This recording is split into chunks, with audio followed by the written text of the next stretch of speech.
American Broadcasting Network presents the Bill Kemp Show with Betty Holt, Peter Hanley, the Noteworthies, and the music of Neil Hefti and his orchestra. I'm George Ansbro, and now here's our Bill Kemp.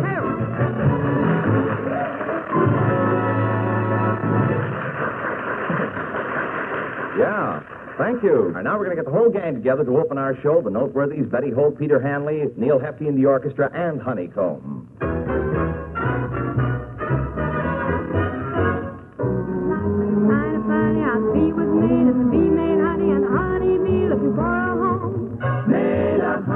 Then they combed the world and they gathered all of the honeycomb in the one sweet fall, and the honeycomb from the million trips made my baby's lips. Honeycomb, won't you be my baby? Honeycomb, be my own. Just a hank of hair and a piece of bone made a walking, talking honeycomb. Honeycomb, won't you be my baby? Honeycomb, be my own. What a darn good life when I have a wife like honeycomb. Now have you heard tell how they made a bee, then tried a hand at a green, green tree, so the tree was made, and I guess you've heard. Next they made a bird. Now they waited round till the end of spring, saving every note the bird did sing. Then they rolled it up into one sweet tone.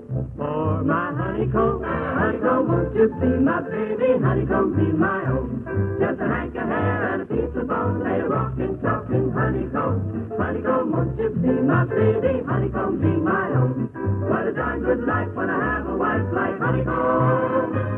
In a little while, when they made that bird, they looked around for a little word. It sounded sweet as a turtle dove, so they called it love. Then they went around looking everywhere, taking love from here and love from there, and stored it up in a little heart. For my honey's heart, honeycomb, won't you be my baby? Honeycomb, be my own.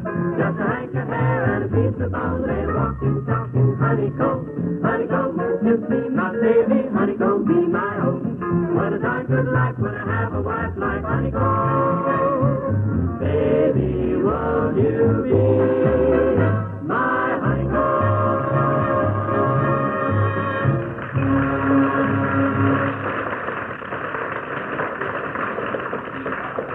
Thank you, kids.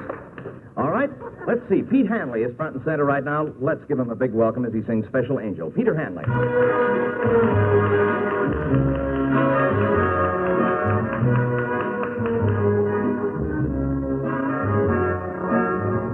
You are my special angel, sent from up above.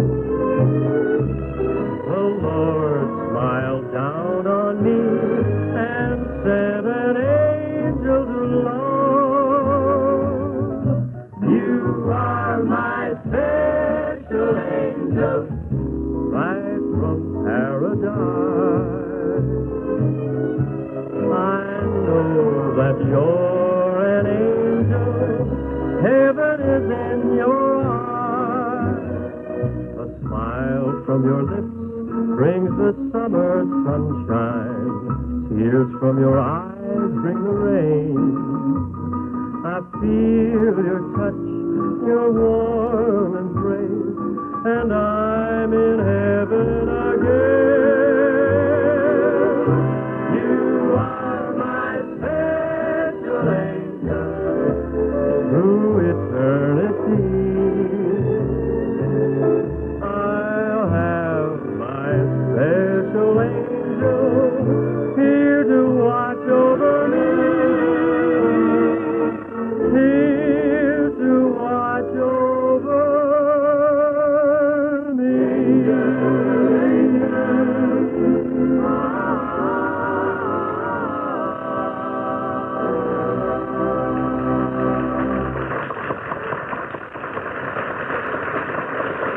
Thank you, Pete.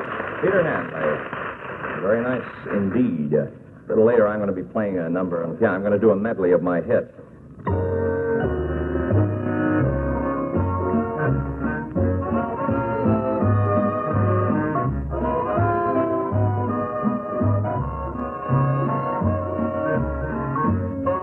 Neil Hefti in the orchestra and Star of Love.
Ladies and gentlemen, as a public service, this program periodically attempts to rehabilitate unemployed personnel people who, through no fault of their own, are in need of a job.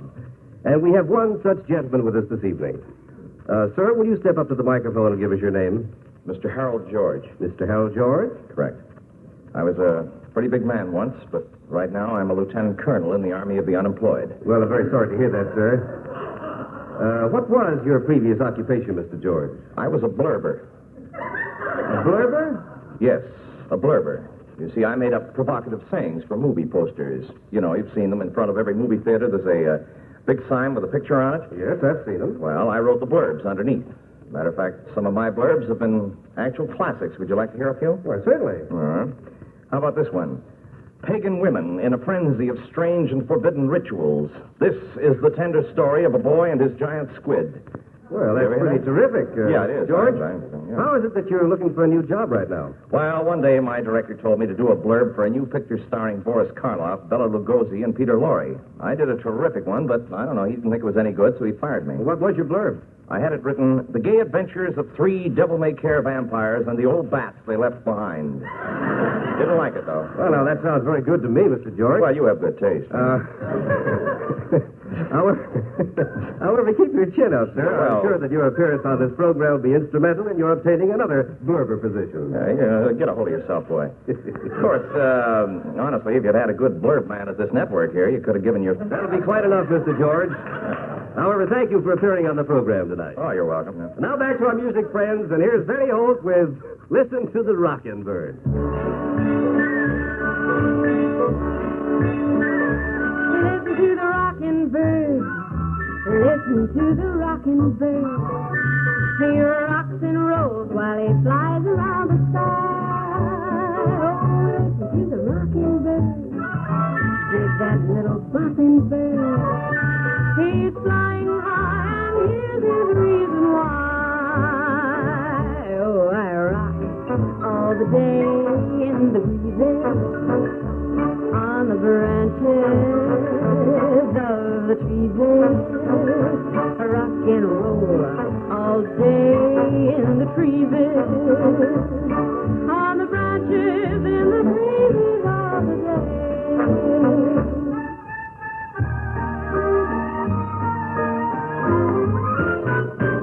Oh, I rock all day in the breezes, on the branches of the trees.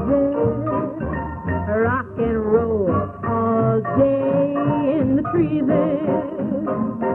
on the branches in the breezes of the day.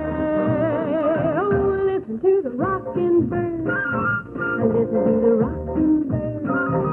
He's that simply shocking, rockin', rockin' bird. God bless his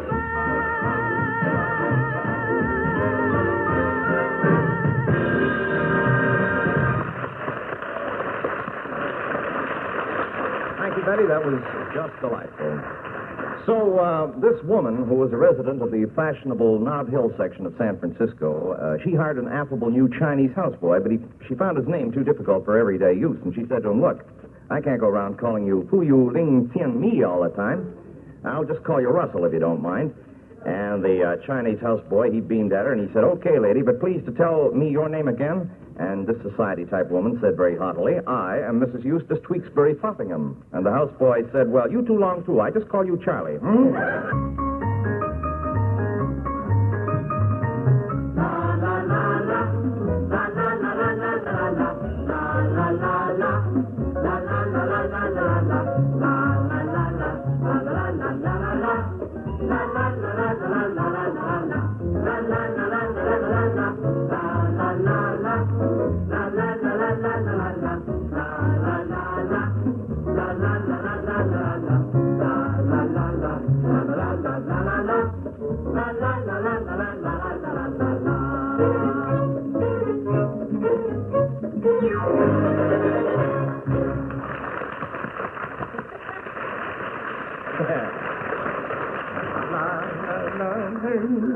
That's a cute little thing. That was written by our maestro, Neil Heffy. It's an original tune. This is Kemp calling again. Into each life, a little rain must fall, and I'm your drip for tonight. Boy, it's coming down out there outside, as a matter of fact. And this is the program, friends, that has a message. Due to the fact that our musicians double as Western Union boys. You know... Dad, I told you to stay home tonight. You know, a lot of people wonder what an entertainer does with himself all day. And kind of speaking for myself, I sit around the house and I whistle. And I've told this to a lot of people. They say, you sit around the house and whistle? And I say, yes. And I admit, I don't make any money that way, but I tell you, I got the finest collection of dogs you ever saw in your life. Wild home I have. All of which has absolutely nothing to do with our next musical number, so let's get to it, shall we? The Noteworthies are on stage now, and here they are to sing You Send Me.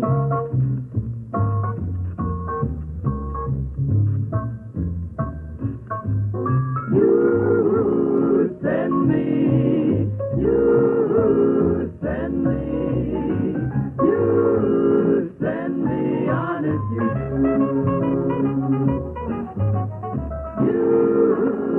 thrill me, you thrill me, you thrill me, honest you do.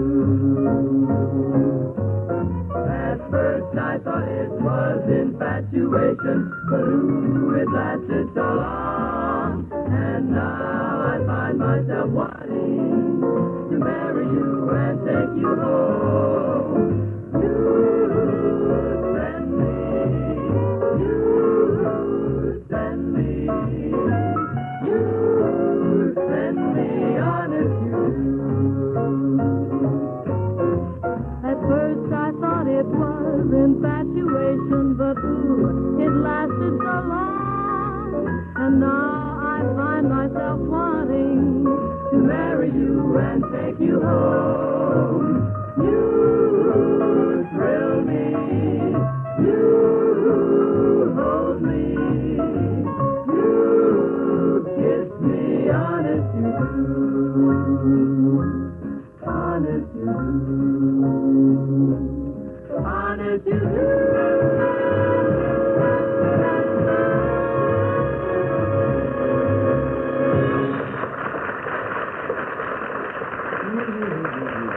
Thank you, kids. That's a nice number. I like that. It's got a nice beat to it. You send me. Matter of fact, we had a teenage girl wrote in the other day and said that Peter Handley sends her. Peter Handley sends her, and she said, I send her too, but it's a shorter trip. Say, I don't know whether you've ever heard of a thing called the show plane. Now, this is on the level. This is legit. It's a fabulous thing. They provide a most exciting tour of Europe, and I'd like to read an excerpt from their advertisement, if I may. It reads as follows, and I quote, hardly a wrinkle in your dress or your trousers as you land in London and are whisked to the plush Savoy Hotel, where the show plane tour begins weaving its magic spell. Sir Laurence Olivier, charming, suave star of stage and screen, and Vivian Lee will keep you spellbound and highly amused as well as captivated when you meet at a champagne cocktail party. When such imposing luminaries as Doug Fairbanks, Sophia Loren, and William Holden invite you to meet them for tea, you'll know that this is luxury. And the merry whirl goes on. Cocktails with Maurice Chevalier, and then a front-row center seat at the Folie Bergère. Now, that's on the level. I was actually reading from their advertisement, and, well, not to be outdone, excuse me here, I must pay my gas bill. Not to be outdone on this program, we, too, we too are launching a show business tour. And here's what we are going to offer. Kemp tour guests will assemble for dinner at the fashionable Central Park Zoo cafeteria. The employees' entrance, of course. Now, wait, I'll use it later. Then it's off to adventure as you're whisked by foot to the Con Edison plant, where we will personally give each guest an electric bill with your own name inscribed on it. And then it's off to Broadway and the Mark Hellinger Theater, where My Fair Lady is playing, and you'll receive a special treat during each intermission as I come out of the theater and tell you all about the play. And can there be more? Why, certainly there is more than you possibly could dream about. Put on your tweeds as your tour takes you aboard the famed IRT subway, where there you will witness the greatest show in New York, featuring a cast of millions. It's called The Rush Hour. Old fun. And yet the merry whirl goes on as you visit an actual television show and meet a man whose voice is familiar to many New Yorkers. Yes, you will personally meet and shake the hand of the projectionist on the Late Late Show. How about that, eh? And you may even share his lunch if you're quick. And then, finally, it's off to quaint Greenwich Village here in New York, where you will personally visit the walk-up apartment of George Ansbro, boy announcer. George will take the guests on a tour of his entire apartment building as they join him as he goes on his nightly rounds collecting trash. Now, isn't that fun? Yes, I think it is. Okay.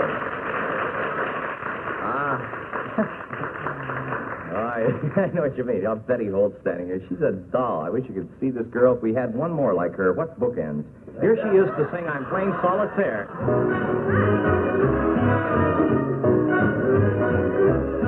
I'm playing solitaire with my deck of broken bricks. Each card I play brings memories of you. I'm playing solitaire 'cause I'm all alone, it seems. You said goodbye, that's why I'm feeling blue. You were the king, I was the queen, but the cards were all stacked. The queen lost her king. There was a joker in the pack, so I'm playing solitaire with my deck of broken dreams. I'm dreaming that you're in my arms again.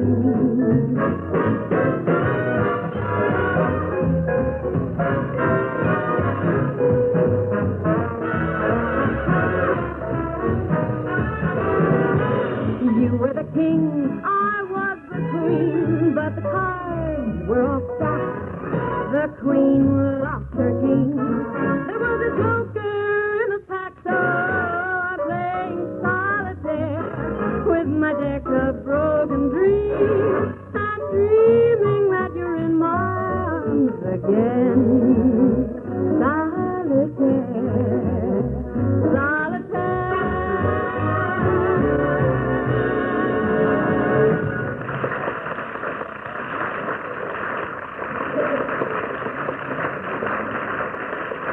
Ladies and gentlemen, tonight we have a very interesting guest with us here in the theater. He's one of the top writers, top material writers in this business, and for the past 10 years, he's been writing material for Professor Backwards. Welcome to the show, sir. Here be tonight. Tell me, sir, how long have you been with Professor Backwards? Years 10, about, say, Idwell. Mm-hmm. Well, what do you like to work with?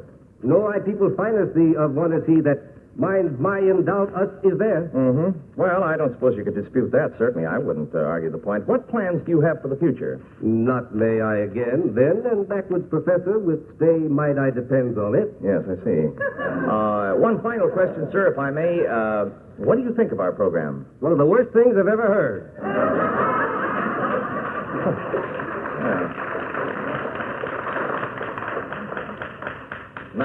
Night good, and you thank. All right, here's Peter Hanley to sing all the way.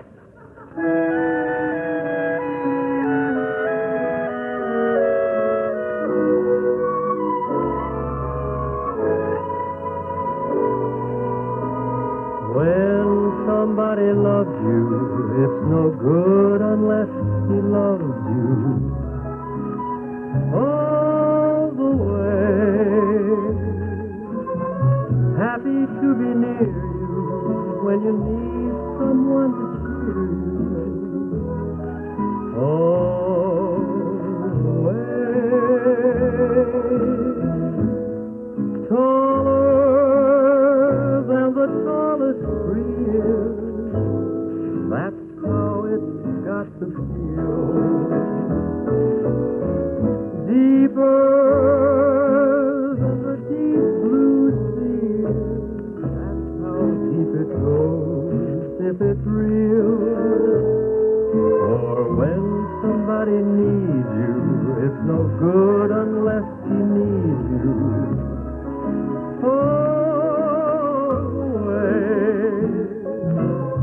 Through the good or lean years and for all the in-between years, come what may, oh, who knows where the road will lead us, only a fool would say. But if you let me love you, it's for sure I'm gonna love you all the way, all the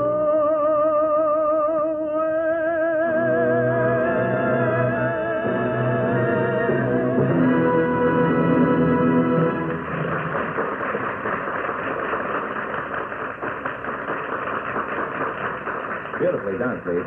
Beautifully done. It's a lovely, lovely number, too. Gee, that's a pretty song. So this ventriloquist, he wasn't able to get a vaudeville booking, and what he did, he couldn't get bookings at vaudeville, so he turned to spiritualism, and he opened a medium's parlor, you see. And his first patron was a widow who wanted to talk to her departed husband. So this ventriloquist, he did his stuff, and the widow was absolutely delighted. And after the seance was over, she gave him $50, and she asked if she might come again the following week. And the ventriloquist, holding the $50 in his hand, was so eager to please her that he said, "Madam, I'll not only let him speak to you, but I'll drink a glass of water at the same time."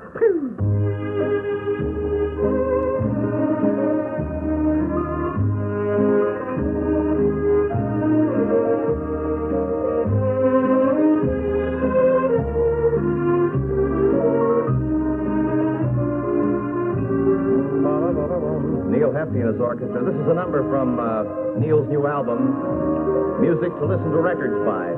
This is called April Love. Pretty nice.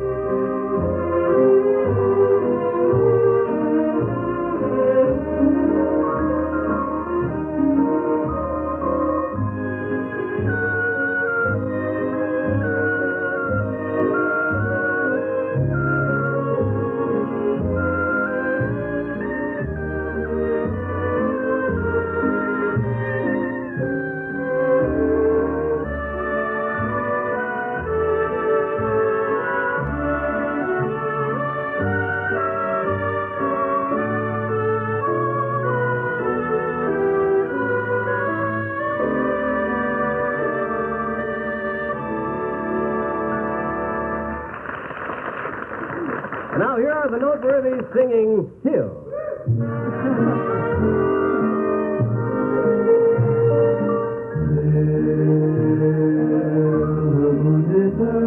The sky, till all the seas run dry, till then I worship you.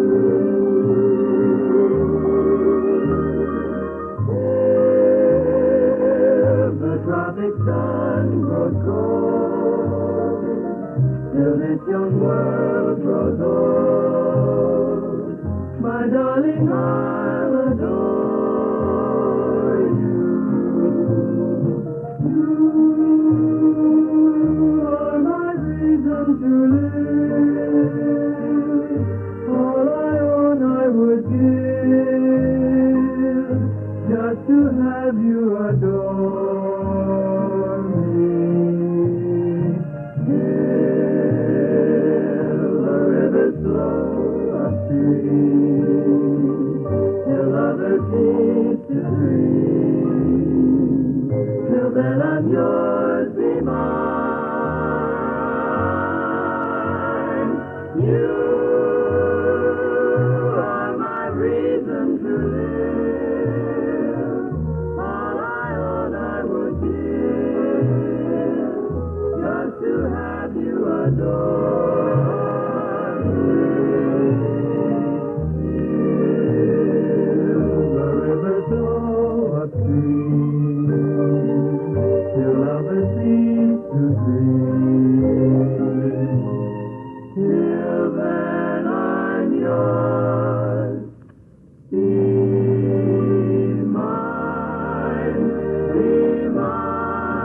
all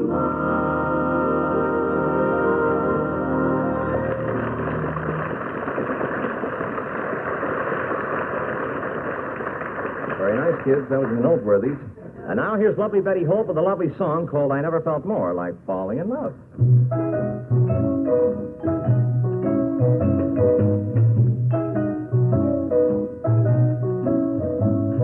I never felt more like falling in love than I do tonight.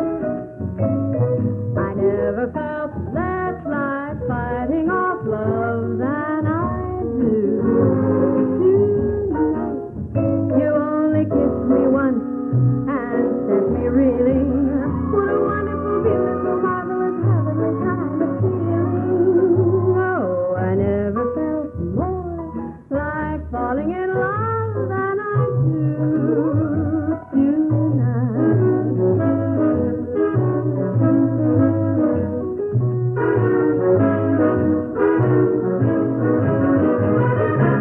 Never felt more like falling in love than I do tonight. Never felt less like fighting off love than I do tonight. You only kissed me once and set me reeling. What a wonderful, beautiful, marvelous, heavenly kind of feeling. Oh, I never felt more like falling in love than I do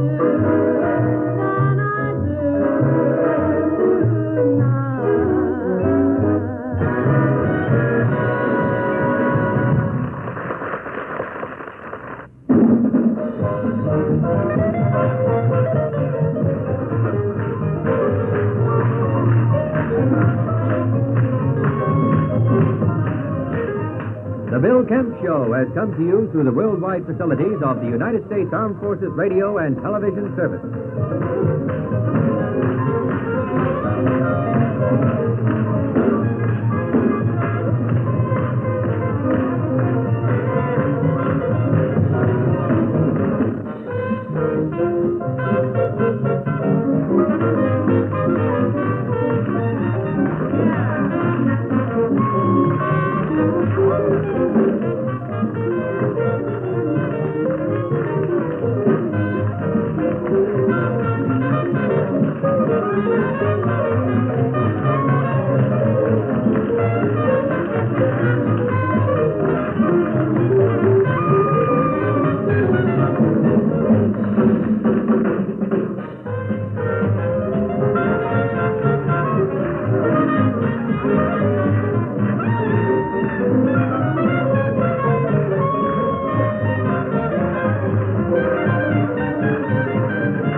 From the Ritz Theater in New York City, the Bill Kemp Show.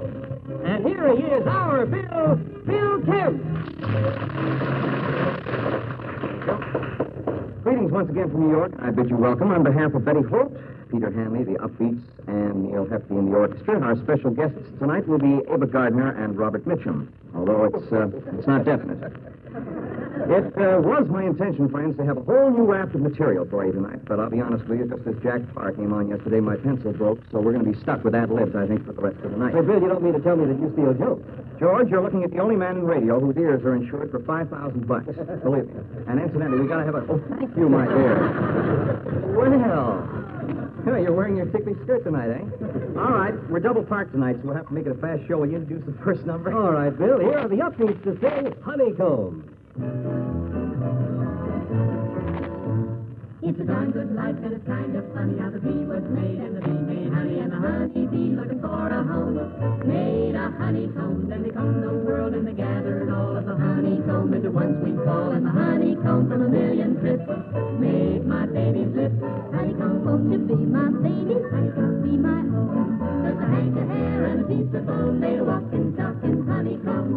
Honeycomb, won't you be my baby? Honeycomb, be my own. What a darn good life when I have a wife like honeycomb. Now do her tell how they made a seed, and they tried a hand in a green, green tree, so the tree was made, and I guess you've heard. Next they made a bird. Now they waited round till the end of spring, saving every note the bird did sing, then they rolled it up into one sweet tone. For my honeycomb, honeycomb, won't you be my baby? Honeycomb, be my own. With a hank of hair and a piece of bone, made a walking, talking honeycomb. Honeycomb, won't you be my baby? Honeycomb, be my own. What a darn good life when I have a wife like honeycomb. In a little while when they made that bird, they looked around for a little word, and it sounded sweet as a turtle dove. So they called it love, then they went around looking everywhere, taking love from here and love from there, and they stored it up in a little cart for my honey's heart. Honeycomb, won't you be my baby? Honeycomb, be my own. Just a hank of hair and a piece of bone, made a walking, talking honeycomb. Honeycomb, won't you be my baby? Honeycomb, be my own. What a darn good life when I have a wife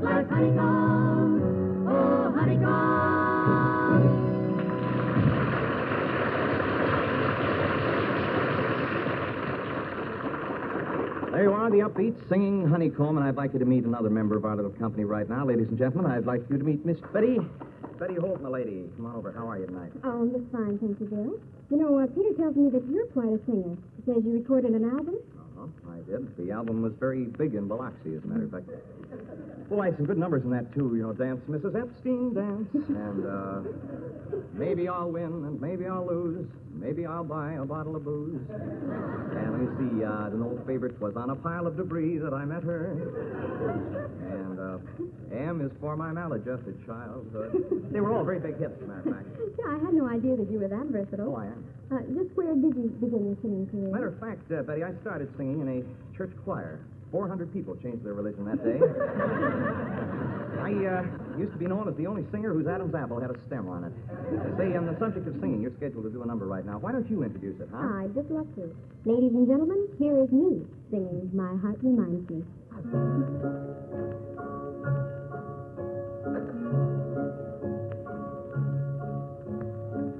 I hear the sound of music, your favorite kind of music, and that reminds me, dear, of you. I see the summer roses, your favorite shade of roses, and that reminds me too of you, dear. If I could hear no music, if there could be no roses, no summer night to make me dream as I do, I still would not forget you. One thing would be true. My heart reminds me I love you. If I could hear no music, if there could be no roses, no summer night to make me dream as I do, I still would not forget you. One thing would still be true. My heart reminds me I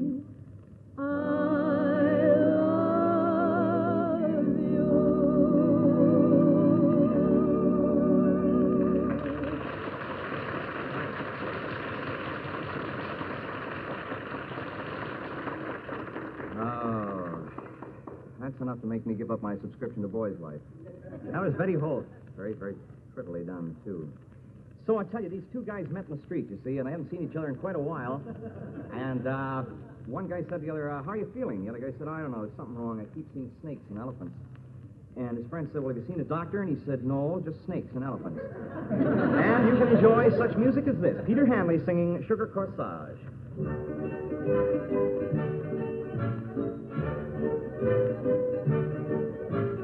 Sugar corsage, sweet as a star. Now you're a token of the broken heart. Last night I went to your party.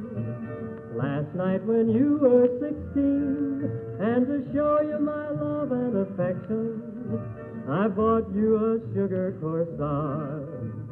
Sugar corsage, sweet as a star. Now you're a token of the broken heart. I sat alone in the corner. You danced with somebody new. I could tell by the way you were smiling. You loved him and he loved you too. Sugar corsage, sweet as a start. Now you're a token of the broken heart. Now all day long I am crying, teardrops I can't camouflage. Oh, my world fell apart like the pieces of my little sugar corsage. Sugar corsage, sweet as a start. Now you're a token of the broken heart. To think you could love me was just a mirage. I pity the sugar in my sugar corsage.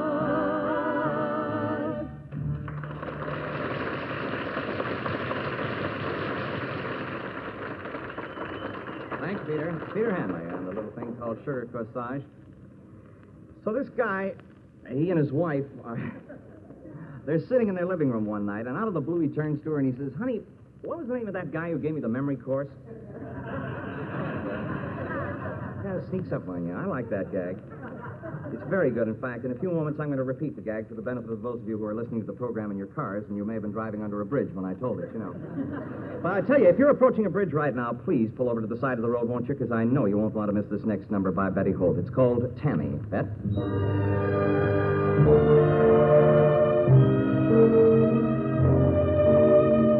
I hear the cottonwood whispering above.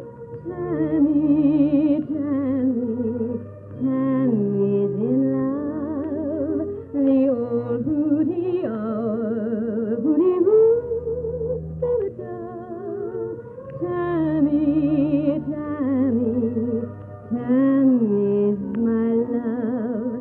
Does my darling feel what I feel when he comes here? My heart beats so joyfully. You'd think that he could hear. Wish I knew if he knew what I'm dreaming of.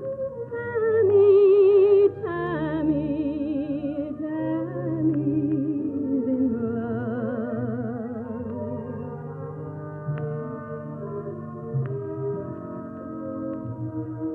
When the night is warm, soft and warm, I long for his charm. I'd sing like a violin if I were in his arms. Wish I knew if he knew what I'm dreaming of.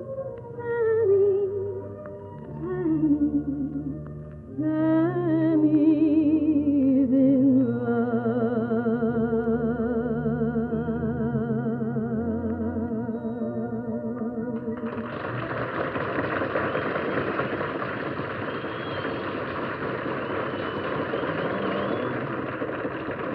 Tammy. Lovely Betty Holt. See, that's nice. George, sit down. You make the place look shabby. Neil Hefty. Will you come over to the mic, please? I want to talk to you. Yes, Bill. Something's been bothering me, Neil. I love this orchestra of yours, as you know. But on the first show that we did together, you had a French horn player in the band, didn't you? That's right, yeah. Well, what happened to him? I see he's not with you now. Well, no, he isn't, Bill, and I really hated to do it. I had to get rid of him. You see, he wore a toupee.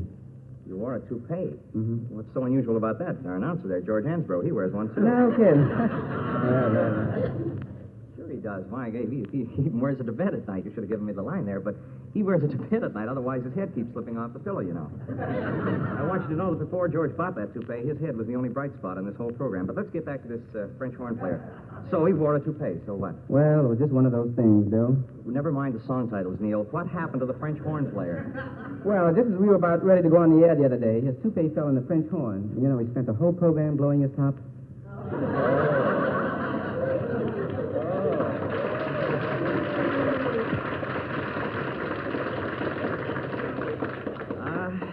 Jealousy is not one of my traits. I only hope you haven't thrown away your unemployment book.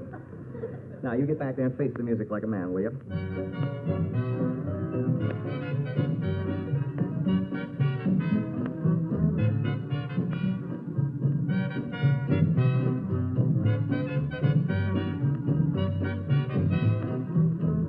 Famed comedian Neil Hefty and his orchestra with Melody d'Amour.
I still haven't recovered from him getting a laugh.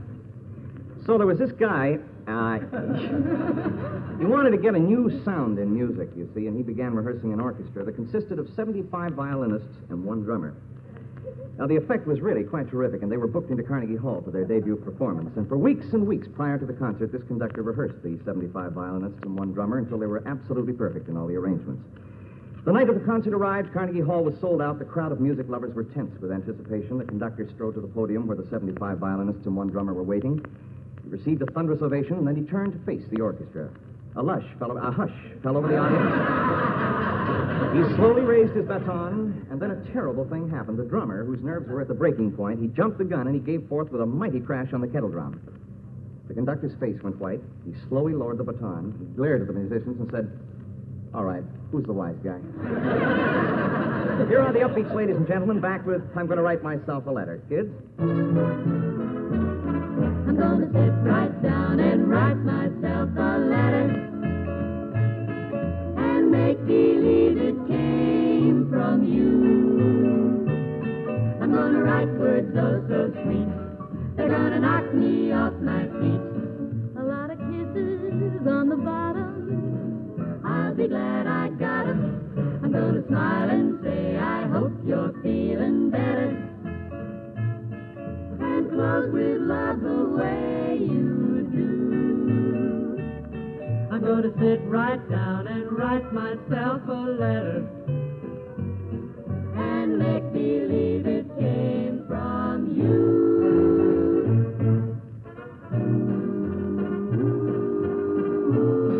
Oh yeah!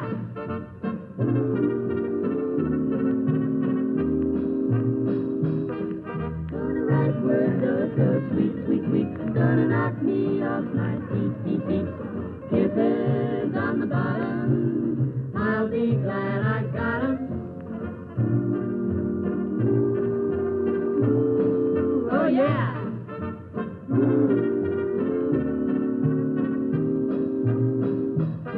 I'm gonna sit right down and write myself a letter, long letter, and make believe it came from you. Oh yeah, I'm gonna make believe it came from you. Oh yeah.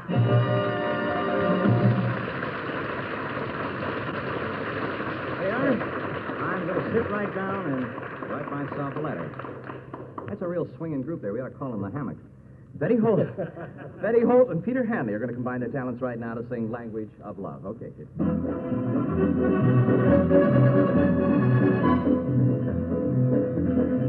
She didn't speak English, He didn't speak Spanish. but Mexican moonlight makes obstacles vanish. Our eyes were saying, what a lips were dreaming of, for they spoke the language of love. Our hearts were swaying, like the stars that dance above. It's so universal, the language of love. We met at the fiesta when the crowd gave them a shove. The tourist and the native who were meant to fall in love. I started to apologize. I guess that I did too, but my Manhattan All my Latin weren't coming through. She didn't speak English, he didn't speak Spanish. No, no, no. Mexican moonlight, makes obstacles vanish. Our eyes were saying, what our lips were dreaming of, for they spoke the language of love. Our hearts were swaying, like the stars that dance above. It's so universal, the language of love. It's so universal, the language of love.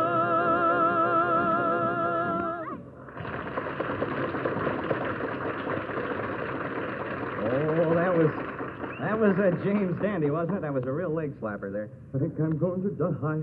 I think this show is dying. I see a nice thing on the schedule. Every time our schedule indicates that it's time for another song by Betty Holt, I tell you, I jump for joy. And I haven't jumped for joy since I substituted for a female parachutist. Anyway, Betty, something I want to ask you before you sing this number. Are you still enamored, really, of Pete Hanley? Oh, I think he's wonderful. You understand? I'm not jealous or anything, but what's he got that I haven't got? Well, he has good looks and muscles, Yeah. and he has intelligence and plenty of personality and money. Oh, You see, you're stuck. You can't. No, I don't know why it is. I have the worst luck of any guy alive. I really, and it's not just where women are concerned. It's almost in anything I do. I tell you, everything happens to me and Dick Tracy. Oh, it can't be as bad as that, Bill. You don't think so? No. Listen, I want you to know that I just caught the American flu from my Chinese laundryman. You're kidding. No, well, I am, as a matter of fact, yes. No, I'm not really. I tell you, I get involved in accidents, really, that start off happening to somebody else. I ask you something. You've heard of cigarette lighters that won't work? Yes. Well, mine won't go out. I think you're just feeling... I hate these guys who laugh at their own material, but I've always been a firm believer in the old adage, if you want something done well, do it yourself.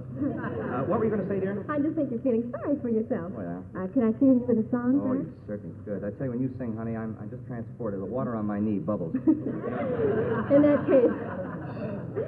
case, this is a very appropriate song called Moonlight Swim.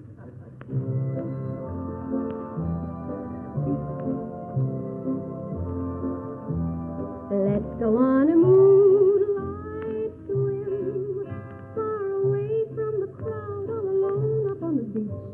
Our lips and our arms close within each other's reach. We'll be on a moonlight swim. Let's go on a moonlight swim to the raft we can race on for just a little while. I'll sit and pretend that we're on a desert isle with me on a moonlight swim. So the air is cold with kisses oh so sweet. I'll keep you warm, so very warm, from your head to feet. Let's go on a moonlight swim. We're in love and above there's a crazy gold balloon that sits winking down and inviting us to come on in on a moonlight swim. Through the air is cold with kisses oh so sweet. I'll keep you warm, so very warm, from your head to feet. Let's go on a moonlight swim. We're in love and above there's a crazy gold balloon that sits winking down and inviting us to come on in on a moonlight swim. On a moonlight swim. On a moonlight swim.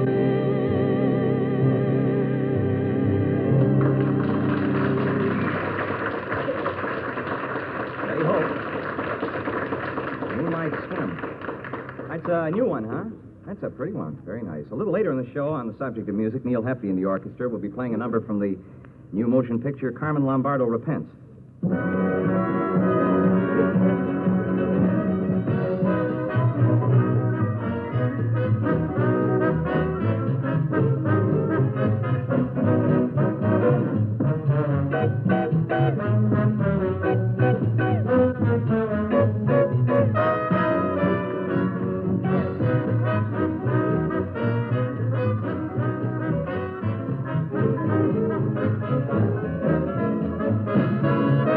Hefti and the orchestra with June Night.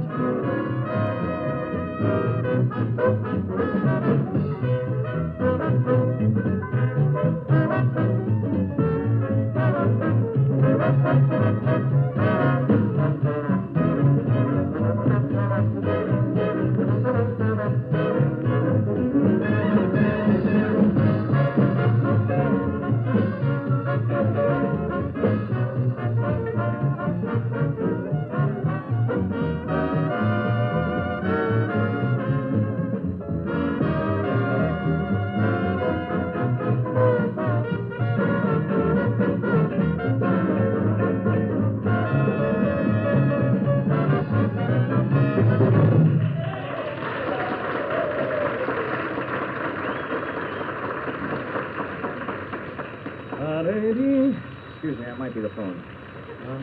Hello? Yeah, this is Bill Kemp. Oh, hello, honey. How's my little poopsie? Huh? Yeah, well, you know I do. Look, honey, I'm on the air right now. I gotta get going. You know I do. There's no one but you.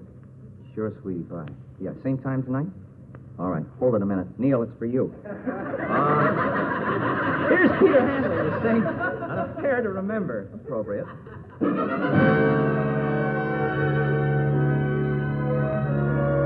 Our love affair is a wondrous thing that we'll rejoice in remembering. Our love was born with our first embrace, and a page was torn out of time and space. Our love affair made always a flame to burn through eternity. So take my hand with a fervent prayer that we may live and we may share a love affair to remember.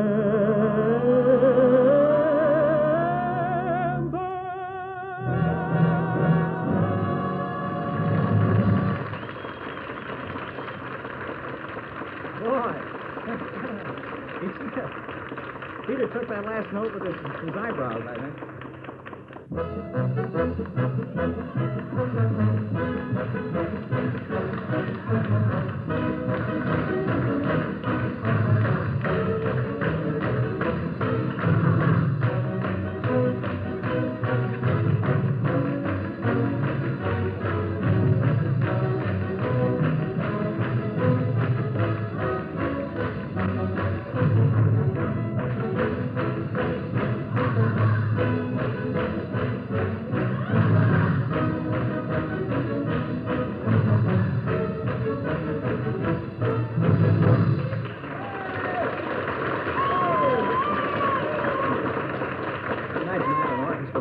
The guy just gets the funny line, and then he comes in, smack on the funny line. He's John Harmill. I tell you, I just learned somebody offered him $500 to throw the show tonight. So, well, it appears, friends, that we've reached wrap-up time for tonight. I really hope that you've had a good time. If there's something you don't like about the show, the material or something like that, please don't write. I can't stand criticism.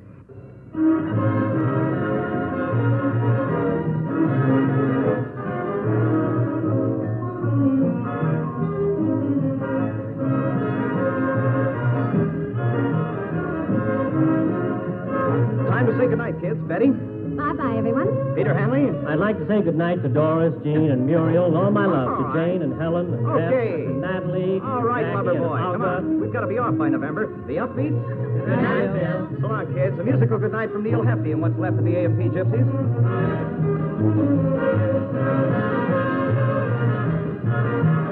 George Ansbro? So long, everybody. Hope you have a very pleasant evening, friends, and good night, Kim Novak, wherever you are. Bye now.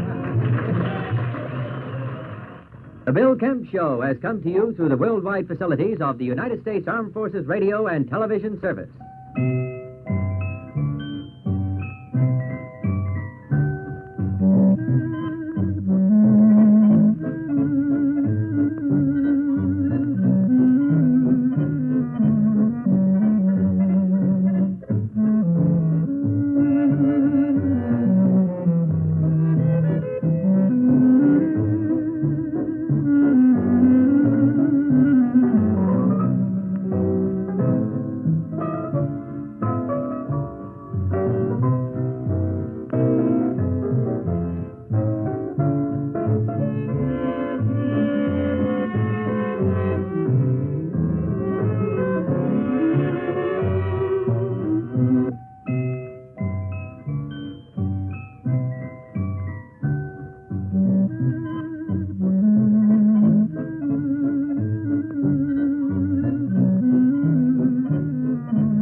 Hello, this is Bill Kemp, substituting for Herb Oscar Anderson.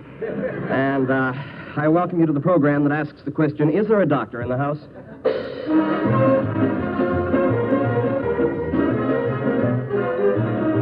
Live from the American Radio Theater in New York City, the American Broadcasting Network presents the Bill Kemp Show, featuring Betty Holt, Peter Hanley, the Noteworthies, and the music of Neil Hefti and his orchestra. I'm George Hansbrough, and now here's our Bill Kemp.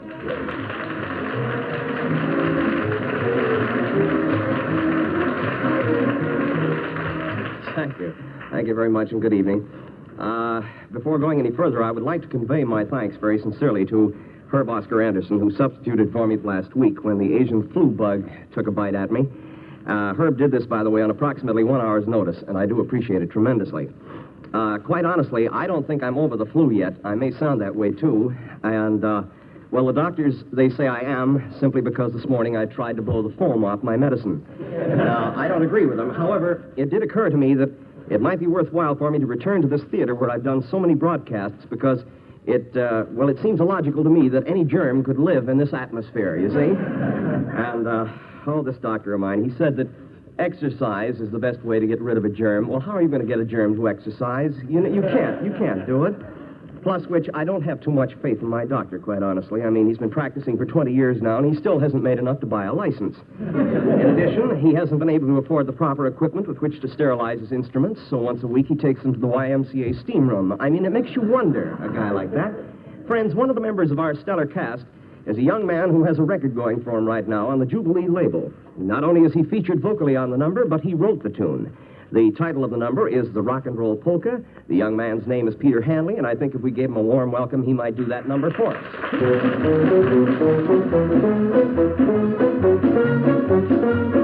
Go, go, go! When the band starts to play, get your partner right away. They're rocking to the rock and roll polka. Clap your hands, stamp your feet to the rhythm of the beat. When you're rocking to the rock and roll polka. It's really very simple, here is all you have to know. You hop and rock and roll and then you holler. Go, go, go! It's the latest sensation that's shaking the nation. The Robbie-Tommy rock and roll polka.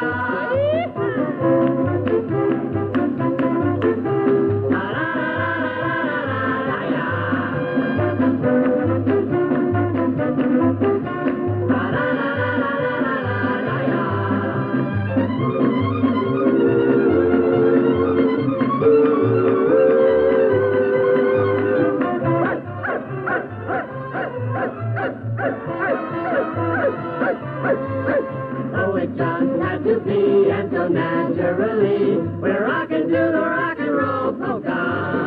Oh, you just have to do what your beat tells you to, when you're rocking to the rock and roll polka. It's Illinois, Wisconsin, Maine, to Pennsylvania, boy, oh boy, oh boy. It's the latest sensation that's shaking the nation, the rompin', rock and roll polka, polka, rompin', rock and roll polka. Hey, go, go, go!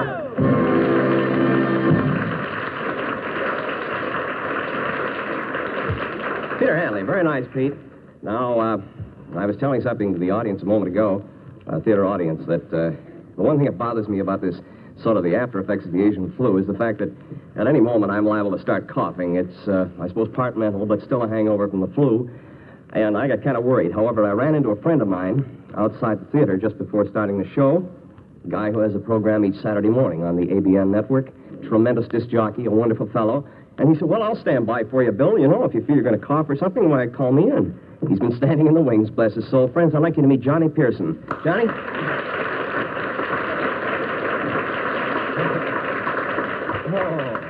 You know, actually, it's a big pleasure and a big thrill for me, Bill, to come out here and be able to see all the fine folks that you have. We don't have a live audience, you know, at our show. No, that's true. We have it in a big studio.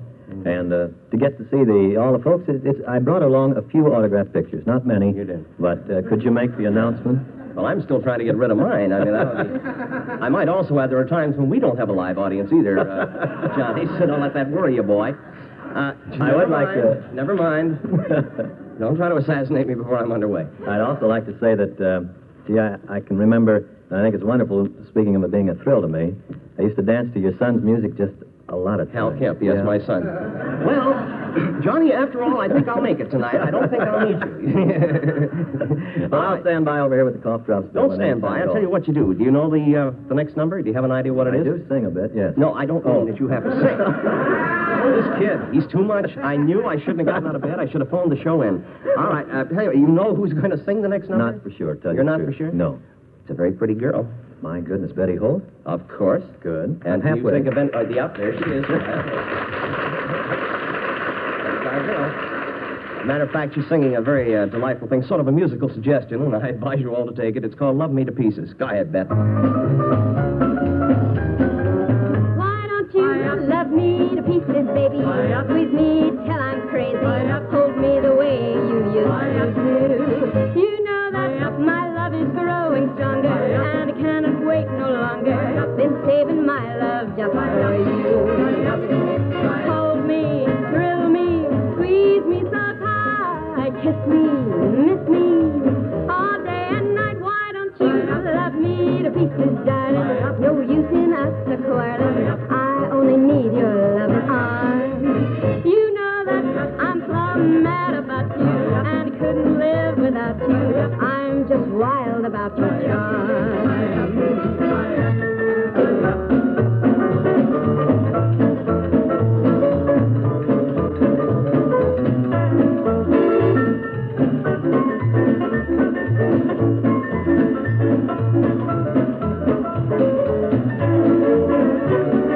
Hold me, thrill me, squeeze me so tight, kiss me, miss me, all day and night. Why don't you love me to pieces, honey? Squeeze me till it ain't funny. Give me those kisses that I crave. You know that I'll never ever leave you, and I'll never ever grieve you. You know I want to be your friend. Come on and love me to pieces.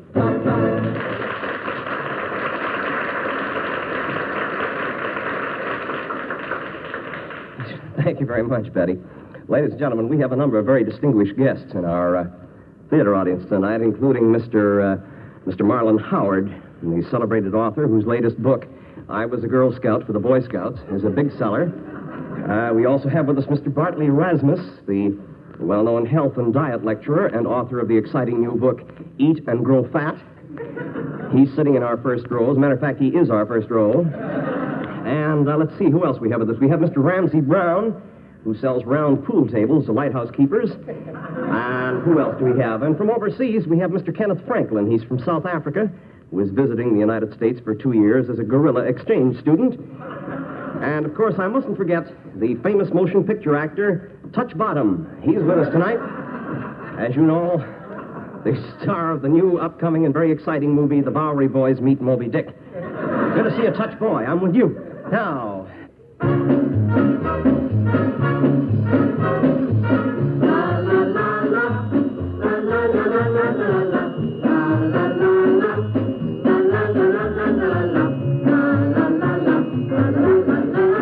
This is an original by Neil Hefti. It's spelled W-A-Y-N-O. He insists it's pronounced wino. Take your choice.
Casey and the orchestra and a tune called Wino. Say, Bill. Yes, sir.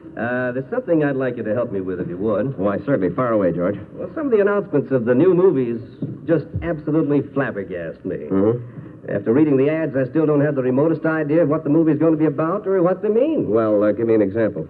Well, for instance, I saw a movie advertised today that said, a gigantic film in the all-new, true-to-life, breathtaking, widescreen process, Cinerama Scopavision, with high-frequency, ultrasonic stereo audio sound, filmed in glorious rainbow cover. Yeah, well, that means they have no story. That's what it actually is. Well, there was another one advertised. It said it's colossal, it's stupendous, with a cast of thousands, made at the cost of millions. That means still no story. What else? Well, one more said seething with passion. A strange tale of violence and ecstasy. Raw, stark drama. Unbearably intimate. Daring in its frankness. It's a foreign film with no subtitles. Here's one more, Bill. It says, one of the greatest movies ever made. A credit to the motion picture industry. They had to bring it back. Nobody saw it the first time. Let's see. Here's another ad. It says, a moving social document. No girls. Another says, bring the children. But still no girls. The picture, they said, could not be made. No censor. You'll want to see it again and again. You won't understand it the first time. Here's one more, William, that says, a woman's picture. Be sure to bring a handkerchief. That means the seats are dirty. And the last one says it'll change the course of your life. That means you'll never go to the movies again. It's very simple, George. You just have to figure in between the lines, as it were. Boy, what was going on in between those lines? Aren't we noisy? All right, we have the noteworthies coming up now. And here they are with Date with an Angel. Don't give me high signs, kid.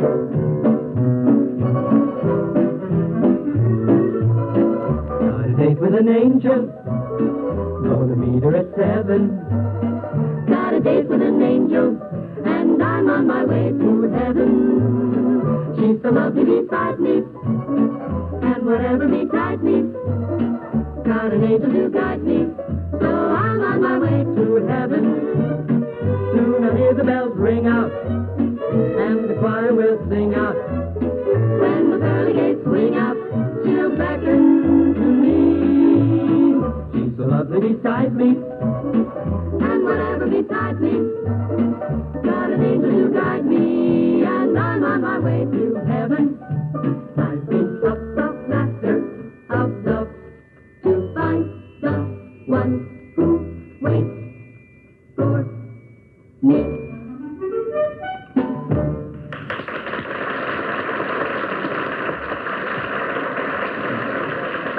The noteworthies, thank you, kids. A thing called Got a Date with an Angel. Very, very nice. Say, I have a very special announcement for those of you who live in or near Winkleman Stadium in Nutley, New Jersey. Starting tomorrow, Elmer Winkleman is presenting a spectacular, thrill-packed Wild East show. Now, I'll tell you, there's going to be a cast of 1,000 colorful Easterners in native costumes such as derbies, tattersall vests, cutaways, Schiaparelli gowns, and mink coats. And I tell you, you won't want to miss the breathtaking double parking contest. They have a thing that's the wildest.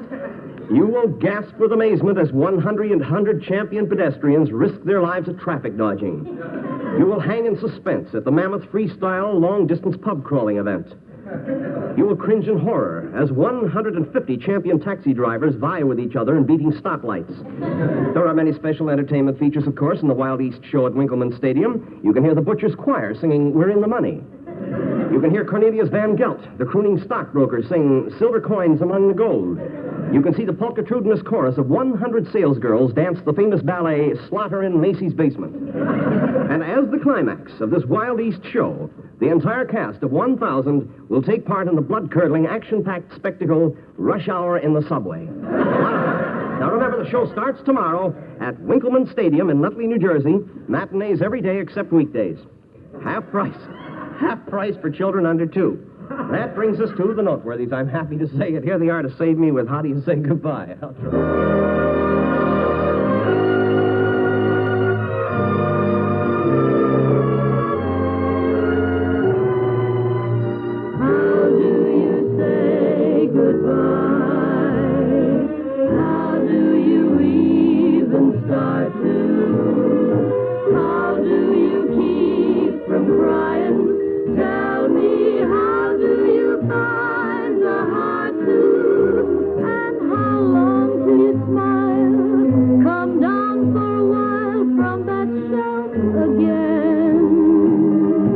With your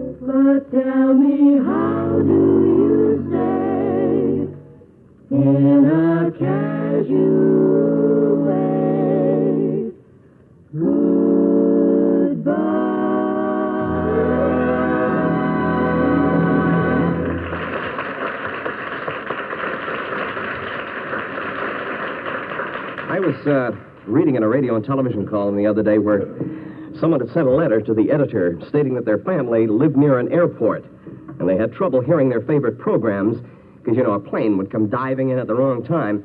And I got to thinking how frustrating it must be for them. I've asked Johnny Pearson to join me in demonstrating what this family must go through. Now, they've just turned the radio on, and the announcer is saying this. And now, Floto, the soap with a million bubbles, presents the star of our show, the man with a million laughs, Chuckles Kemp. Oh, good evening, ladies and gentlemen. What a chuckler I am. And what a wonderful audience. Just before the show tonight, a lady came up to me and she said, "Aren't you Chuckles Kemp?" I said, "Well, if I'm not, I'll be."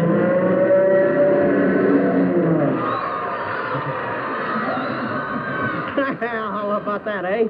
Yes, sir. Now to current events. I see by the papers where Ingrid and Roberto are calling it quits. Of course, I understand that Ingrid wants to think it over because she...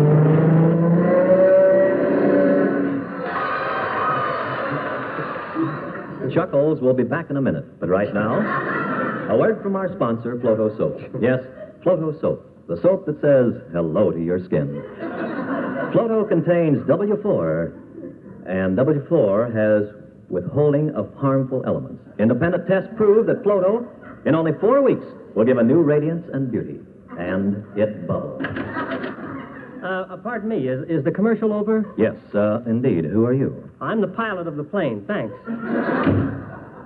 And now here's Chuckles Kemp again. Well, the doggonest thing happened to me on the way to the theater tonight. I was about 50 yards away from the place when all of a sudden...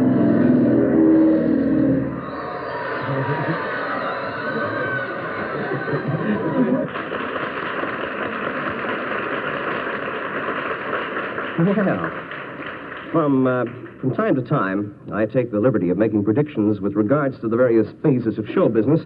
And although the Academy Award presentations are still some time off, if you'd permit me, I'd like to announce my predictions of the winners of next year's awards.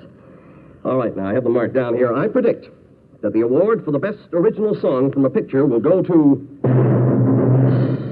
The Return of the Creature from the Black Lagoon Mambo, The Cinch. I also predict that the award for the best remake of a motion picture will go to The Light That Failed, starring Betty Furness. I further predict that the award for the best documentary film will go to The East Side Kids Meet Adolf Hitler. The award for the best costume design will go to Walt Disney for Donald Duck Meets Schiaparelli. And finally, I predict the award for the most unusual name for a new male star will go to John Smith. Hark to my words. Well, let me see. Thank you. Here's Peter Hanley back at our microphone and a very pretty song called An Affair to Remember. Pete?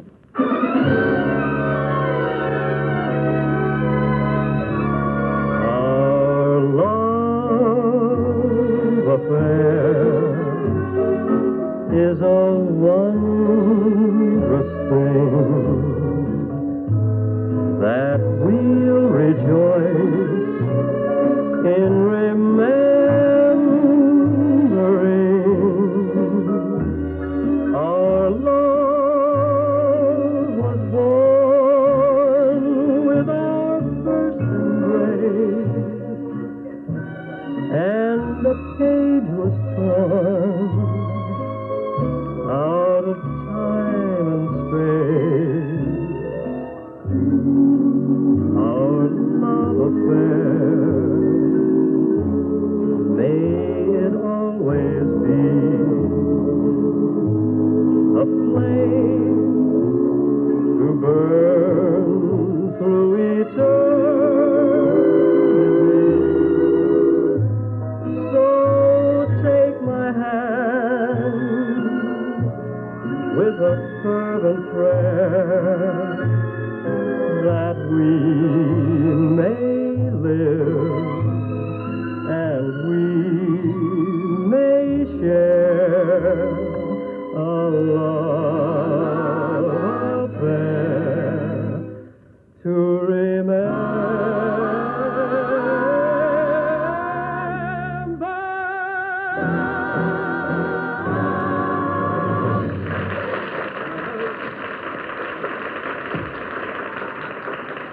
Peter Hanley.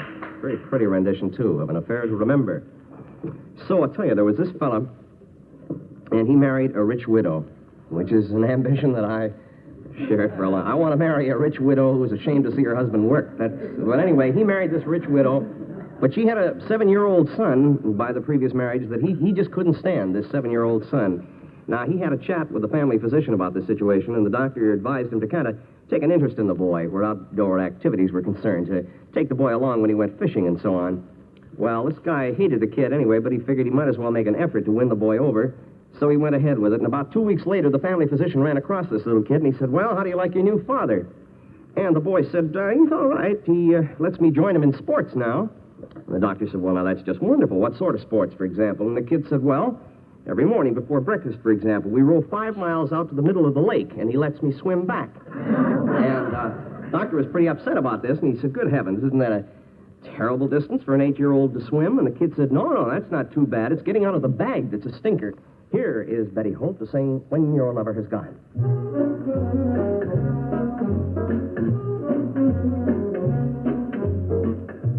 When you're alone, who cares for starlit skies?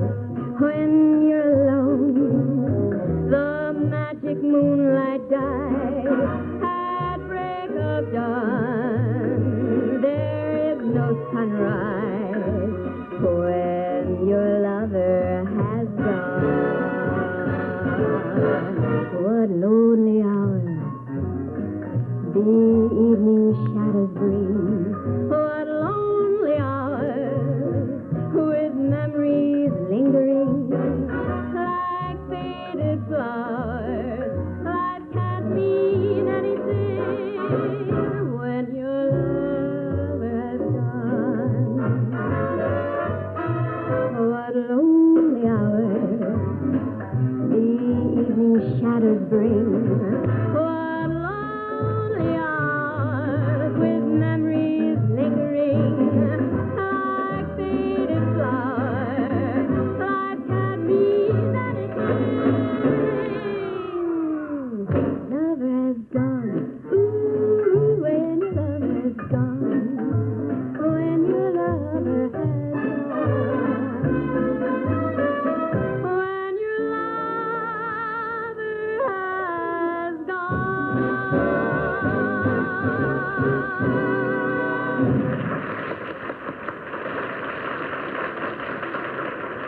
Betty, don't go too far away, kid. I want to utilize your talents right here now in this next number, because they tell me this is by the ensemble, which is French for the whole doggone mob. So here they are, the ensemble, and ça c'est l'amour. Ça c'est l'amour. Ça c'est l'amour. When suddenly you sight someone for whom you yearn,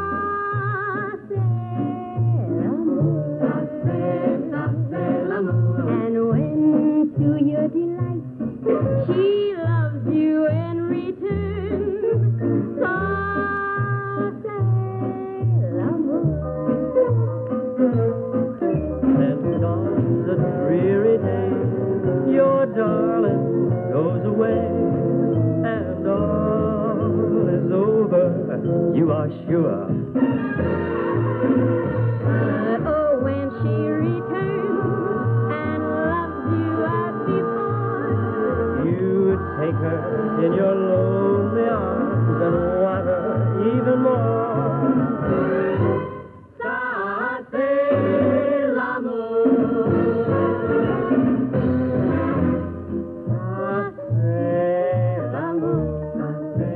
Ça c'est l'amour. Hey, Betty, you know what that is, that ça c'est l'amour? no, what is it, Peter? Why, that's love, that's what that is. Oh, that do make it nice. Ça c'est l'amour.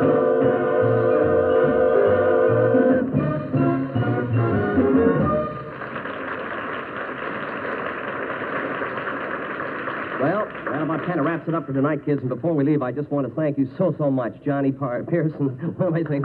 Johnny, bless you. Johnny, you have fun. Thanks a lot. You come over and see us, Bill. I'd be delighted.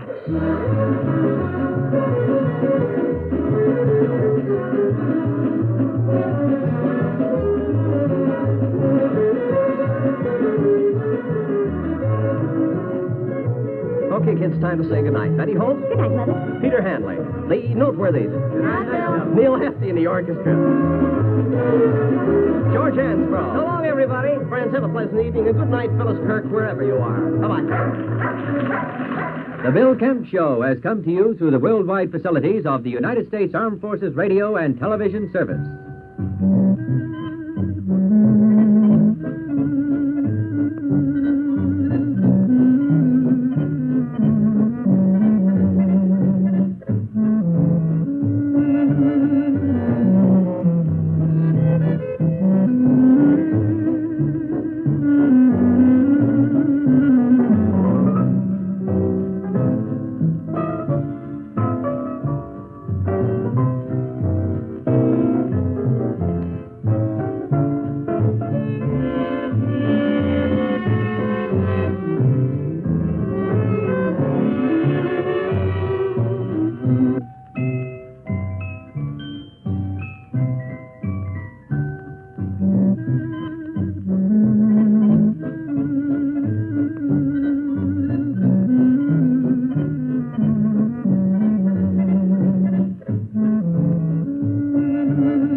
Hiram, did you lock all the windows and doors? And did you turn out all the lights? Yes, Martha. Now what do we do? Just sit here quietly. Don't make a sound. He's coming. Hello, this is Bill Kemp, and it's time for me to come into your living rooms once again. Shh. Don't make a sound, Hiram. Maybe he'll think we aren't home and go away.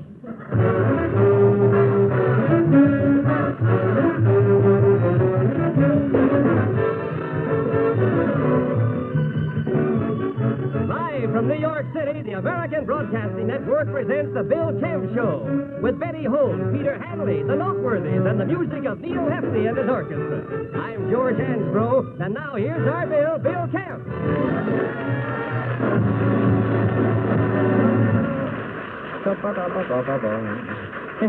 Hey, I love that new theme that you got there, Neil boy. Sounds like sort of Lawrence Welk with Dexedrine, you know. Thank you very much, and a very pleasant good evening. Welcome to our show once again. We have, as George told you, lots of good music on tap. Betty Holt, of course, Peter Hanley, the Noteworthies, Neil Hefti and his band, and I shall provide lots of hilarious, hysterical, never-fail, lay 'em in the aisles, fracture them, leave 'em bruised and bleeding type jokes. That comes up, as is my custom. I better explain. Yeah, I'm over here at the piano, you see, and I kind of occasionally do a little mood music for you, just so you won't be surprised. Little numbers like, she'll be coming round the mountain when she comes. She'll be coming round the mountain when she comes.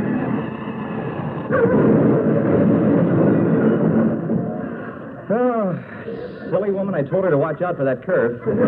I want you to meet a wonderful guy, and there's a wonderful tune coming up called From This Moment On. It's a tune that's what we call a standard. It's been a great one for a long time, and to sing it for you, and I hope you'll give him a warm welcome, Peter Hanley. Pete!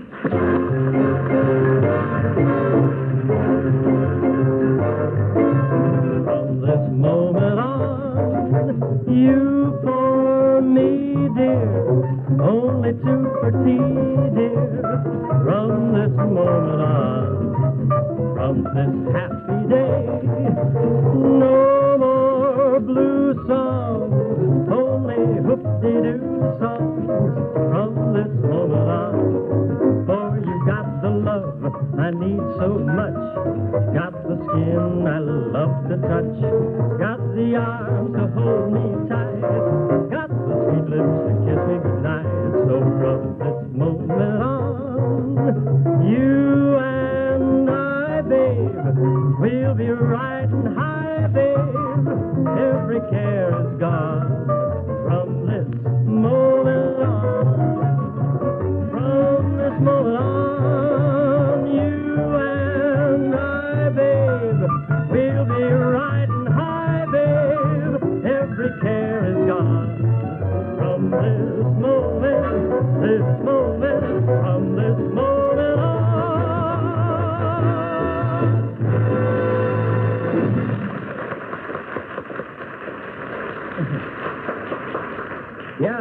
Very nice, Peter. Thank you very much. Although I'm new to the American Broadcasting Network, the office which I occupy formerly belonged to another employee. And when I was cleaning out the desk this morning, I came across a notice which had previously been, or actually a number of notices, which had been on the network bulletin board some time ago. But this must have been a long time ago. Well, let me put it this way. I think the notices will speak for themselves. Here's one of them. It says, notice, there will be a half day tomorrow due to the parade welcoming Lindbergh. What else? Some of these things. Mert and Marge will be broadcasting from Studio A, which means that the Francis X. Bushman Show will move to Studio C. Employees are requested to refrain from the nasty habit of flattening out pennies on the trolley tracks outside the ABN building during lunch hour. What else do they have on this bulletin board? All those wishing to buy Liberty bonds, please contact Miss Brockenberry.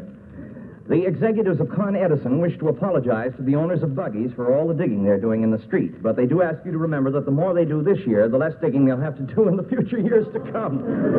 That's a sick one. Let's see what else we got here.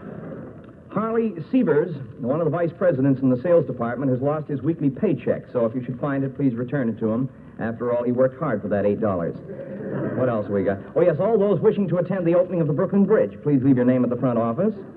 And there was a final item here on the bulletin board. The winner of the Page Boys Amateur Night was a new addition to the staff, little 8-year-old Billy Kemp. Billy won by singing that popular new song, Hello Again. Oh, yes. Yeah, this is you like this suit? This is a new suit I got. This is a lint suit. It picks up blue serge, and I think it's rather nice. Hey, I got someone else I want you to meet now, and I know that the gentlemen in the audience are going to be delighted to meet her. She's our lovely, lovely songstress, Betty Holt, and she sings Born to Be Your Baby.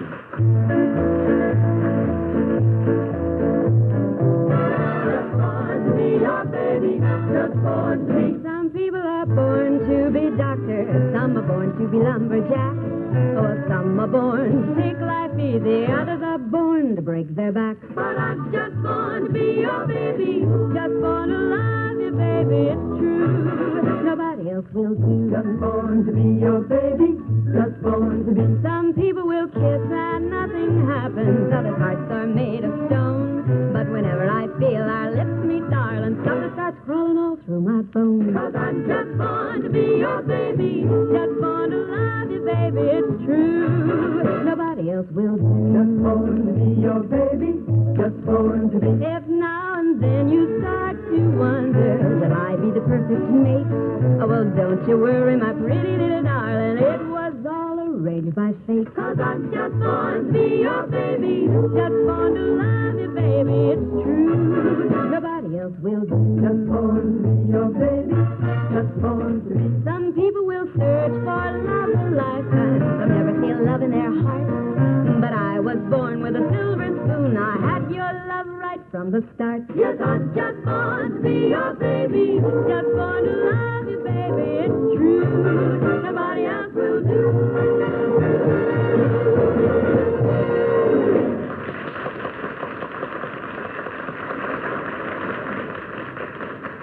That's our girl, Betty Holt. Just born to be our baby. I have a habit during the course of each day of jotting ideas for material for the program on the cuff of my shirt. And I had some swell gags, kind of for this evening's show, but this afternoon my maid at my place sent my shirt to the laundry. Because, well, it's rather tragic, but if you care to visit the S&L Laundry on West 85th Street in New York, there's a Chinese fellow behind the counter who should be a riot by now. I understand he's getting his own series.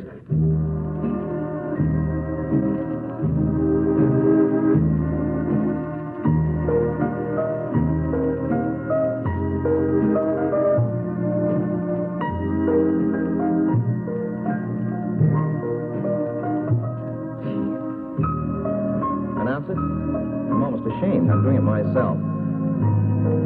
Oh, now, wait a minute now. This is called Forgotten Dreams, or it was before I got to work on it. I'll be back in a minute.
Yeah.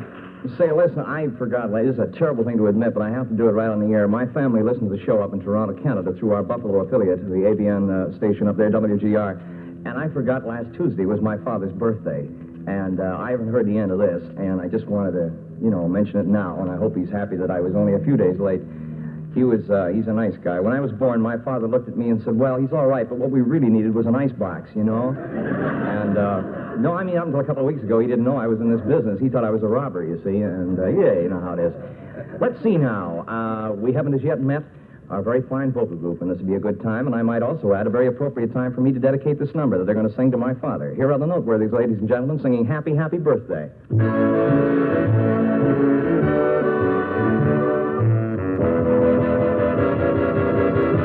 Happy, happy birthday, baby. Although you're with somebody new. Thought I'd drop a line to say that I wish this happy day would find me beside you. Happy, happy birthday, baby. No, I can't call you my baby. Seems like years ago we met on a day I can't forget, 'cause that's when we fell in love. Do you remember the names we had for each other? I was your pretty. You were my baby. How could we say goodnight? Hope I didn't spoil your birthday. So I'm acting foolish, baby. So I'll close this note to you with good luck and wishes too. Happy, happy birthday, baby. Happy, happy birthday, baby. So I'm acting foolish, baby. Still I sing this song to you with good luck and wishes too. Happy, happy birthday. Happy day.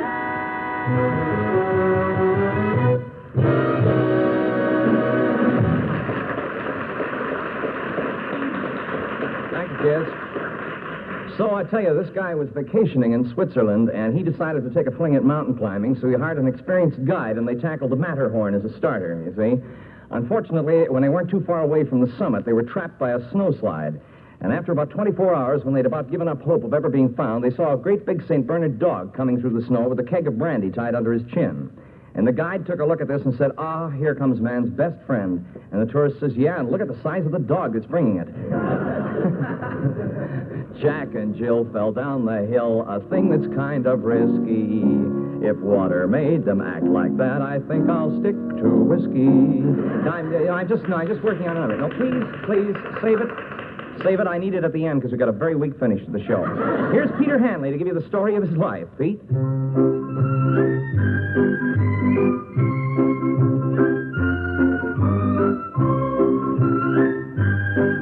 Someday I'm gonna write the story of my life. I'll tell about the night we met and how my heart can't forget the way you smiled at me. I want the world to know the story of my life. The moment when your lips met mine and the first exciting time I held you close to me. The sorrow in our love was breaking up, the memory of a broken heart. Then later on the joy of making up, never, never more to part.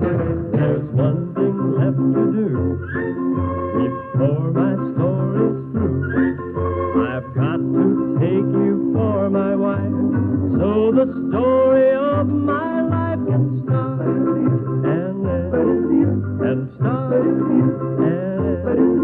and start and end with you.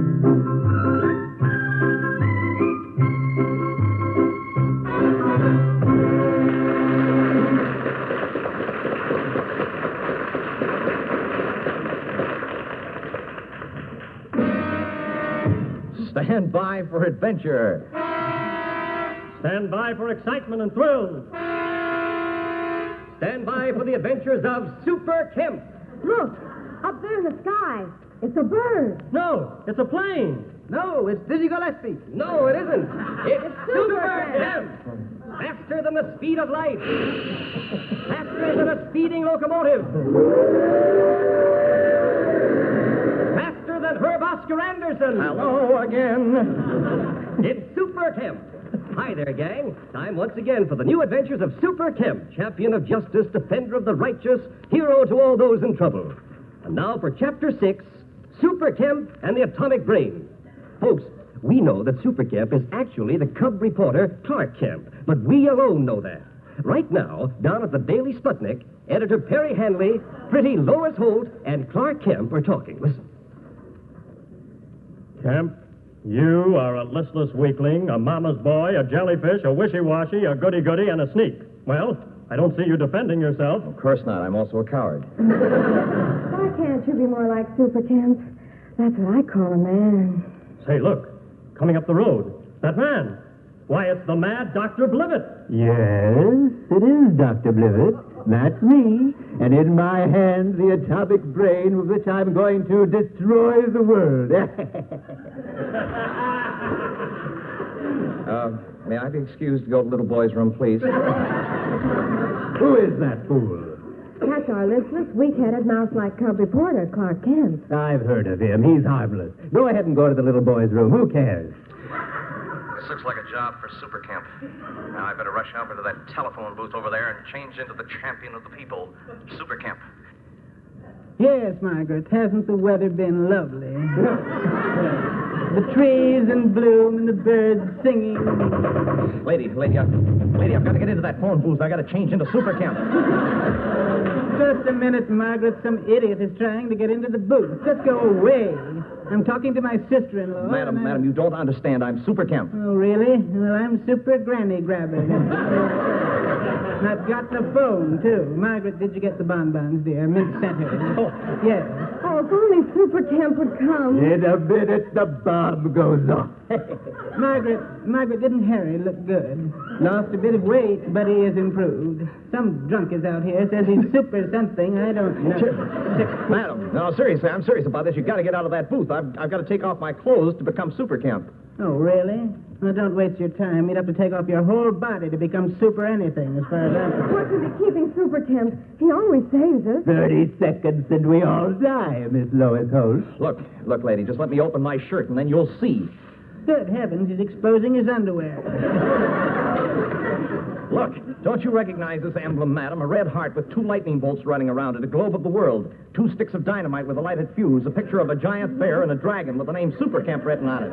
Now look at me as I stand here in my long red gym-type suit. Don't you know who I am? Don't you know what that is? Yes, it's in bad taste. I'm going to call an officer of the law. 15 seconds, Senator Handy, and it's curtains for us all. Oh, Super Kemp, please hear me. Help! Help! Oh, you foolish old woman, that emblem means that I'm Super Kemp. Oh, well, I've got a picture of a sailor tattooed on my arm. I suppose that makes me Mandrake the Magician, doesn't it? Do you have 2 dimes for a nickel, Sonny? Operator wants more money. Just a minute, dearie. I can't stand people who can't hold their liquor. Lady, I'm going to count to 10, that's all. If you're not out of that booth, I'm coming in. Now, 1, 2, 3, 4, 5, 6, 7. Yes. Hey, you can have the booth now. I say you can have the... Poor devil. Look at him just lying there. This goes to show you what bad booze can do. This is your announcer. Well, gang, Super Kemp has goofed again. But what will happen next week? Be sure to be with us at this same time, when once again we'll meet Super Kemp and hear Editor Perry Hanley say, Clark Kemp, come over here. You know something? You are the sloppiest looking reporter I ever saw. You look like you got dressed in a phone booth or something. Be with us, gang. Till then, this is George Ansbro saying goodbye.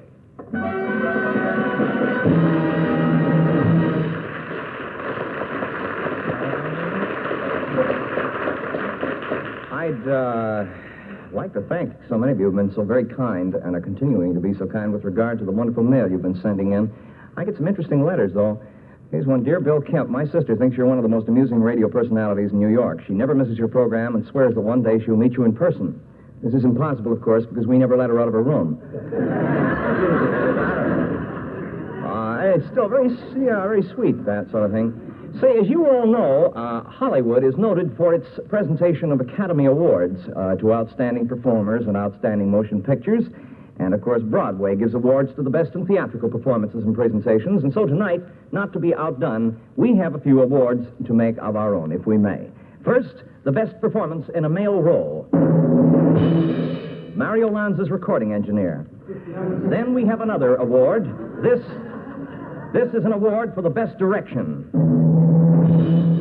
They went that away from the Maverick Show. The very finest set design. The World Series. Here's an award for the best costumes.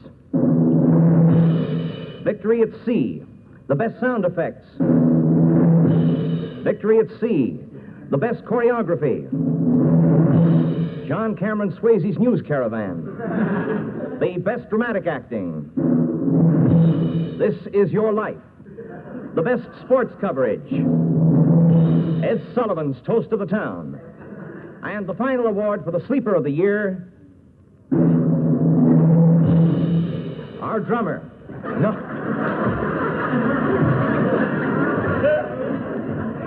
I want to thank our drummer. That's the best laugh I got out of that whole routine, you know. Okay, here's Betty Holt to sing When Your Lover Has Gone.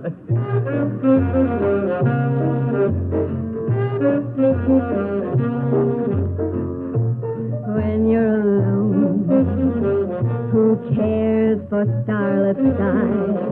When you're alone, the magic moonlight dies. At break of dawn, there is no sunrise. When your lover has gone, what lonely hours the evening shadows bring. What lonely hours with memories lingering like faded flowers. Life can't mean anything when your lover has gone. What lonely hours the evening shadows bring. What lonely hours with memories lingering like faded flowers. Life can't mean anything. Your lover has gone. Oh, when your lover has gone. When your lover has gone. When your lover has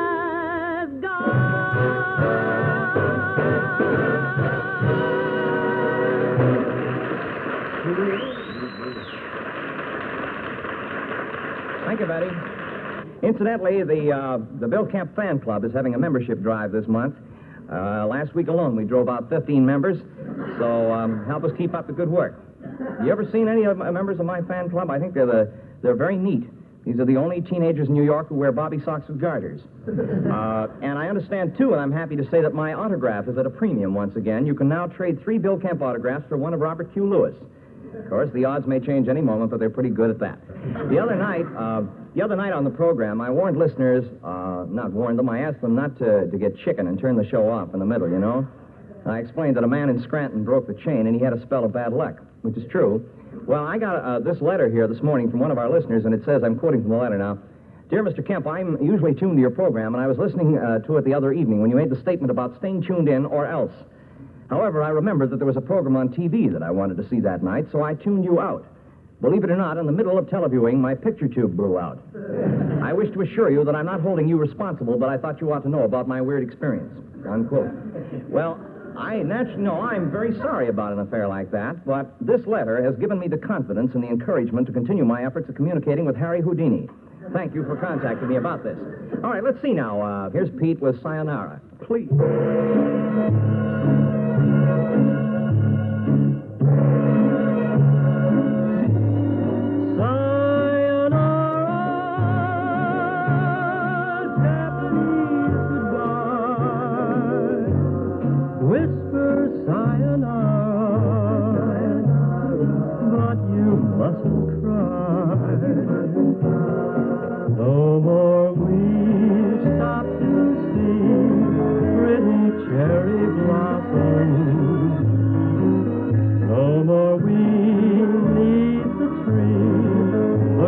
looking at the sky. Sayonara,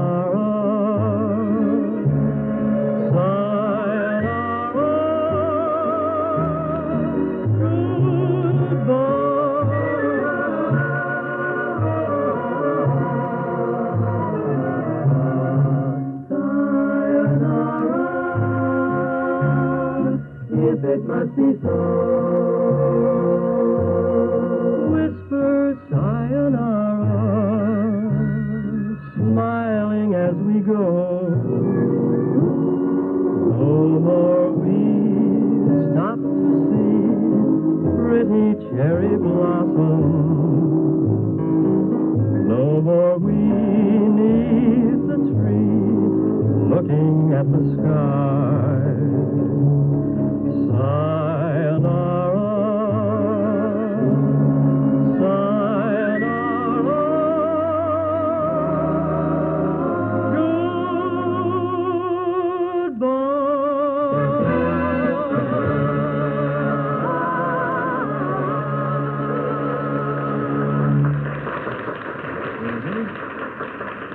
That's a pretty one, Pete. Thank you. Well, friends, that about wraps it up for tonight. I got to run along because if I'm not home by 10, they rent my room out.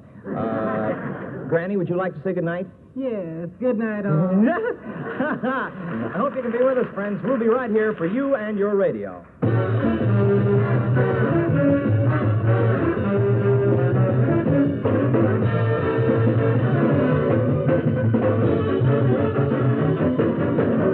Well, kids, time to say goodnight. Betty Holt. Good night, all. Peter Hanley. Good night, everybody. The Noteworthies. Neil Hefty in the orchestra.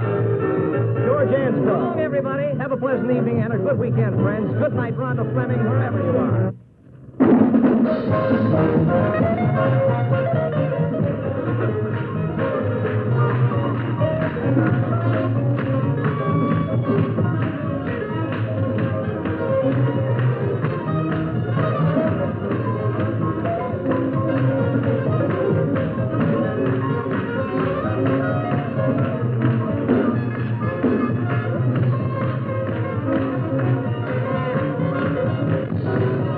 The Bill Kemp Show has come to you through the worldwide facilities of the United States Armed Forces Radio and Television Service.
Good evening, ladies and gentlemen. This is George Ansbro.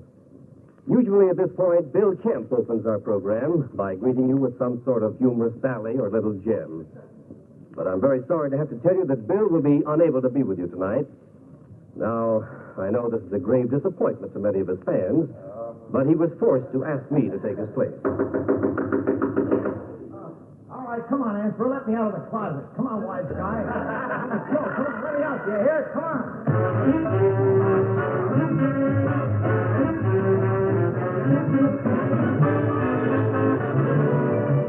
Live from New York City, the American Broadcasting Network presents the Bill Kemp Show with Betty Holt, Peter Hanley, the Noteworthies, and the music of Neil Hefty and his orchestra. I'm George Ansbro, and now here's our Bill Kemp.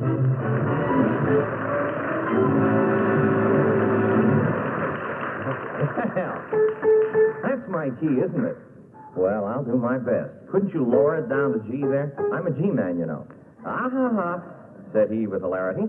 Well, a very pleasant good evening to you. Welcome to our program, and also a very pleasant good evening to those of you who have been kind enough to visit us here at the American Radio Theater. I must apologize for one thing, though.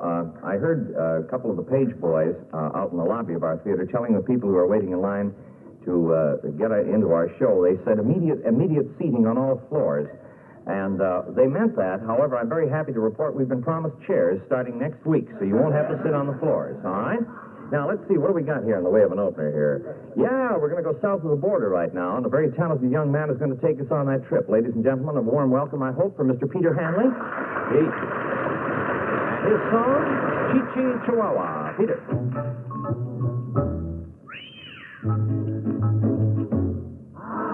Wah, wah, wah, wah, wah, wah. Wah, wah, wah, wah, wah, wah. Wah, wah, wah, wah, wah, wah, wah, wah, wah, wah, wah. Chihuahua, with Chihuahua, wah, wah, wah, wah. Mexico with Chihuahua. There's a girl that I love so, my sweet, sweet, sweet, sweet senorita, sweet, sweet, sweet, sweet. Oh, so fine and neat, neat, neat. My heart repeats, so I just can't believe she's mine. I love her lips, I love her eyes, I love her kiss, I love her sigh. I need her love, I need her charm, I need to run back into her arms. Chihuahua, wah, wah, wah, wah. Mexico and Chihuahua. There's a girl that I love so. Chihuahua,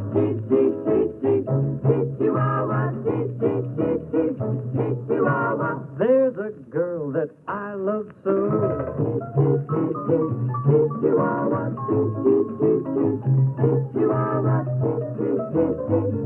Chihuahua. I just can't believe she's mine. I love her lips, I love her eyes, I love her kiss, I love her sigh. I need her love, I need her charm, I need to run back into her arms. Chihuahua, wah, wah, wah, wah. Mexico and Chihuahua. There's a girl that I love so. Wah, wah, wah, wah, wah, wah. Wah, wah, wah, wah, wah, wah. Wah, wah, wah, wah, wah, wah, wah, wah, wah, wah, wah, wah, wah. Chihuahua.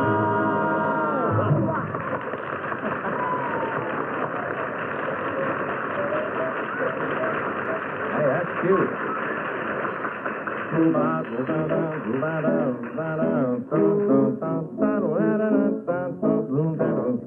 Hanley, that's cute. By the way, Don Rondo has a new record out on that number on the Jubilee label, Chihuahua.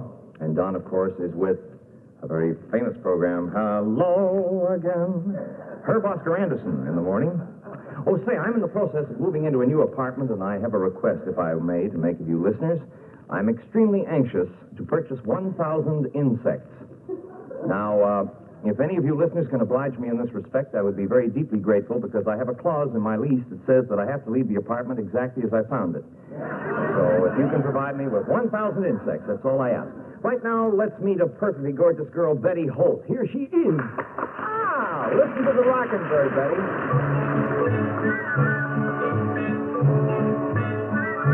Listen to the rockin' bird.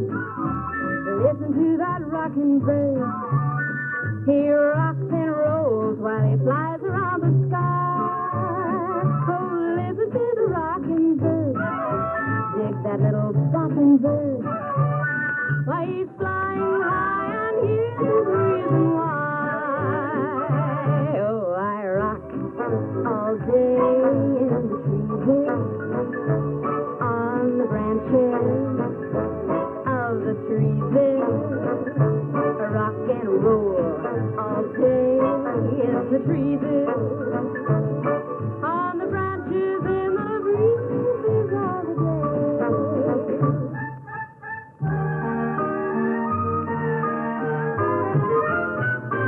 Oh, I rock all day in the breezes, on the branches of the trees.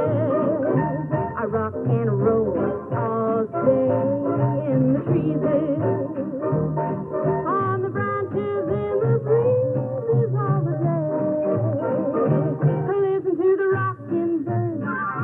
Listen to that rocking bird. He's that simply shocking, mocking, rocking bird. Oh, listen to the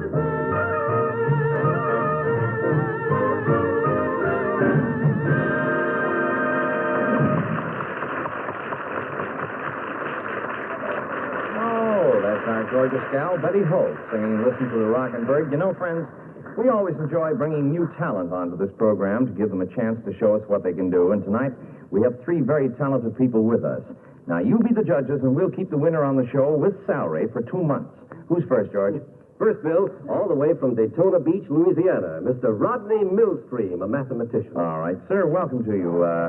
Now, what is it you do, sir? What do you do, actually? I add figures in my head immediately. I am the human univac machine. Say, that's very interesting, all right. Now, let's see. Add these figures. 1,233 to 4,121 minus 3,266 divided by 122 times 181.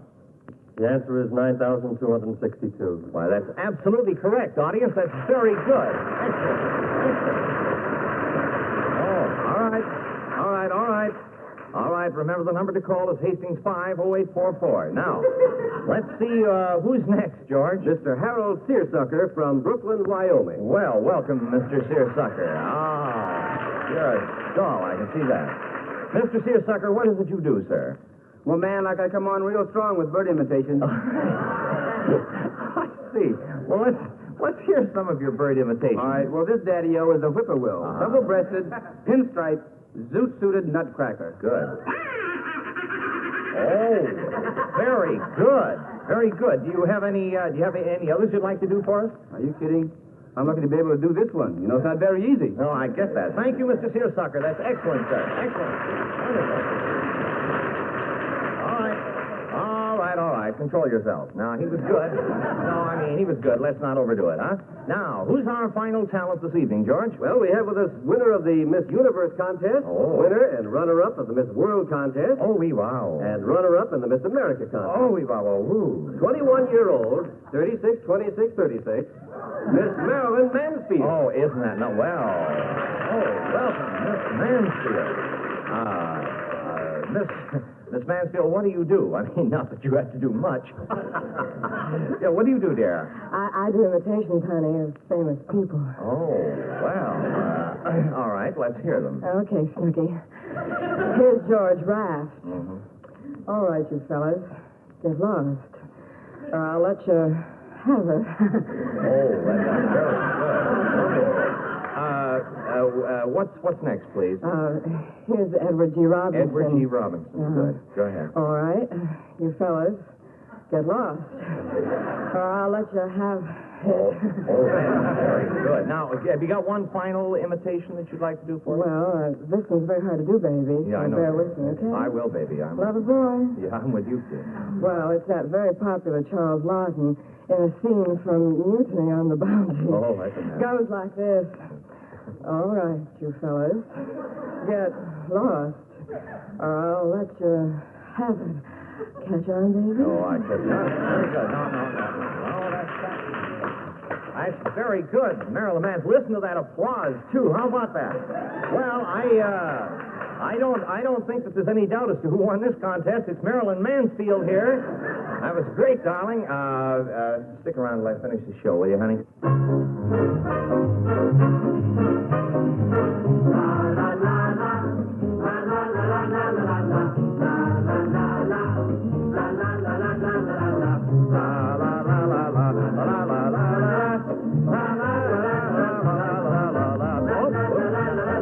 This is a number by Neil Hefti, an original called Rhino.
Thank you, Neil. All righty, let's get ready for a very nice number right here now, and we're going to involve the noteworthies on this particular hunk of lyrics here. The noteworthies front and center, and the lyrics to How Do You Say Goodbye?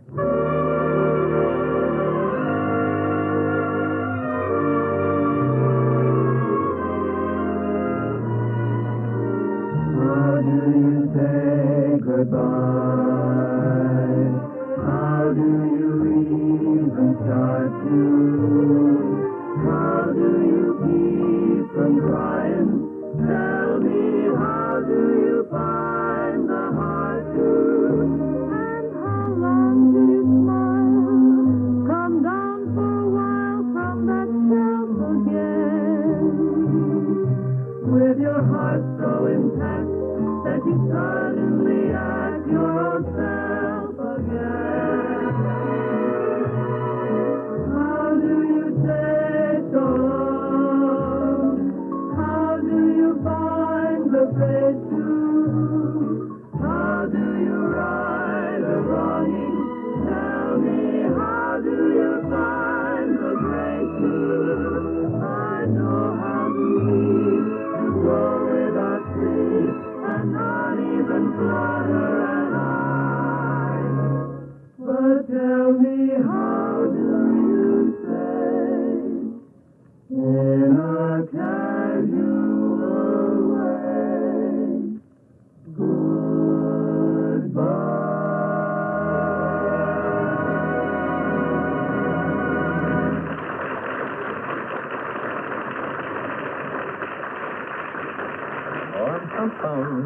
Good. Incidentally, the secret word this evening, friends, is shrew malls. Here's Betty Holt, back at the microphone with Deep Blue Sea. Deep blue sea, Willie, deep blue sea. Storms are coming, hear the wind blow free. Deep blue sea, Willie, deep blue sea. It was Willie what got drowned in the deep blue sea. Oh, Willie was a roving kind, tall and passing fair. From Mandalay to Frisco Bay, they knew him everywhere. 10,000 women worshipped him, and it was said that he kissed everyone but Catherine, and he loved the deep blue sea. Now Willie was a roving kind, at least he thought he was.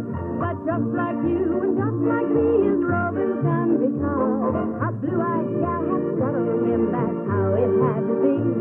She drowned him in two blue eyes, just like the deep blue sea. Deep blue sea, deep blue sea, Willie, deep blue sea.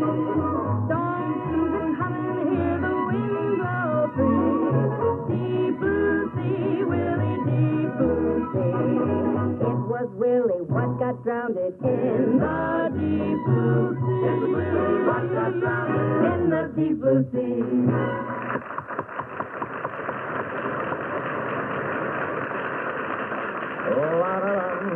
Deep Blue Sea, Betty Holt there. Gee whiz, these keys, I don't know. Yeah, here you are in B flat. Why can't you pick I use the biblical style of piano playing, you know, seek and ye shall find. It's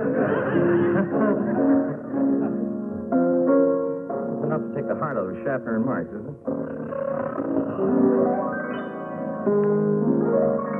Oh, boy.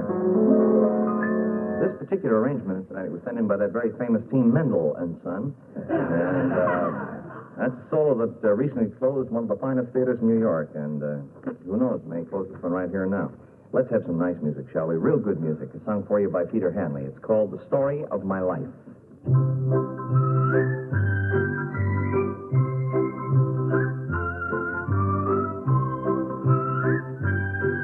Someday I'm gonna write the story of my life. I'll tell about the night we met and how my heart can't forget the way you smiled at me. I want the world to know the story of my life.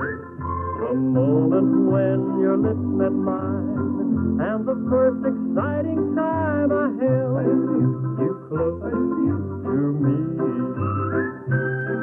The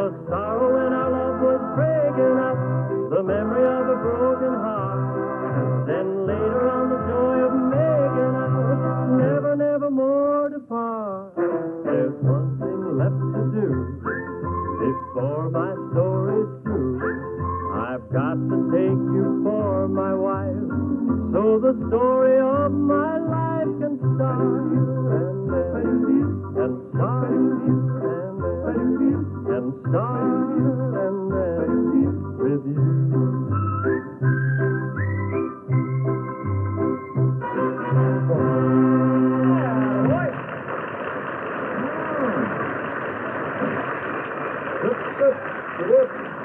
Attaboy, Peter. Very nice. I was browsing through a toy store this afternoon, and I came across a group of famous dolls. You know, it used to be, certainly in my day anyway, that dolls, the only dolls sold were things like Howdy Doody dolls and Shirley Temple dolls. But today, they have just about anybody of importance represented in doll form. Now, for example, I saw this afternoon they have a John Foster Dulles doll. Well, that's very true. You can buy it in the store. Every hour on the hour, it takes off and flies around the room. And they have others. They have a Jane Mansfield doll, and this doll is a lot of fun, really. It comes complete with 6 dresses with which you can dress the doll. And that's actually where the fun comes in, because all the dresses are too tight, you see. And they also had a Sid Caesar doll. It doesn't cry. It doesn't cry. It coughs. And they had let me see, what else? Boy, they had a lot of these things. They had a Jimmy Hoffa doll. When you turn it upside down and it takes the Fifth Amendment. Oh, and I'll tell you what they also had. There's a Porfirio Rubirosa. I knew I'd have trouble. You know, this is the problem. You buy cheap popcorn, what are you going to do? Porfirio Rubirosa. Yeah, there's one of these Rubirosa dolls. It doesn't do anything very clever, as a matter of fact, but it's very important because it keeps all the other dolls very contented. And now, this next item... No, please. Save it. I got a weak finish. You won't believe this, but it's true. There's a George Ansbro doll on the market. That's right. George Ansbro, our announcer, and this doll gives the correct American time. As a matter of fact, I'm very lucky. I happen to have one. I bought this, of course. I have one right here on top of the piano, and I'll show you how it works. I think it's wound up all right. All you do is say to it, "What is the correct American time, George?" The correct American time is now... Wait a minute. Sorry, I guess I forgot to wind it up. Just a sec here. Watch this. There we are now. It's wound up. All right, now let's try it again. George, what is the correct American time? The correct American time is now...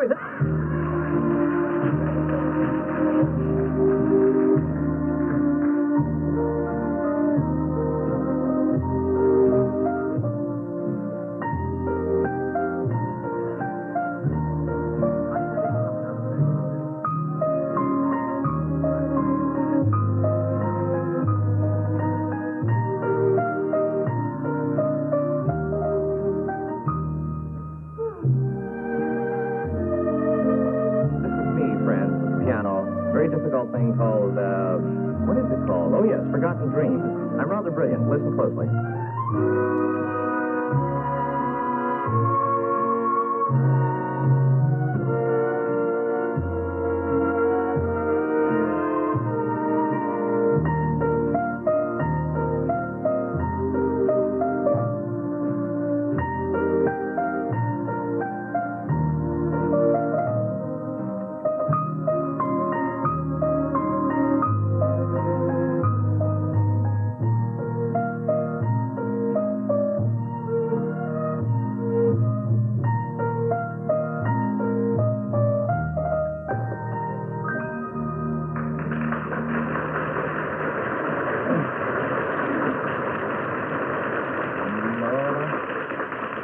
Tell you what, friends, we plan to start a new feature tonight whereby I'm going to go down into the audience, and we'll let members of the theater audience right here ask me personal questions about myself.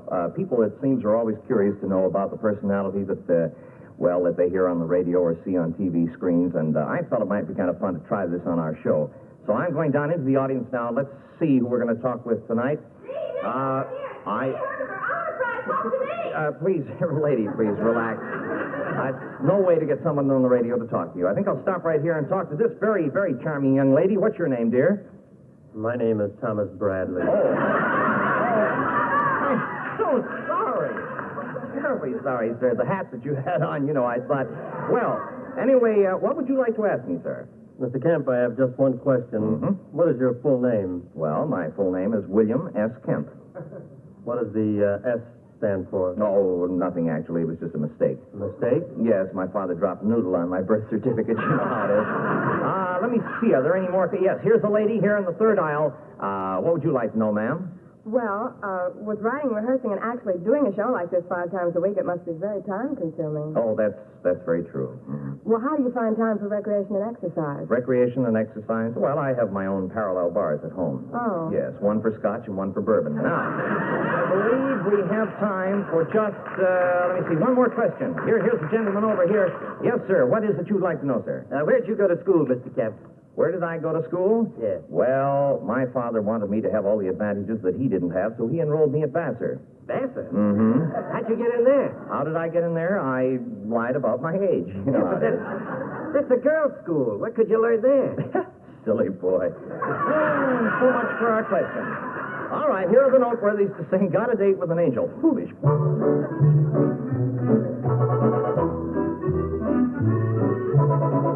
Got a date with an angel. Gonna meet her at 7. Got a date with an angel, and I'm on my way to heaven. She's so lovely beside me, and whatever beside me. Got an angel to guide me, so I'm on my way to heaven. Soon I'll hear the bells ring out, and the choir will sing out. When the pearly gates swing out, she'll beckon to me. I've been waiting a lifetime for the season that's heaven. Got a date with an angel, and I'm on my way to heaven.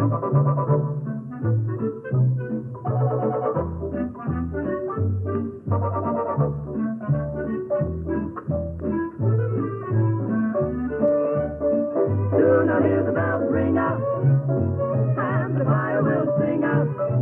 When those pearly gates swing out, she'll beckon to me. She's so lovely beside me, and whatever beside me. Got an angel to guide me, and I'm on my way to heaven. Climbing up the ladder above, to find the one who waits for me.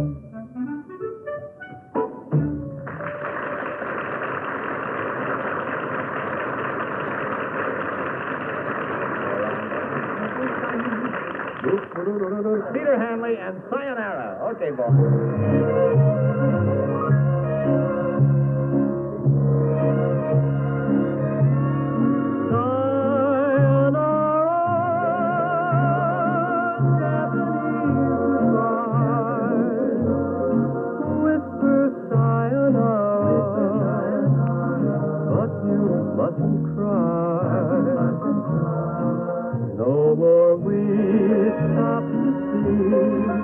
Pretty cherry blossom.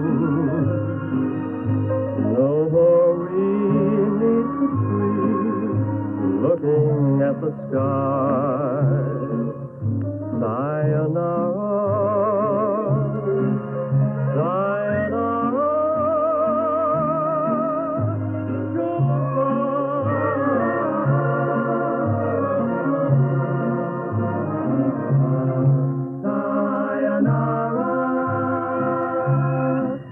it must be so. Whisper sayonara, smiling as we go.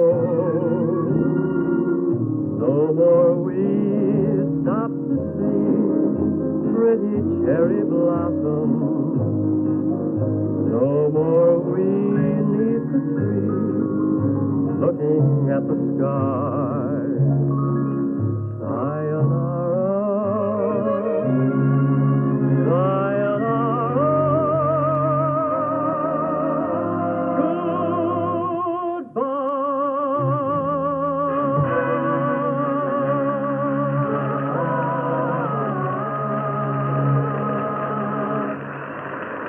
That's wrap-up time tonight. I sincerely hope you can join us when we'll all be right here for you and your radio.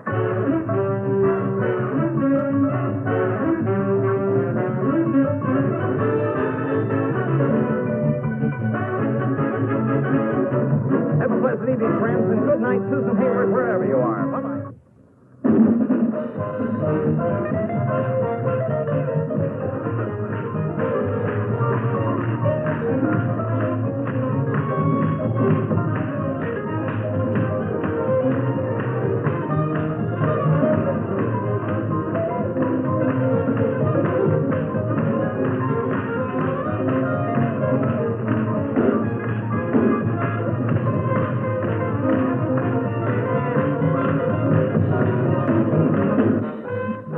The Bill Kemp Show has come to you through the worldwide facilities of the United States Armed Forces Radio and Television Service.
The American Broadcasting Network presents the Bill Kemp Show with Betty Holt, Peter Hanley, the Noteworthies, and the music of Neil Hefti and his orchestra.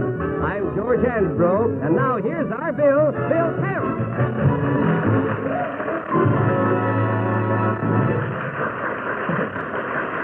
Yeah, thank you. And now we're going to get the whole gang together to open our show, the Noteworthies, Betty Holt, Peter Hanley, Neil Hefti and the orchestra, and Honeycomb.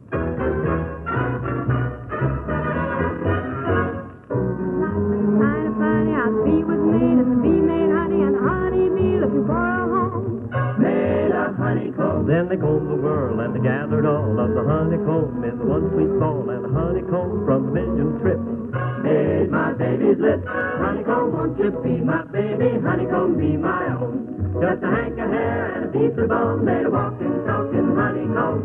Honeycomb, won't you be my baby? Honeycomb, be my own.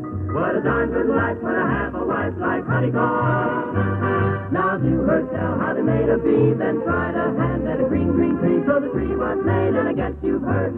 Next they made a bird. Now they waited round till the end of spring, saving every note the bird did sing. Then they rolled it up into one sweet tone. For my honeycomb, honeycomb, won't you be my baby? Honeycomb, be my own. Just a hank of hair and a piece of bone made a rockin', talking honeycomb. Honeycomb, won't you be my baby? Honeycomb, be my own. What a darn good life when I have a wife like honeycomb. In a little while, when they made that bird, they looked around for a little word. It sounded sweet as a turtle dove, so they called it love. Then they went around looking everywhere, taking love from here and love from there, and stored it up in a little heart. For my honey's heart, honeycomb, won't you be my baby? Honeycomb, be my own. Just a hank of hair and a piece of bone, they walking, talking honeycomb. Honeycomb, won't you be my baby? Honeycomb, be my own. What a darn good life when I have a wife like honeycomb. Baby, won't you be my honeycomb?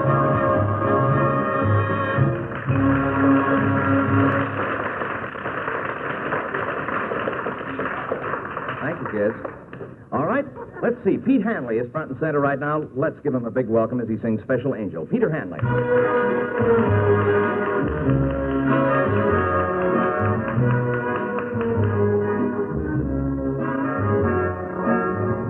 You are my special angel, sent from up above.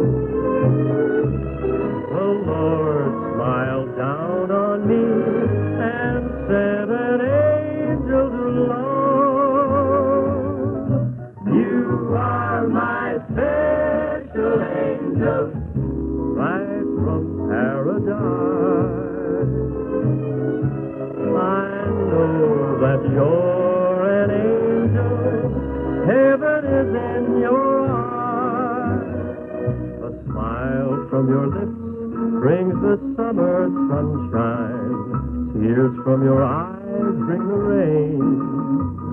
I feel your touch, your warm embrace, and I'm in heaven again. You are my special angel through eternity. I'll have my special angel here to watch over me.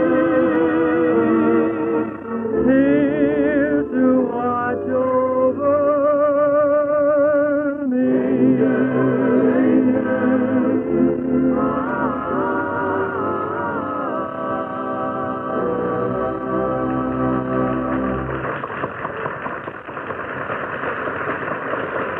Thank you, Pete.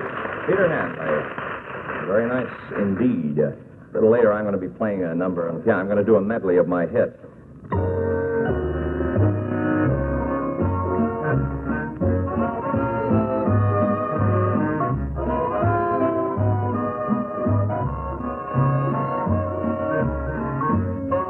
Neil Hefti in the orchestra and Star of Love.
Ladies and gentlemen, as a public service, this program periodically attempts to rehabilitate unemployed personnel, people who, through no fault of their own, are in need of a job.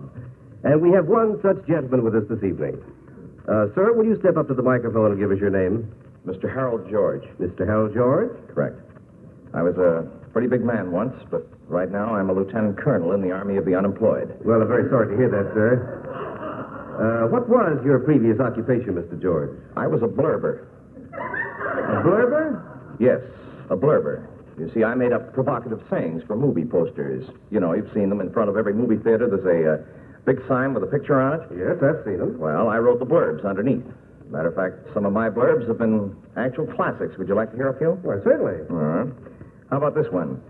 Pagan women in a frenzy of strange and forbidden rituals. This is the tender story of a boy and his giant squid. Well, that's pretty terrific. Yeah, it is. George, Yeah. how is it that you're looking for a new job right now? Well, one day my director told me to do a blurb for a new picture starring Boris Karloff, Bela Lugosi, and Peter Lorre. I did a terrific one, but I don't know, he didn't think it was any good, so he fired me. Well, what was your blurb? I had it written, The Gay Adventures of Three Devil-May-Care Vampires and the Old Bats They Left Behind. Didn't like it, though. Well, now, that sounds very good to me, Mr. George. Well, you have good taste. However, keep your chin up, sir. Well, I'm sure that your appearance on this program will be instrumental in your obtaining another blurber position.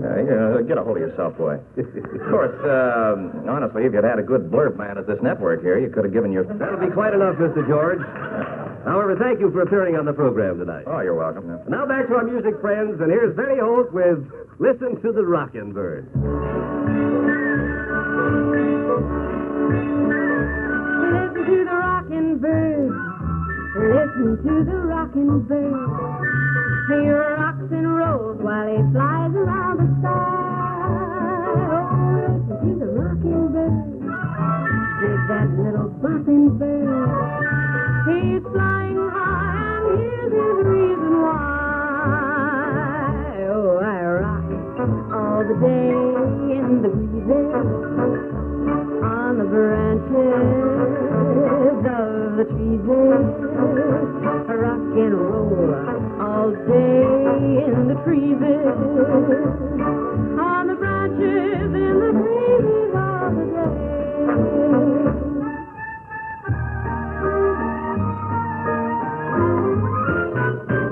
Oh, I rock all day in the breezes, on the branches of the trees.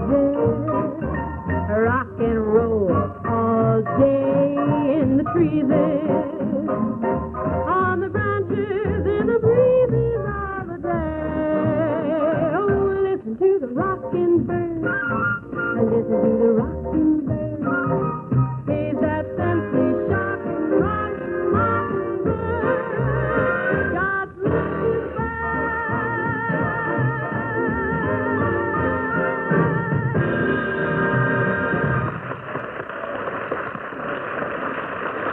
Thank you, Betty. That was just delightful. So, this woman, who was a resident of the fashionable Nob Hill section of San Francisco, she hired an affable new Chinese houseboy, but she found his name too difficult for everyday use, and she said to him, "Look, I can't go around calling you Fu Yu Ling Tian Mi all the time. I'll just call you Russell, if you don't mind." And the Chinese houseboy, he beamed at her, and he said, "Okay, lady, but please to tell me your name again." And this society-type woman said very haughtily, "I am Mrs. Eustace Tweaksbury Frothingham." And the houseboy said, "Well, you too long, too. I just call you Charlie,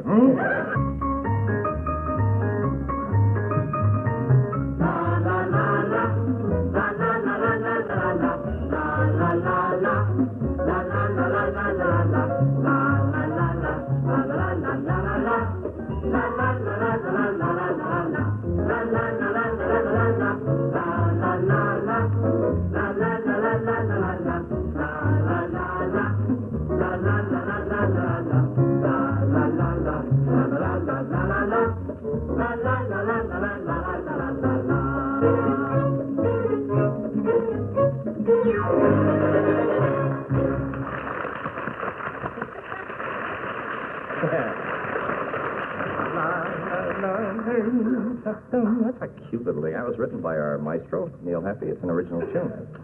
This is Kemp calling again. Into each life, a little rain must fall, and I'm your drip for tonight. Boy, it's coming down out there outside, as a matter of fact. And this is the program, friends, that has a message, due to the fact that our musicians double as Western Union boys. You know... Dad, I told you to stay home tonight. You know, a lot of people wonder what an entertainer does with himself all day, and kind of speaking for myself, I sit around the house and I whistle. And I've told this to a lot of people. They say, "You sit around the house and whistle?" And I say, "Yes." And I admit, I don't make any money that way, but I tell you, I got the finest collection of dogs you ever saw in your life.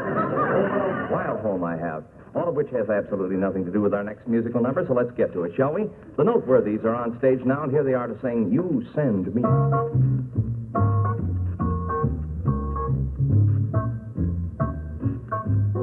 You send me, you send me, you send me, honest you do. You thrill me, you thrill me, you thrill me, honest you do.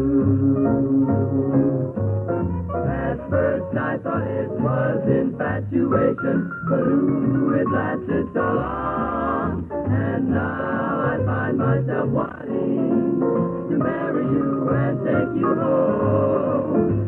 You send me, you send me, you send me, honest you do. At first I thought it was infatuation, but ooh, it lasted so long.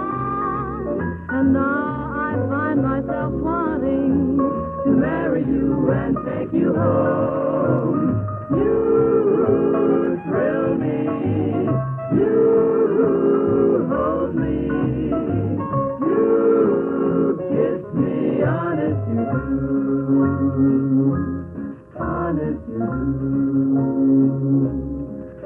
wanted to do.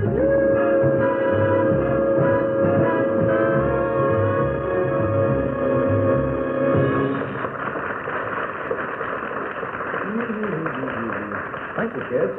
That's a nice number. I like that. It's got a nice beat to it. You send me. Matter of fact, we had a teenage girl wrote in the other day and said that Peter Handley sends her.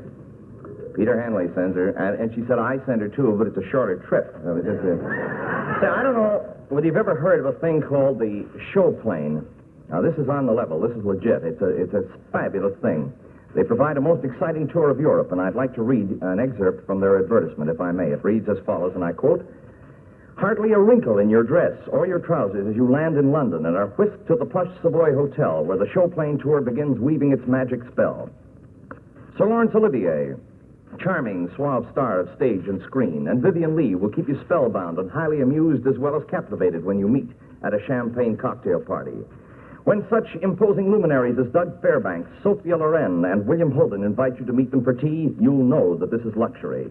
And the merry whirl goes on. Cocktails with Maurice Chevalier, and then a front row center seat at the Folie Bergère. Now, that's on the level. I was actually reading from their advertisement, and, well, not to be outdone, excuse me here, I must pay my gas bill. Not to be outdone on this program, we too are launching a show business tour. And here's what we are going to offer. Kemp's tour guests will assemble for dinner at the fashionable Central Park Zoo cafeteria. The employees' entrance, of course. Now, wait, I'll use it later. Then it's off to adventure as you're whisked by foot to the Con Edison plant, where we will personally give each guest an electric bill with your own name inscribed on it. And then it's off to Broadway and the Mark Hellinger Theater, where My Fair Lady is playing, and you'll receive a special treat during each intermission as I come out of the theater and tell you all about the play. And can there be more? Why, certainly there is more than you possibly could dream about. Put on your tweeds as your tour takes you aboard the famed IRT subway, where there you will witness the greatest show in New York, featuring a cast of millions. It's called The Rush Hour. Oh, fun. And yet the merry whirl goes on as you visit an actual television show and meet a man whose voice is familiar to many New Yorkers. Yes, you will personally meet and shake the hand of the projectionist on the Late Late Show. How about that, eh? And you may even share his lunch if you're quick. And then, finally, it's off to quaint Greenwich Village here in New York, where you will personally visit the walk-up apartment of George Ansbro, boy announcer. George will take the guests on a tour of his entire apartment building as they join him, as he goes on his nightly rounds collecting trash. Now, isn't that fun? Yes, I think it is. Okay.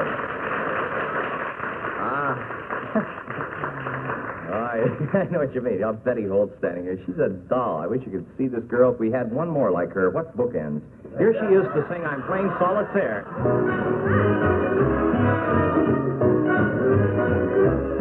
I'm playing solitaire with my deck of broken bricks. Each card I play brings memories of you. I'm playing solitaire 'cause I'm all alone, it seems. You said goodbye, that's why I'm feeling blue. You were the king, I was the queen, but the cards were all stacked. The queen lost her king. There was a joker in the pack, so I'm playing solitaire with my deck of broken dreams. I'm dreaming that you're in my arms again.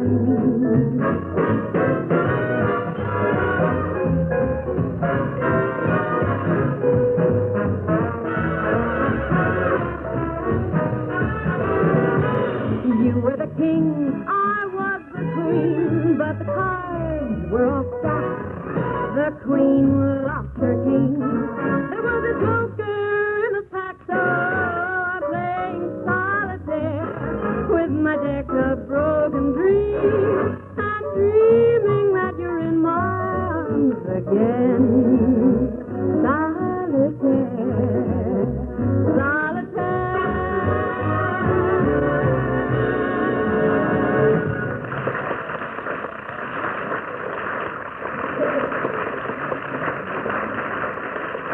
Ladies and gentlemen, tonight we have a very interesting guest with us here in the theater. He's one of the top writers, top material writers in this business, and for the past 10 years, he's been writing material for Professor Backwards. Welcome to the show, sir.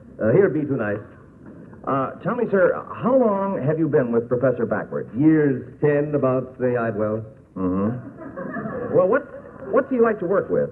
No, I people finest of one is he that minds my in doubt us is there. Mm-hmm. Well, I don't suppose you could dispute that. Certainly, I wouldn't argue the point. What plans do you have for the future? Not may I again, then, and backwards, Professor, with stay might I depends on it. Yes, I see. One final question, sir, if I may. What do you think of our program? One of the worst things I've ever heard.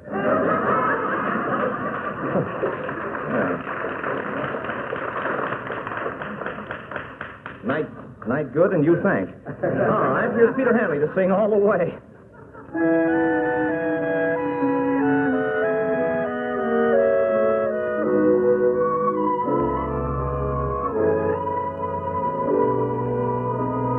When somebody loves you, it's no good unless he loves you all the way. Happy to be near you when you need someone to cheer you all the way. Taller than the tallest tree is, that's how it's got to feel.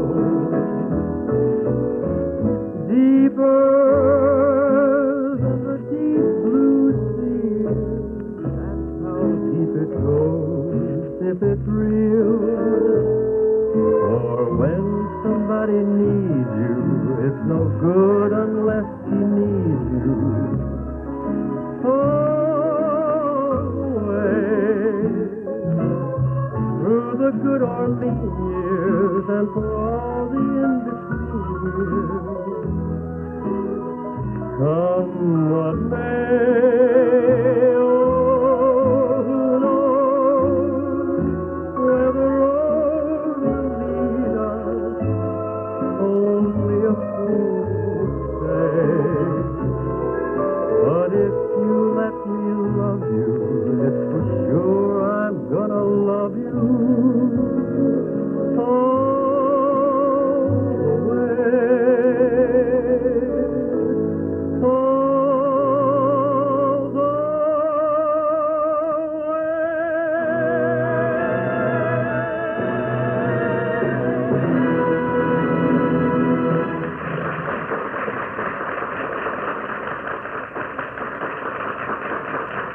Beautifully done, Pete. Beautifully done. It's a lovely, lovely number, too. Gee, that's a pretty song. So this ventriloquist, he wasn't able to get a vaudeville booking, and what he did, he couldn't get bookings to vaudeville, so he turned to spiritualism, and he opened a medium's parlor, you see. And his first patron was a widow who wanted to talk to her departed husband. So this ventriloquist, he did his stuff, and the widow was absolutely delighted. And after the seance was over, she gave him $50, and she asked if she might come again the following week. And the ventriloquist, holding the $50 in his hand, was so eager to please her that he said, "Madam, I'll not only let him speak to you, but I'll drink a glass of water at the same time."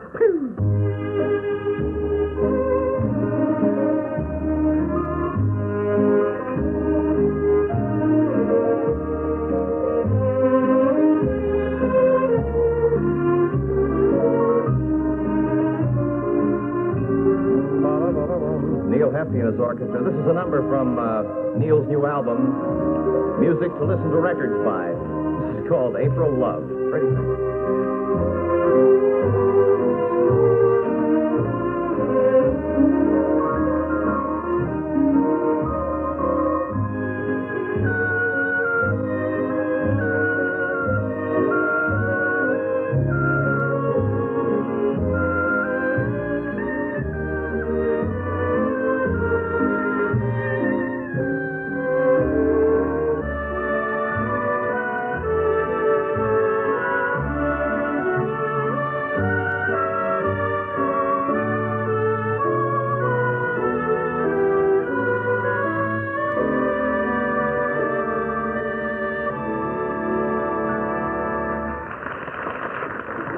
Now, here are the noteworthy singing Hill.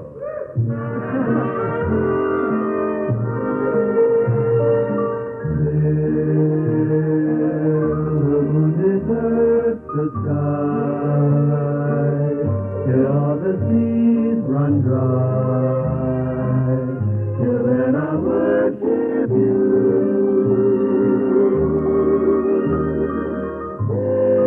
Till the tropic sun grows cold, till this young world grows old, my darling, I'll adore you. You are my reason to live. All I own I would give, just to have you adore me. Till the rivers flow upstream, till others cease to dream, till then I'm yours, be mine. You are my reason to live. All I own I would give, just to have you adore me. Till the rivers flow upstream, till others cease to dream, till then I'm yours. Be mine, all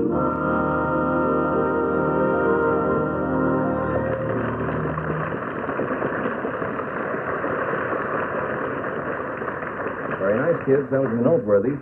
And now here's lovely Betty Hope with a lovely song called I Never Felt More Like Falling in Love.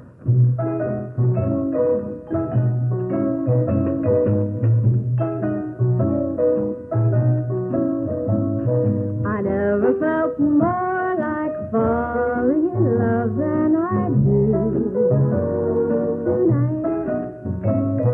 I never felt less like fighting off love than I do tonight. You only kissed me once and set me reeling. What a wonderful, beautiful, marvelous, heavenly kind of feeling. Oh, I never felt more like falling in love than I do tonight.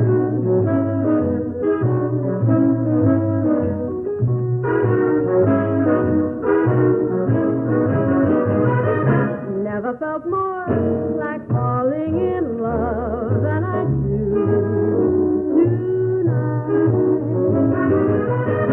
Never felt less like fighting off love than I do tonight. You only kissed me once and set me reeling. What a wonderful, beautiful, marvelous, heavenly kind of feeling. Oh, I never felt more like falling in love than I do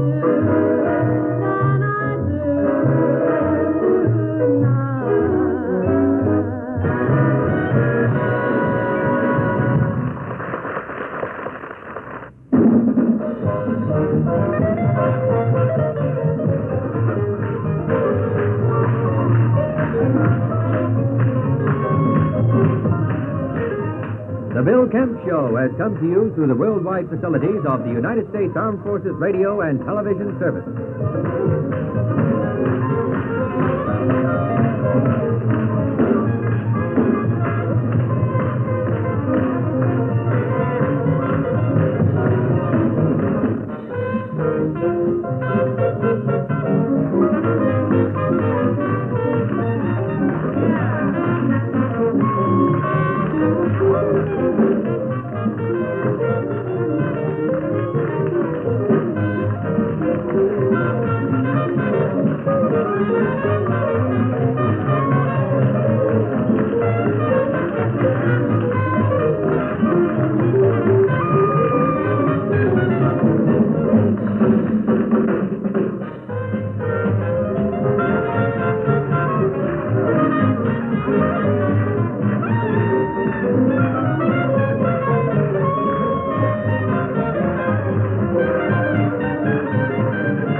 Kemp Show, coming to you live from New York City. We feature the talents of Betty Holt, Peter Hanley, the Noteworthies, and the music of Neil Hefti and his orchestra. Bill's special guest tonight is Will Jordan. I'm George Ansbro, and now here's our Bill Kemp.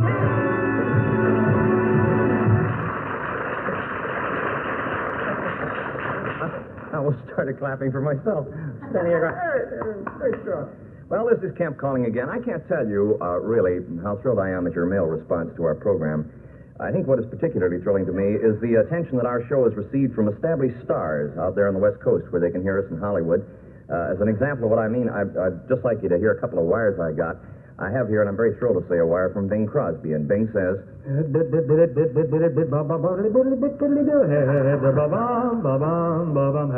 again. As you know, Bill, as you know, all my life I've spent lots of time with music, drama, and all forms of entertainment, and I want you to know that your show is a welcome change. And I want to tell you about my son, Gary. Gary is very, very happy. He has a new record out now that we think is going to be a big, big smash.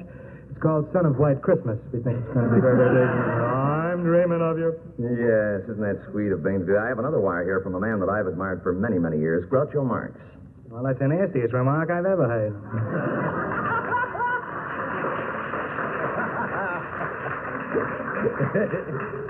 All right, say the secret word and divide $100 among you. It's a common way, something you'll have with you every day. The secret word is Bill Kemp. Now that I've heard his show, I know why they're trying to keep it a secret.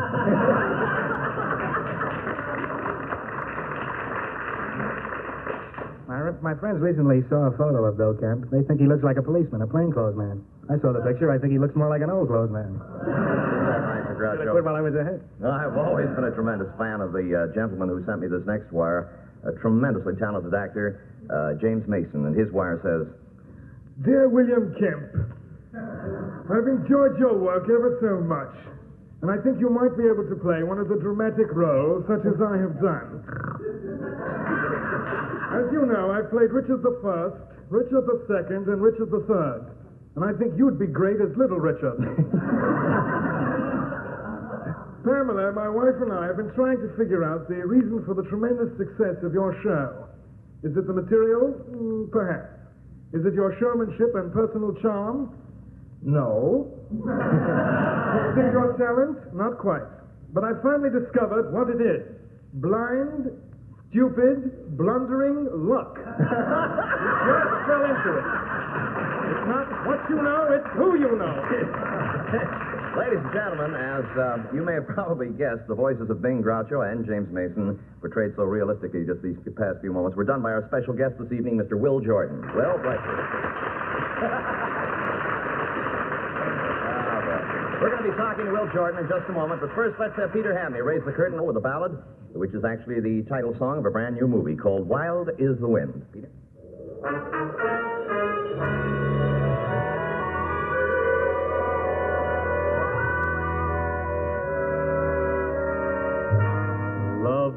Love me, say you do. Let me fly away with you. For my love is like the wind, and wild is the wind. Give me more than one caress. Satisfy this hungriness. Let the wind blow through your heart, for wild is the wind. You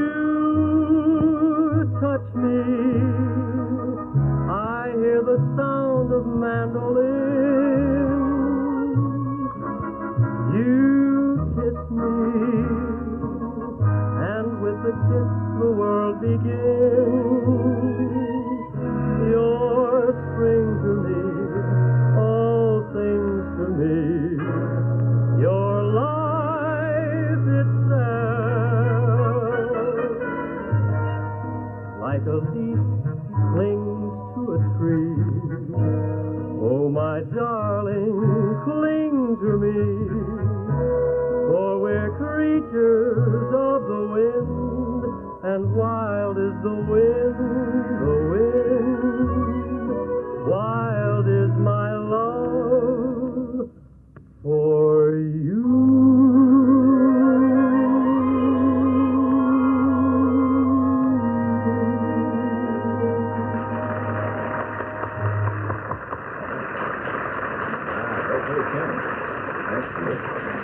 You know, Will Jordan and I were discussing horror movies just prior to going on the air tonight, and we noted how TV is bringing back so many of these horror films. Isn't that true, Will? Yes, that's very true. Your own ABC TV has been responsible for bringing back some real old thrillers. Yeah, you're so right. Things like Dracula, and then, of course, recently they showed Frankenstein. Frankenstein and the Neil Hefti story, all the great horror movies. And I'm only kidding. And incidentally, did you ever read my scenario of the movie Frankenstein? No, Will. As a matter of fact, I have been told about it, though, and I hear it's quite interesting. Do you suppose you could enact a scene from it for us? Well, yes. It probably would start like all great horror movies do. It's always a windy night. And lightning and thunder. And rain. I do lousy rain. I don't know. Some people have the knack. I can't do. Anyway, the scene is an old castle atop an old hill. The window creaks idly open. And by candlelight, we discover a young, handsome, cross-eyed scientist, Victor Frankenstein, scribbling away at his notes. Scratch pad. That's him. And now the scene switches to the graveyard, but first he brings his assistant, who's a little dwarf by the name of Grumpy. Come here, Grumpy. Hi-ho, hi-ho. Stop that. And now the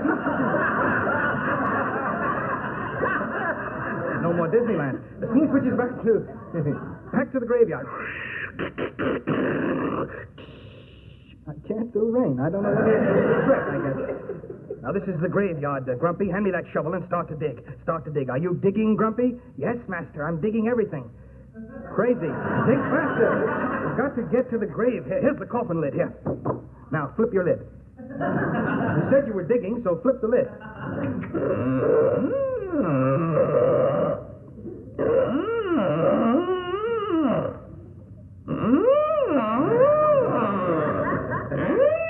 It's a revolving door. It goes right around. We've got to the body.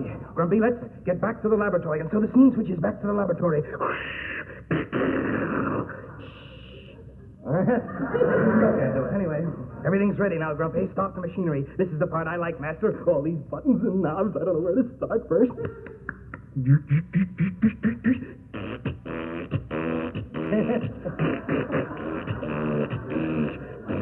Everything's ready, Grumpy. You got eggs boiling here? Yeah, I figured everything was warmed up. I'd boil a couple of eggs. Send you right back to Disney. Everything's ready, Fritz. Open the roof. Raise the platform with the body on it. Now, Grumpy, if lightning will only strike. Thank you. Close the window. Lower the platform. Now, let's look. Look at his ear. Look at his other ear. Look at his other ear. Look at his other ear. This guy's all ears. Doesn't seem to be any sign of life. Oh, don't tell me all our work, all these years, all years of work has gone for nothing, Grumpy. Did you say something, Grumpy? Not a word. I know, I heard a sound just then. It's alive. It's acting very strangely. Did you put the right brain in? Well, you see, Master, I dropped the original brain, and I put the brain of a piano player in instead. A musician's brain? Well, what kind of a creature will we have, Grumpy? I just want to thank you very, very much. We'll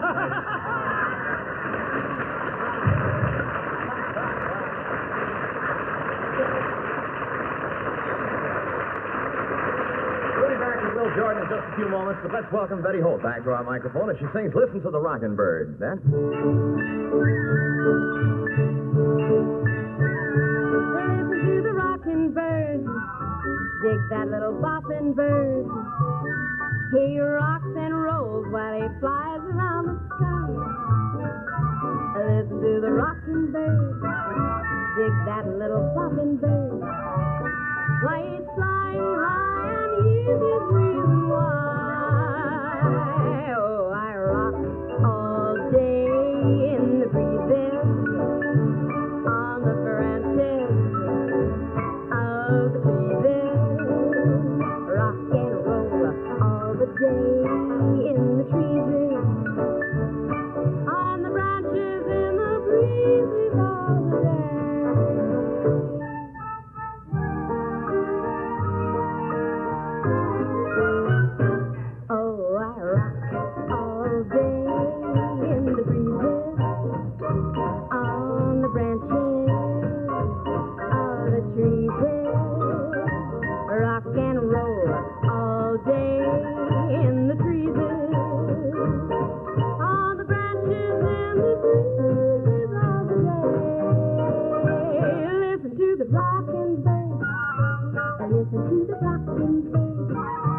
Why, he's that simply shocking, mocking, rocking bird. Just listen to the bird.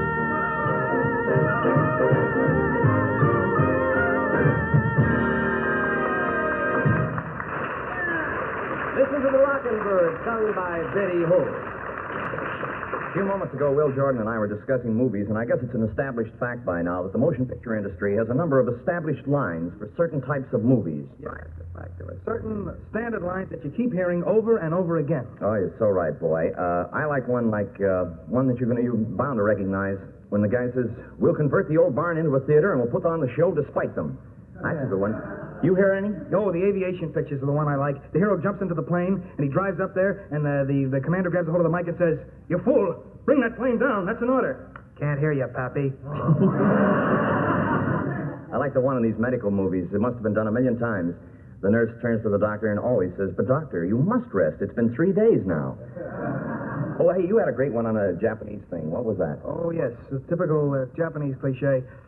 Oh, tell me, Yankee, where are your American friends?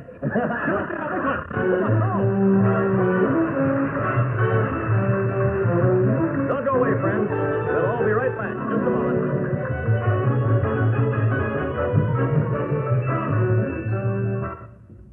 This is Jim Amici. Know how to tell what a person is really like? Just watch him drive. Anyone can apply the soft soap to give all the appearances of being a lady or a gentleman. But when the chips are down, when just one driver cuts in front of him or robs him of his so-called right-of-way, then you'll see the sparks fly and his true nature. In many cases, the nature of a self-centered fool. Remember this. Your driving reflects you. If you want to be considered by your friends as a responsible person, then act like one behind the wheel as well as anywhere else. Safe driving's a moral responsibility. Safety is no accident. Be a responsible driver. Safety check your car and double check your driving.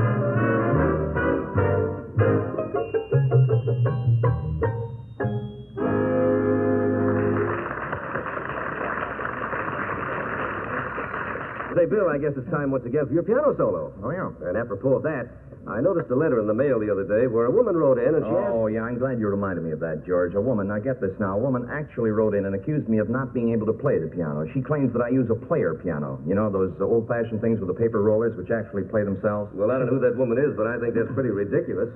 I've worked with Bill for a long time, and I know that he happens to play beautifully. Well, thank you, George. I guess that answers that woman's accusation. And now I think I better get on with my number. Right, Bill. What you going to play for us tonight? Oh, I think tonight I thought I'd do Alexander's Ragtime Band.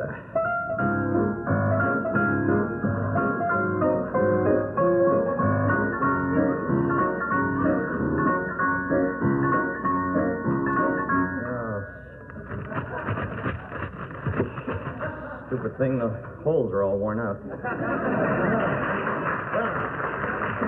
Let's get Peter Hanley sing, huh?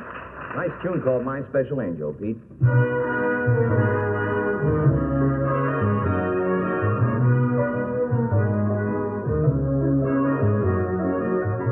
You are my special angel, sent from up above. The Lord smiled down on me and sent an angel to love.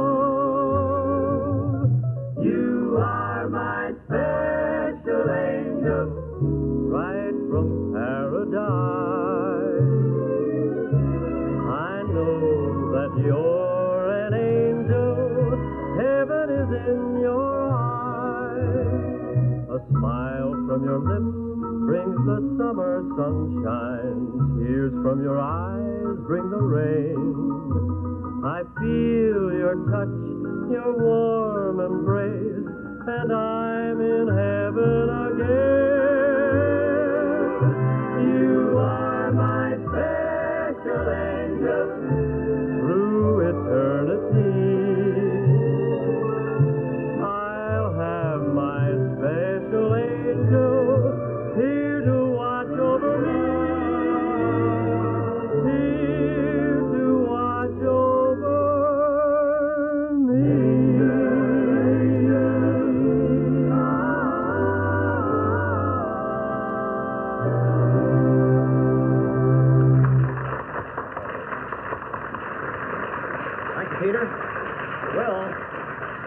think that probably one of the most famous characterizations of our guest tonight, Will Jordan, is undoubtedly his wonderful takeoff mimicry on Ed Sullivan. I thought that before he left us, he must say goodbye, a la Ed Sullivan. Would you please? I want to thank you, ladies and gentlemen, gentlemen. I want to thank you, your folks. It's a wonderful audience tonight. You've been really big reality. How big? Oh, fairly big. You've been wonderful. Good night. God bless you all. It's been a great thrill having Bill Kemp here on the stage, stretched right out there on our show, on our stage. Really big. Thank you. Good night. God bless you. We're really big. Thank you very much, Will Jordan. Betty Holt, front and center now on the lyrics to Deep Blue Sea. Betty. Deep blue sea, Willie, deep blue sea. Storms are coming, hear the wind blow breeze. Deep blue sea, Willie, deep blue sea. It was Willie what got drowned in the deep blue sea. Oh, Willie was a roving kind, so tall and passing fair. From Friend to Lay to Frisco Bay, to knew him everywhere. 10,000 women were to him, and it was said that he kept everyone but Catherine, and he loved the deep blue sea. Now Willie was a roving kind, at least he thought he was. But just like you and just like me, his roving son, because a blue-eyed gal had settled him, that's how it had to be.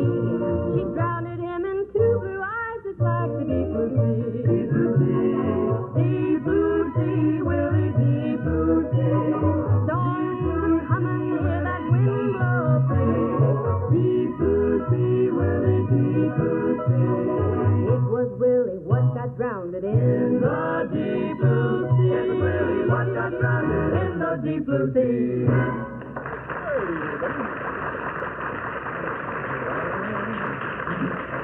Thank you, Betty. Hello, kids. This is your old Uncle Bill here. And I have a message for you. Now, I have news about that big contest that I was telling you about. Remember, kids? Now, here's all you have to do. Now, listen closely. Sneak into Daddy's closet. And in his pants pockets, you'll find some dirty old pieces of green paper with numbers and pictures of presidents on them. You know the kind I mean. Now, I'll tell you what you do. Take all this paper. Now, make sure you get every piece of it, and be careful not to wake Daddy. That's part of the contest. Now, take all these pieces of green paper, put them into an envelope, and send them to Uncle Bill Kemp. Care of the American Broadcasting Network, 39 West 66th Street, New York. You got that? That's all you have to do, kids. And the first 25 children to send in these envelopes will receive an exciting prize, because Uncle Bill will send you a beautiful picture postcard from South America. All right? Okay. Lips of wine. Take it, kids. I tasted your sweet lips, thrilled to your fingertips. Lips of wine, warm with fire, you are my one desire. Lips of wine, and they are mine. Wild tropic breezes play, wild palm trees gently sway. Lips of wine, come to me with hello so tenderly. Lips of wine, and they are mine. Sweet Hawaiian lips, no more will I roam. I must have your kiss, and I can't go home. You stole my heart from me, pretty rose of white and lips of wine, sweet and rare. Tell me you will always care. Lips of wine, and they are mine. Sweet Hawaiian lips, no more will I roam. I must have your kiss, and I can't go home. You stole my heart from me. Sweet lips, sweet and tasty lips, pretty rose of white and sweet lips, sweet and tasty lips. Lips of wine, sweet and rare. Tell me you will always care. Lips of wine, and they are mine.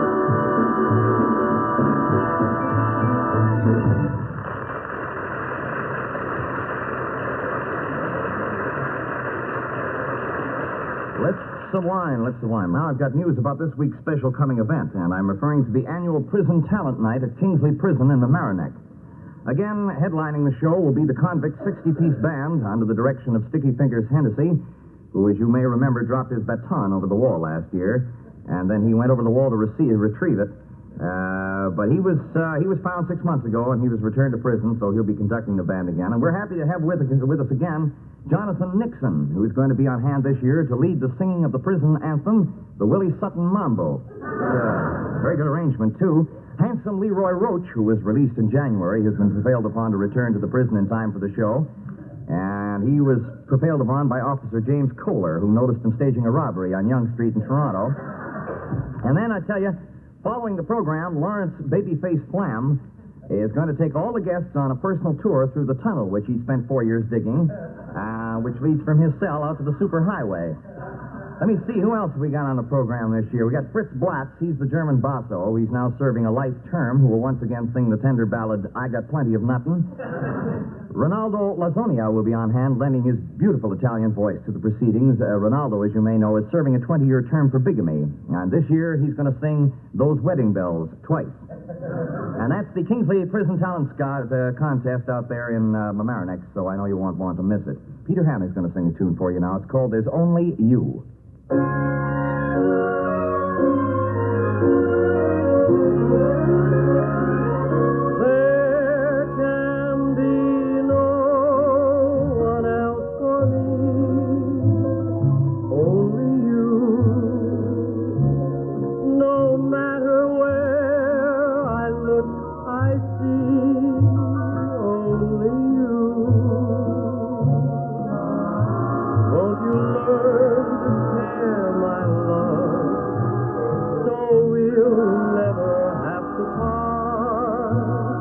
Won't you come and share my love and my life, my soul, my heart? Nobody's arms do I desire, only yours. And no one's lips set me on fire, only yours.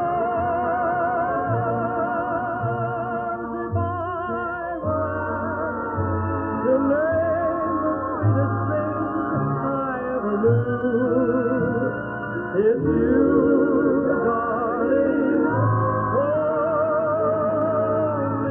only you.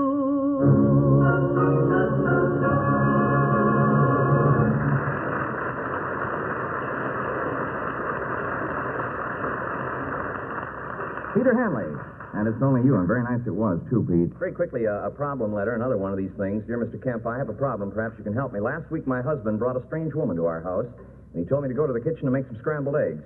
The next night, he brought home another woman and told me to go to the kitchen and fry a steak. Now he's just phoned to say that he was bringing a blonde home, and he wants some veal cutlets. My problem is this, Mr. Kemp. Do you have a good recipe for veal cutlets? Yeah, we'll mail it out to you, ma'am. It was very kind of you to write to me. Right now, we got a thing called How Do You Say Goodbye?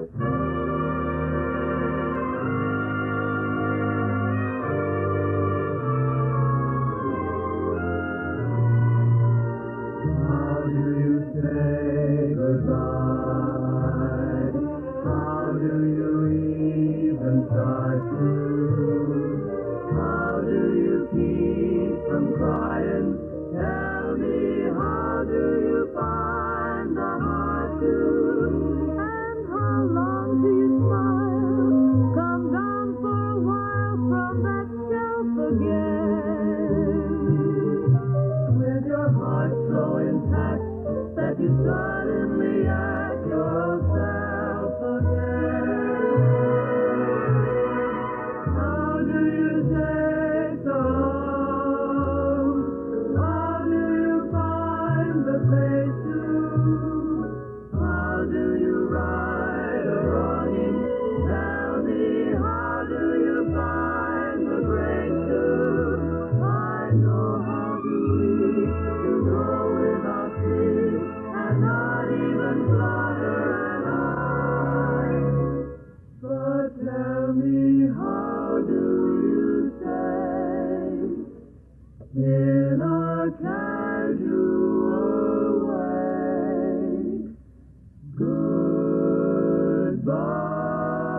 just got a wild thought. Wouldn't it be crazy if Yul Brynner turned out to be a long-haired musician? Yeah. Well, friends, yes, that about does it. Brings us to wrap-up time on tonight's show. I want to thank once again our wonderful guest this evening, Will Jordan.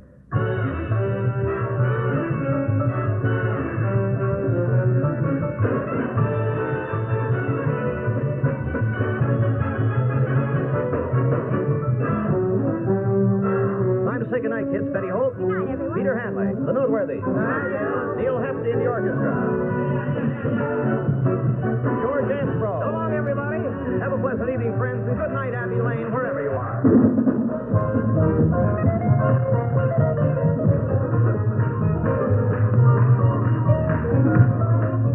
The Bill Kemp Show has come to you through the worldwide facilities of the United States Armed Forces Radio and Television Service.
Broadcasting Network presents The Bill Kemp Show with Darla Hood, Peter Hanley, the Noteworthies, and the music of Neil Hefti and his orchestra. I'm George Ansbro, and now here's our Bill Kemp.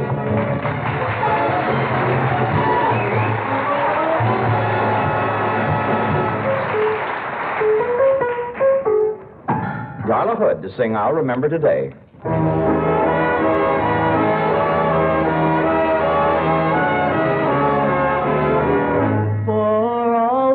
And always I'll remember today how you held me and kissed me in the tenderest way. Even though you may leave me, in my heart you will stay. Though I'm lonely tomorrow, I'll remember today. What a wonderful day. I'll remember music and the welcoming skies. How the sound of your voice proved the love in your eyes. For as long as I live here, I'll remember today how you whispered I love you in the tenderest way. Through the winds of December and the magic of May,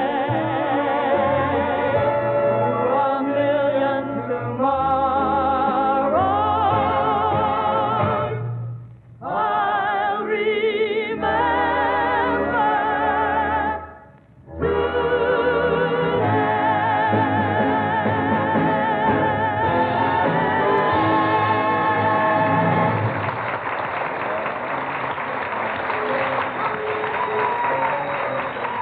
Beautiful, Darla. Thank you very much. I tell you, there's nothing like good entertainment, especially on this show.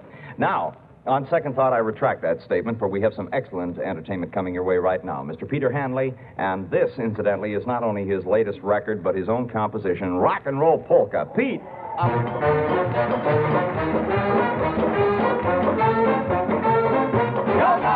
When the band starts to play, get your partner right away. They're rocking to the rock and roll polka. Clap your hands, stamp your feet to the rhythm of the beat. When you're rocking to the rock and roll polka, it's really very simple. Here is all you have to know. You hop and rock and roll, and then you holler, go, go, go! It's the latest sensation that's shaking the nation. The rompin', stompin' rock and roll polka.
Peter Hanley and his own composition, Rock and Roll Polka. That was real great. George, I noticed you're limping tonight. You been biting your nails again? What's with it? I was reading speaking of ailments and illnesses and one thing and another, I was reading a medical journal last night, and I was amazed. This journal, not only I wasn't amazed only at the wonderful cures that medicine has perfected today, but also how many new ailments have been discovered. I mean, I think the most startling among these are the phobias. Now, just listen to this. These are actual medical phobias. For instance, there's the back bay phobia, and this is the phobia that's peculiar to certain people in Boston. It's a dread that in giving street directions to a stranger, they'll inadvertently point, you know? And then they have one called the hydrant phobia. And this is the terror that's felt by small dogs that the hydrant may someday strike back. And there's another one. There's one called the ooh phobia. And this is the fear of sitting on a bicycle and discovering the seat isn't there. What else do they have? I should have left that to the end, you know, and gone on to the real wow bit. No, but they have the Bridie Murphy phobia. Now, this will interest you guys, the musicians in the band. I use that word musicians loosely. No, this Bridie Murphy phobia, this is the fear of bop musicians that after they pass away, they'll come back in Lawrence Welk's orchestra, you know? And there's, let me see, they have so many of these wonderful phobias. They have burstitis.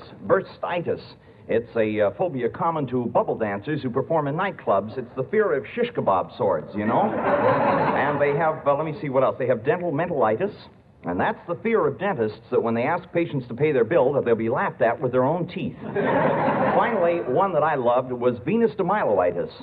This is the terrifying suspicion that you're not all there.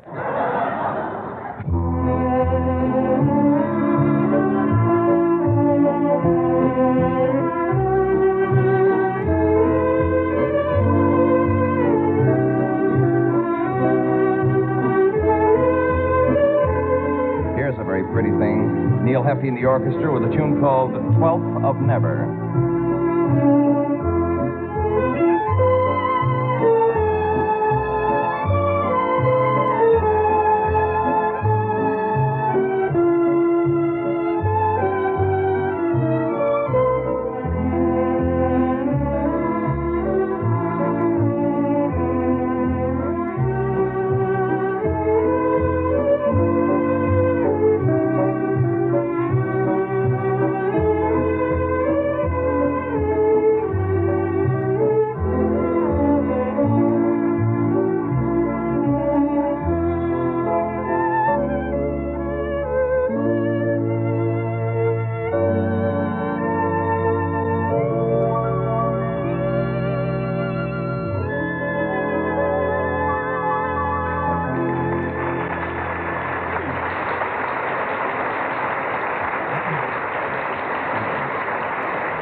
Pretty. From time to time, our listeners have little problems. Sometimes these are personal problems. Sometimes they're homemaking problems. Sometimes they concern etiquette. It depends. And they often write in because they'd like me to advise them, and I do my best. George Ansbro, do we have any letters like that on hand? Yes, we do, Bill, and the majority of them have to do with etiquette. Well, that's the way it goes. Now, here's one from Mrs. E. Havemeyer of Black Falls, Dakota. I don't know if that's north or south. Well, If a little boy licks his fingers at the table, what can a mother do to cure him of this habit? Well, she can remind him that he has a napkin. He can lick the napkin, obviously. You got another one there? Here's another one from Mr. John O'Reilly of Eastern Pennsylvania. He says, I've heard that the reason a man should descend the stairs first is because if the woman should trip, the man could cushion her fall. Is this correct? No, that's not true at all. The reason that a man goes down the stairs first is so that if the building catches on fire, he can get out first. Next question, please. Here's one from Mr. Sam Friedman of Wichita Falls, Kansas. At a formal affair, is it absolutely necessary to wear a white tie and tails? Yes. Yeah, it also helps if you wear a shirt and pants, too. Matter of fact, shoes can make the evening pretty comfortable, too. And now, Bill, here's a letter from Mrs. Irene Manning of Philadelphia, Pennsylvania. She says, on the subway the other day, I saw an old lady stand in front of a young, healthy-looking specimen, and he didn't rise to give her a seat. Do you think this is correct? Not usually, but I was pretty pooped that night. Besides, she wasn't that old anyway. Now, here's a problem from Mr. Charles Ogden of Cleveland, Ohio. My wife always criticizes me for cooling off my coffee by blowing on it in a saucer. Am I wrong to do this? Well, you certainly are wrong. I always pour it in my mouth and then lean close to an electric fan. That's the way to do it. Your way, sir, is uncouth. Say, I'd like you to meet a real couth group. Here they are, all of them, the entire ensemble. Neil Hefti in the orchestra, and send for me.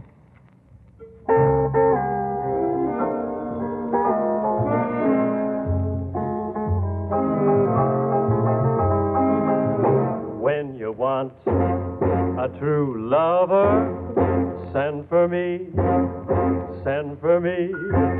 You'll never want any other. Send for me, send for me. I promise you I'll be true. Send for me, send for me. Anytime, just tell me your problems and you'll find out, baby, I'll solve them. If you're late one morning, don't hurry. If you got big trouble, don't worry. Just depend on your friend. Send for me, send for me. A morning, noon, and night, in the early bright. Don't you fret, my pretty pet, I'm gonna treat you right. Don't you dare raise a hair, I'm gonna share your every care, anywhere.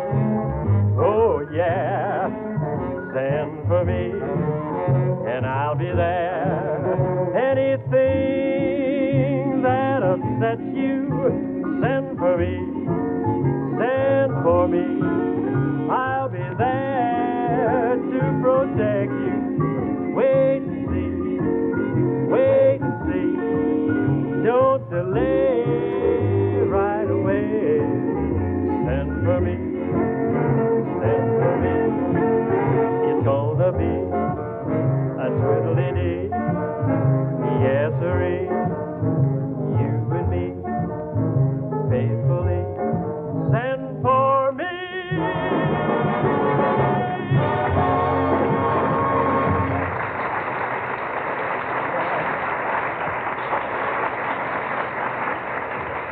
Send for him. That's the guy to send for, all right, Peter Hanley.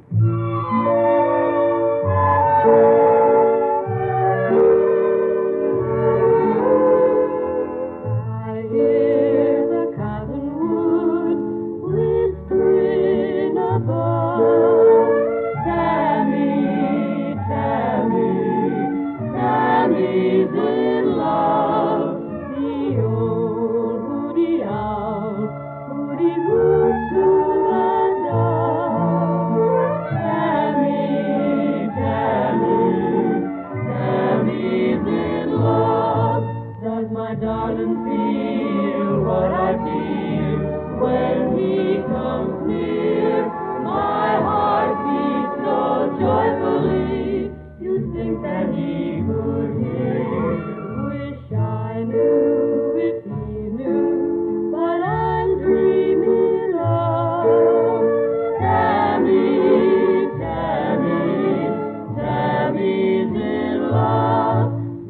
night is warm, warm and warm, I long for his charms. I'd sing like a violin if I were in his arms. Wish I knew if he knew what I'm dreaming of. Sammy, Sammy, Sammy's in love.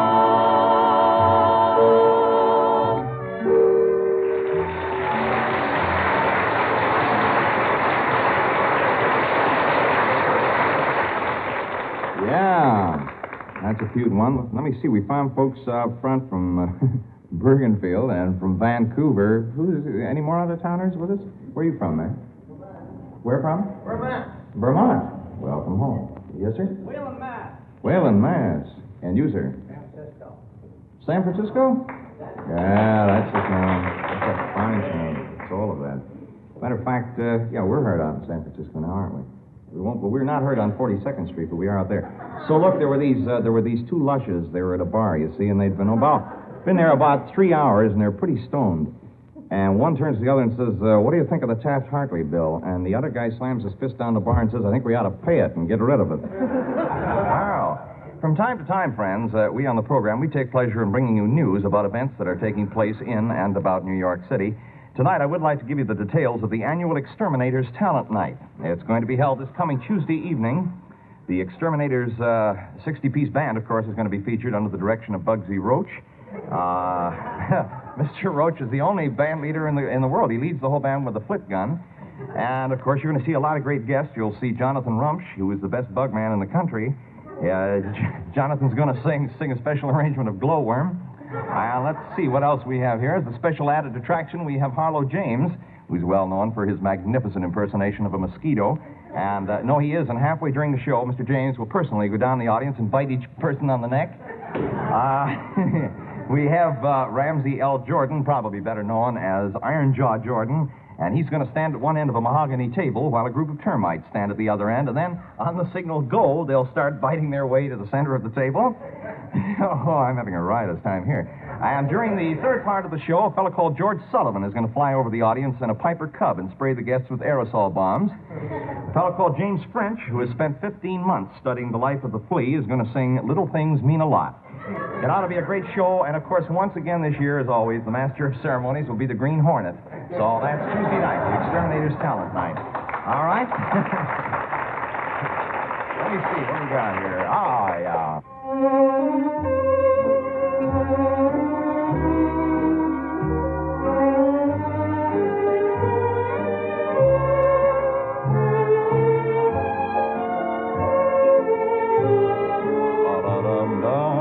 Don't you love this thing? Isn't that a beautiful tune? That's melody in F.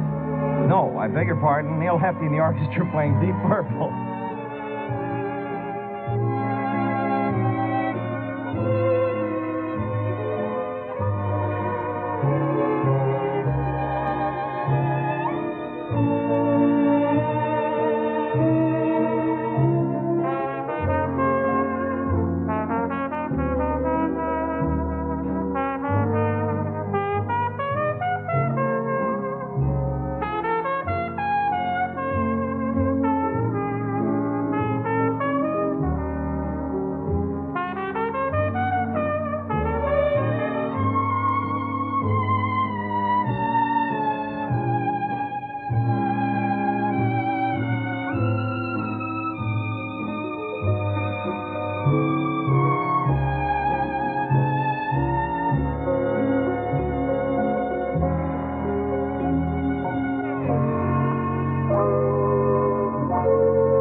Sir, whereabouts in Central Africa are you from?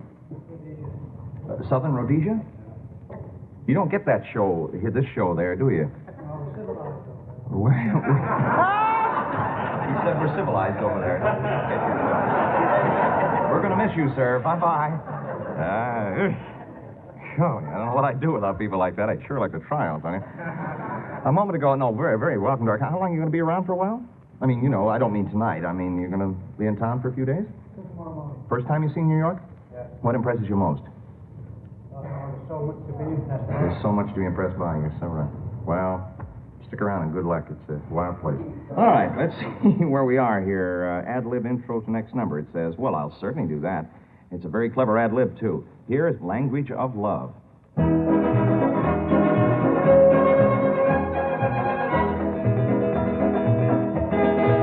She didn't speak English. He didn't speak Spanish, but Mexican moonlight made obstacles vanish.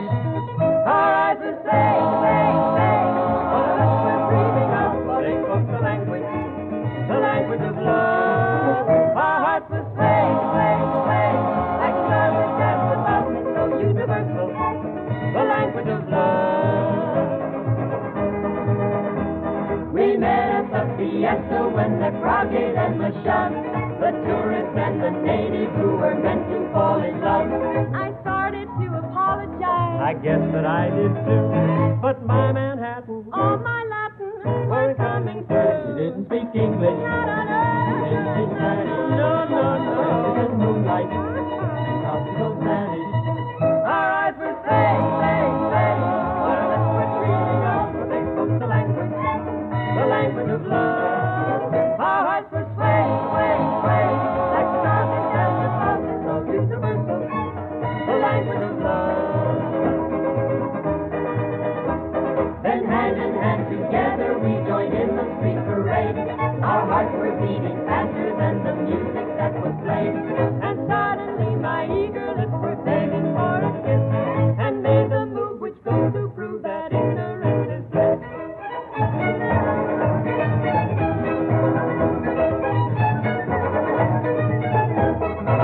Our eyes were saying, what a lips were dreaming of, for they spoke the language of love.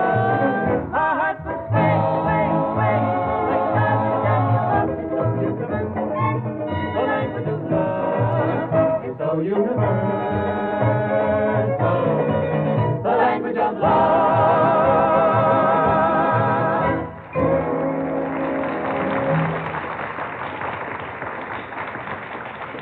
Thank you, kids. Now, let me see. We've had out-of-towners. We have out-of-towners, I should say, from Iowa, from Mexico. Anybody else now? Who's from out-of-town? Yes, sir? Massachusetts. Whereabouts in Massachusetts, sir? Where? N-E-W-T-O-N. Oh, Newton. I'm sorry. Yes, ma'am? Who's somebody else?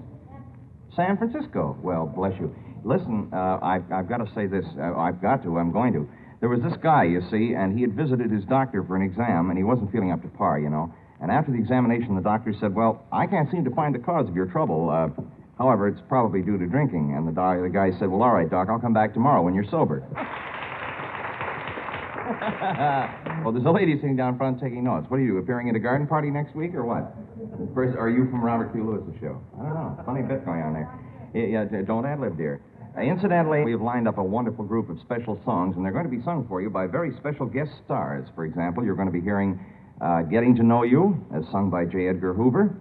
Errol Flynn will be on hand, and he's going to sing If They Asked Me, I Could Write a Book. And we'll be presenting the tune Happiness is Just a Thing Called Joe, as sung by Andre Gromyko. And finally, the lovely melody This Nearly Was Mine, sung by Willie Sutton. So you see, it should be a pretty exciting show, all in all. Right now, here's a pretty exciting gal to sing for you, When Your Lover Is Gone.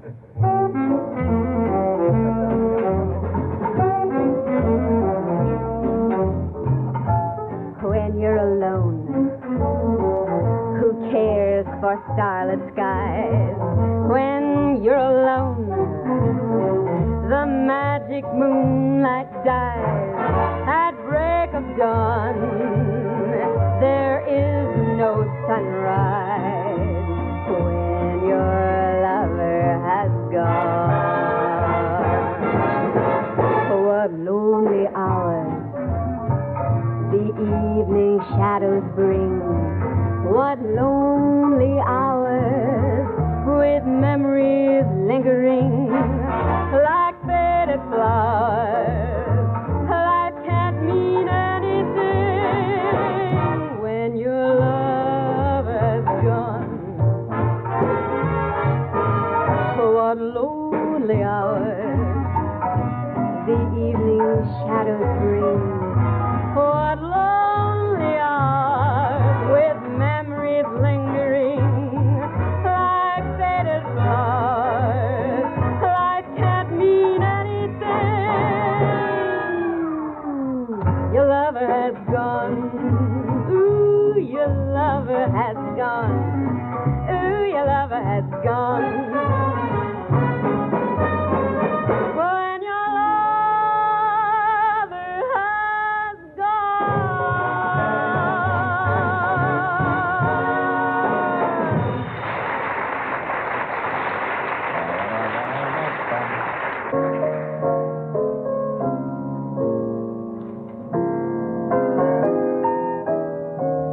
writing the whole song right now.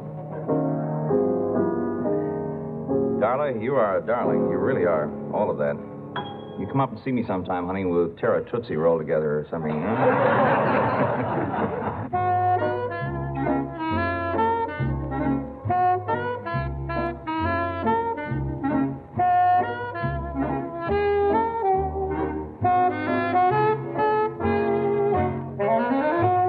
Neil Hefti in the orchestra and Dancero.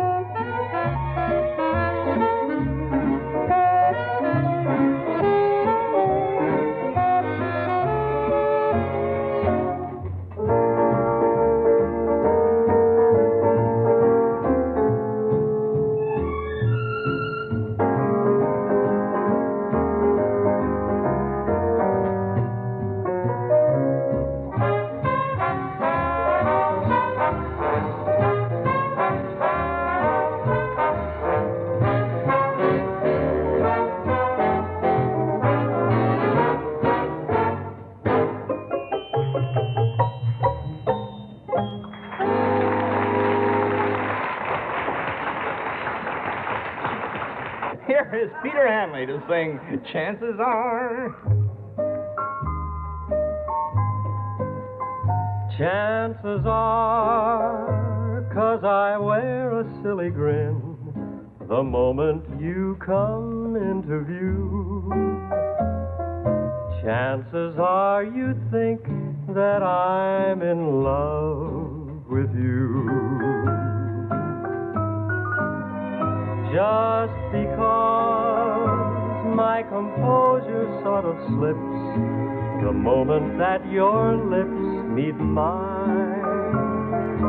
Chances are you think my heart's your Valentine. In the magic of moonlight, when I sigh, hold me close, dear. Chances are you believe the stars that fill the sky are in my eyes. Guess you feel you'll always be the one and only one for me.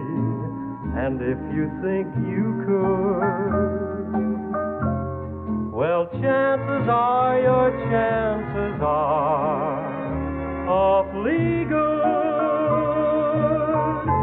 The chances are, your chances are awfully good.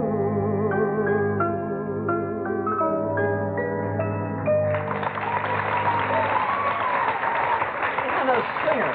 What a singer. Pete Hanley. Beautiful thing called Chances Are. I'm going to leave you now with this prayer of a small girl who, when she was praying, said, "Please, Lord, can't you put the vitamins in pie and cake instead of cod liver oil and spinach?"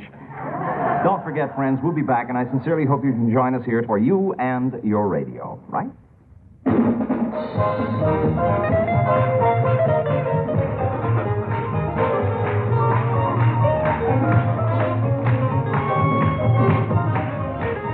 The Bill Kemp Show has come to you through the worldwide facilities of the United States Armed Forces Radio and Television Service.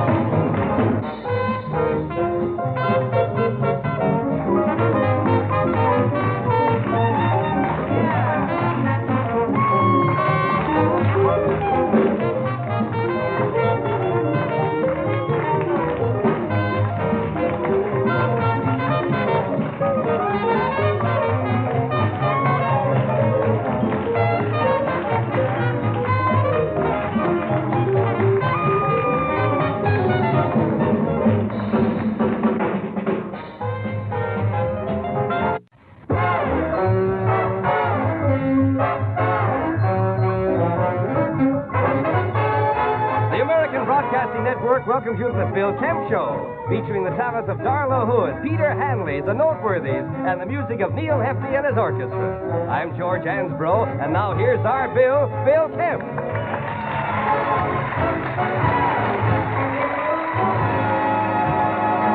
That was a very great introduction. Even George Ansbro was involved in that, too. He was inspired by it all. You're cooking with gas tonight, kid. Not only that, I think you're inhaling some of it, too.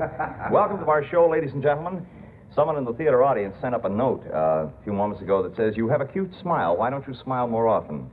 Well, I'll tell you, as soon as something funny happens, I promise you I'll do that. Tonight, we salute Mr. John Stevens on his 53rd birthday. Now, Mr. Stevens has done something that nobody else in this world has ever done. He wrote the Declaration of Independence on the head of a pin. Now, wait a minute, Bill. Yeah? Bill, I don't like to contradict you, but many men have written the Declaration of Independence on the head of a pin. Well, yes, George, but Mr. Stevens did it with a typewriter.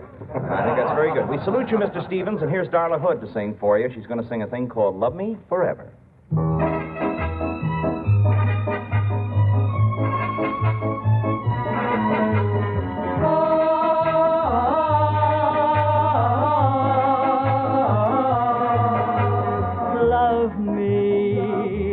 Love me forever.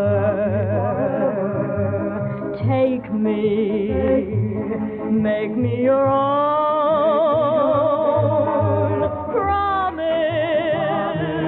Promise you'll never leave me, lost and alone. Kiss me strongly and sweetly. Tell me you will be true.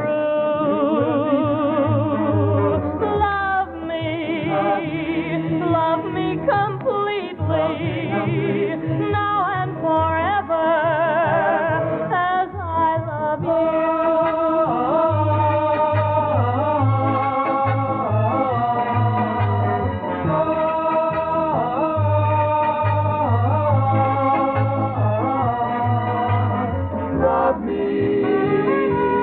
Love me forever.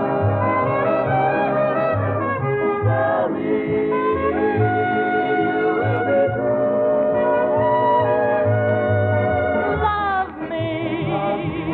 Love me completely, now and forever, as I love you.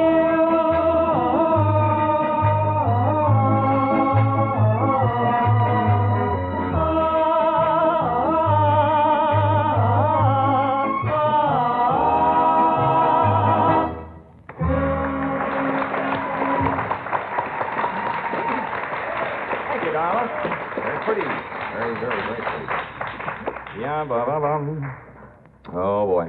You know what it is, the thing that gets me? Have you ever tried to buy theater tickets? And I've been trying to get tickets for friends of mine who are coming down from Canada. It's murder. I remember about 3 years ago when Guys and Dolls was playing, 3 or 4 years ago, during the Christmas holidays, I finally got tickets to see Guys and Dolls. I don't want to say how far back I was sitting, but I couldn't tell them apart. You know? Way out thing. Got some interesting stuff, though, in the department stores this year. They're featuring a nice present for spinsters who've never been kissed. It's called Guided Mistletoe. It should go over very big, I should think. Yeah, you know, I'm in a mood, tonight. I'm in that wild mood. I like to go out and do something crazy, like, jazzy, like painting shorts on statues or going over to a bakery and smelling bread or something. But I'll tell you, it may end up in a piano solo. Who knows? Right now, it's Peter Hanley coming front and center now with the lyrics to a thing called Wild is the Wind.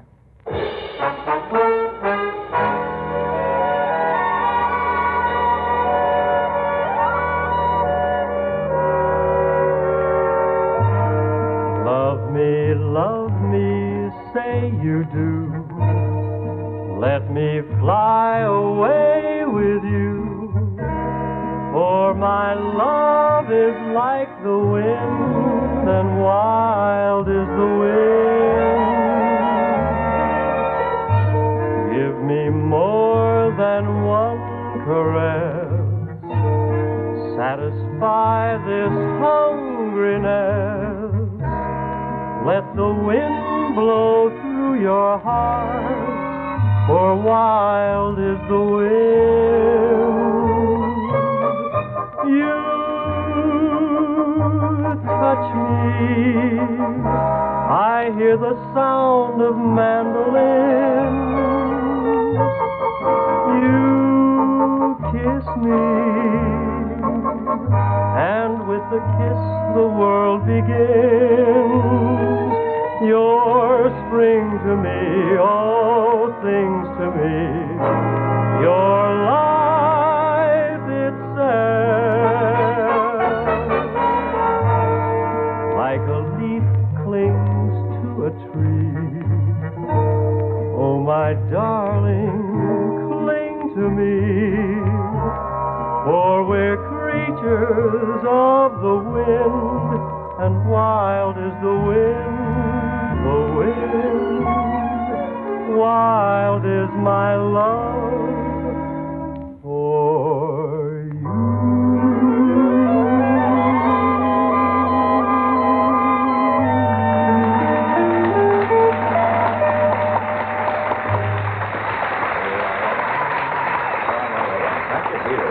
Very, very nice. Wild as the Wind, and I presume that is the title song. Am I right, Pete, from this new motion picture that's playing here in New York? I always get a kick out of chatting with folks in the audience. As you know, we were talking to a couple of them just a little earlier, and we thought it might be a good spot to go down into the audience again for a couple of secs. Say, there is Mr. Hendricks. I got to tell you, Mr. Hendricks is a gentleman who has attended this program more regularly than any fan we've ever had. Where have you been for the past few weeks, Mr. Hendricks? We kind of missed you, boy. Well, Bill, I've been very busy. My wife and I have been moving into our new home, you know. Oh, yes, that's right. You mentioned something about that. You've bought an estate in Westchester, haven't you? Yes, Bill. Oh, man. How do you like it? Oh, great. Just great. I remember you saying that you were trying to think of a name for this new estate of yours. Did you get one? Yes, indeed, we did. You know how Pickfair got its name? Pickfair? No, yes. I don't know. Well, the Pick came from Mary Pickford, and Fair came from Douglas Fairbanks. Well, that's cute. Very cute. Well, my wife's name is Edna, and as you know, my name is Howard. So, do you know how what we're going to call our new home? No, what? Pickfair. My wife likes that name. I see the point. Good luck in your new home, Mr. Hendricks. Now, let's see somebody else around here, perhaps. Let's see what this gentleman has to say for himself. What is your name, sir? My name is O.M. Hobbs. Mm-hmm. I beg your pardon. I was about to say, how do you do to you, sir? Tell me, what can I ask you? Are you married? Yes, very much so. I've been married for 10 years, and I'm still in love with the same woman. Oh, that's wonderful. Yeah, but if my wife ever finds out, she'll murder me. Yes, I can imagine. Thank you very much, sir. That marriage is a wonderful thing. It teaches you loyalty, understanding, tolerance, perseverance, and a lot of other things you wouldn't need if you'd stayed single. Now, I think we have just enough time here to speak to one more gentleman. How about you, sir? How are you, sir? Terrible. Terrible? Yeah, terrible. I lost my car, my home, my money, and now my wife has gone and left me. Oh, that's a terrible shame. What do you do for a living? I sell good luck charms. Oh. Well, what can I say to you? Try to take it easy. Keep a stiff upper lip. What'll I do with the lower one? Well, it's entirely up to you, sir. I'm sorry.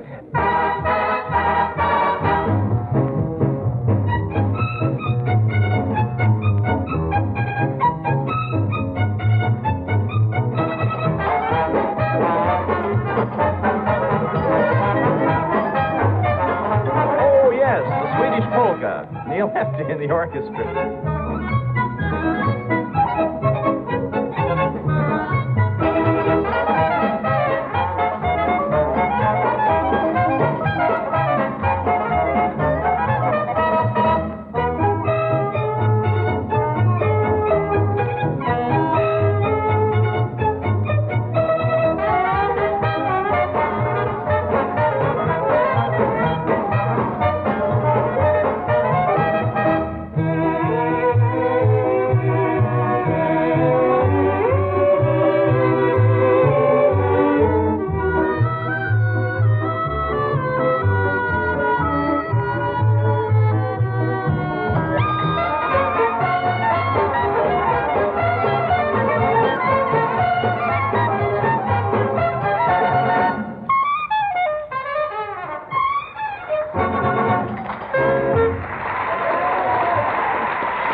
I'm working on a new TV set, you know, that tilts whenever Dagmar comes on. Oh, by the way, I meant to mention this. This is sort of a benefit show tonight. The proceeds from this evening's program are going to go into a special fund. We're trying to get 2 sardines out of the can. And I want you to bear that in mind as we go along, if you'll be so kind. We've got a Neil Hefti original coming up for you right now, friends. It's going to be sung for you by the Noteworthies, and I think you're going to enjoy it. Here it is. It's called Banana Split. Okay? Dum-de-dum, yum, yum, yum. Dum-de-dum, yum, yum, yum. Dum-de-dum, yum, yum, yum. Dum-de-dum, yum, yum, yum. Dum-de-dum, yum, yum, yum. Got skin like vanilla ice cream. Got strawberry lips supreme. Got hair the color of a chocolate dream. No ifs, ands, or buts.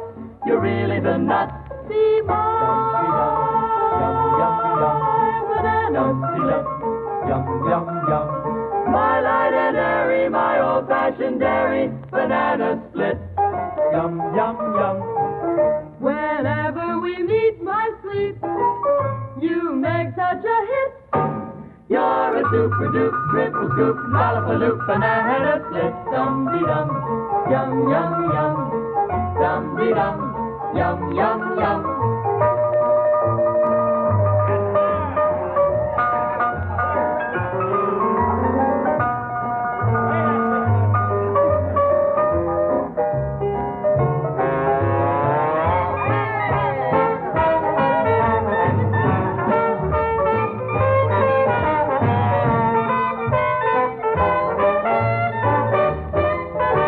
Simply the nut.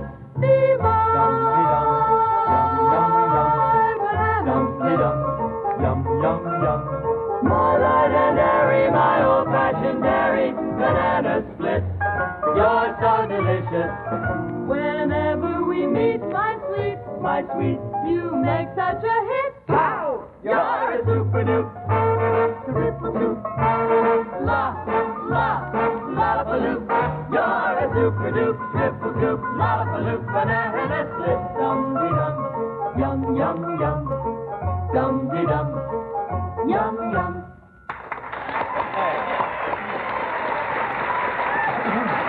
That's kind of cute. Oh, Neil Hefti. Ooh, banana split, banana split. Listen, friends, there was this gangster, and he gave his girlfriend a beautiful mink coat. And she took one look at it, and she said, gee, Max, it's gorgeous. It must be worth at least 5 years. Now, look, friends, don't go away. We're going to be right back. Ready?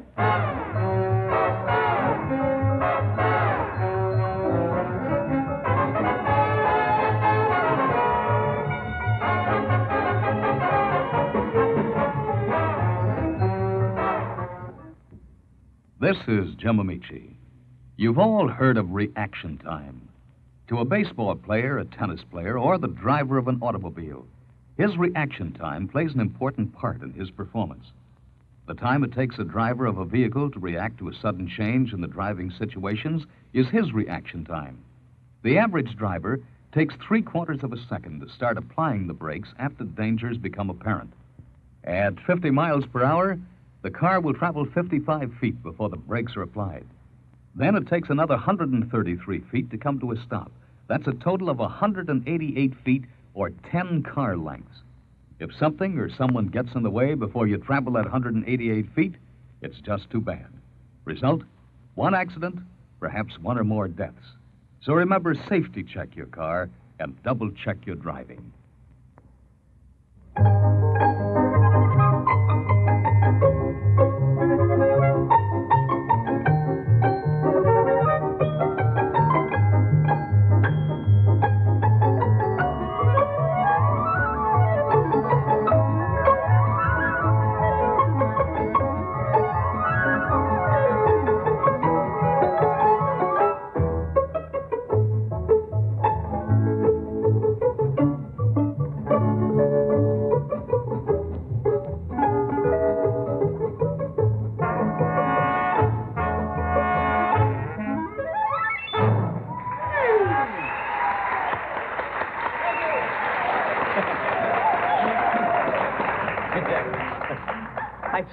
I just realized that when On two or three. All right, let's play a little game. The fellow with the microphone does the talking. All right. Up, everybody. To attention.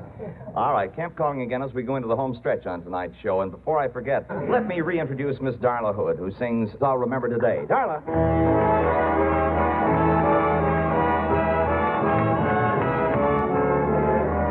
For always and always, I'll remember today how you held me and kissed me in the tenderest way.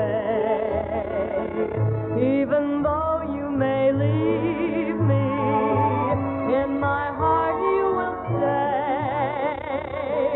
Though I'm lonely tomorrow, I'll remember today. What a wonderful day. I remember the music and the welcoming skies, how the sound of your voice proved the love in your eyes. For as long as I live, dear, I'll remember today how you whispered I love you in the tenderest way. Through the winds of December and the magic of May, a millionth tomorrow, I'll remember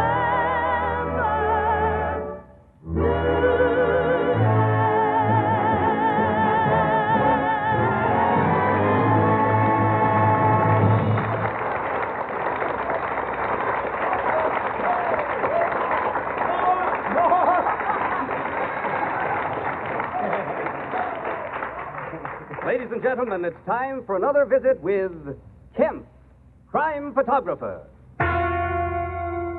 This is Kemp, crime photographer. I was in my office one day in the Ipana building. You all know the Ipana building. No elevators. You just step into a tube and they squeeze you to the top. Well, I was seated at my desk when somebody rang the doorbell. It's a weird doorbell. She stood there looking at me, a beautiful blonde. I noticed the scratches on her face, the lump under her eye, the cut on her lip, and the blood on her shoes. I sensed somehow that she was in trouble. I asked her to sit down. She crossed her legs and then sat down. Generally, they sit down and then they cross their legs. Something told me this girl was different. She took off her shoes and dropped them to the floor, one at a time.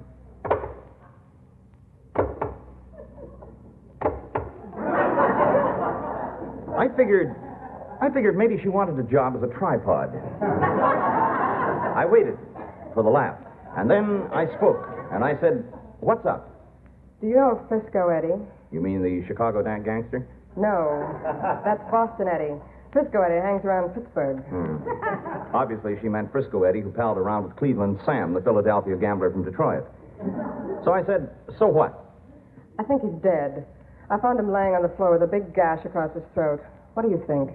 I think you're right, because you don't smile from the neck. Tell me, what's your point? What do you want? I gotta get out of this country. I need a passport picture. My price is $5,000. You want a drink? Okay. All right.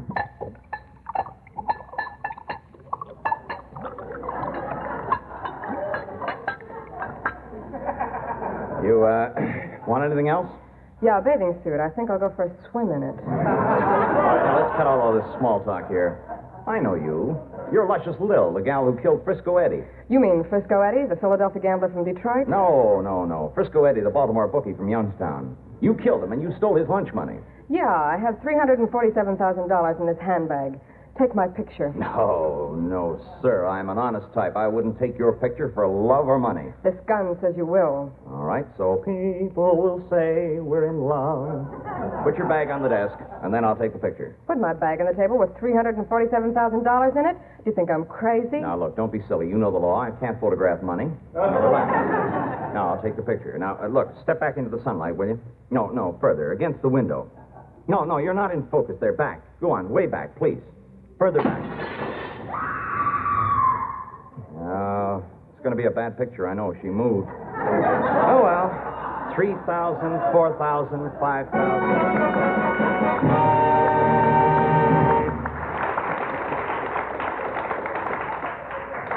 We got a talker in the audience tonight. I don't know. Let's to this gentleman. How about you and me, sir, playing building and loan? You leave the building and leave me alone, and we'll. Listen, we got a little time to kind of fill here. If you don't mind my taking the liberty of doing this, I'd like to kind of horse around a little bit on the piano, and also take advantage of the band. Maybe the rhythm section alone, huh? Should we do? But not. What key? There's only one key, isn't there? C. What else? All right. It's a filthy piano. Gee, this piano's dirty. Half the keys on it are black. Well, now, look, I tell you what. I'll do a sort of a 4-bar type thing, all right?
I've never been, I swear, people say they were nervous. Yeah, sure, and my teeth are chattering and my knees were applauding that. And I'm telling you, that's a frightening thing when you don't do it on the air, regularly in any sense. I noticed that most of you in the audience out here in our theater were clapping, but some of you were sitting on your hands. Not that I mind, but it does make the audience, rather the applause, a little muffled, if you don't mind. And I also noticed one lady sitting down here front with a look of happy expectancy on her face. Obviously, this girl has never heard this program. Right. Now, this brings us to the Noteworthies, who are front and center once again with the lyrics to Good Morning Life. Good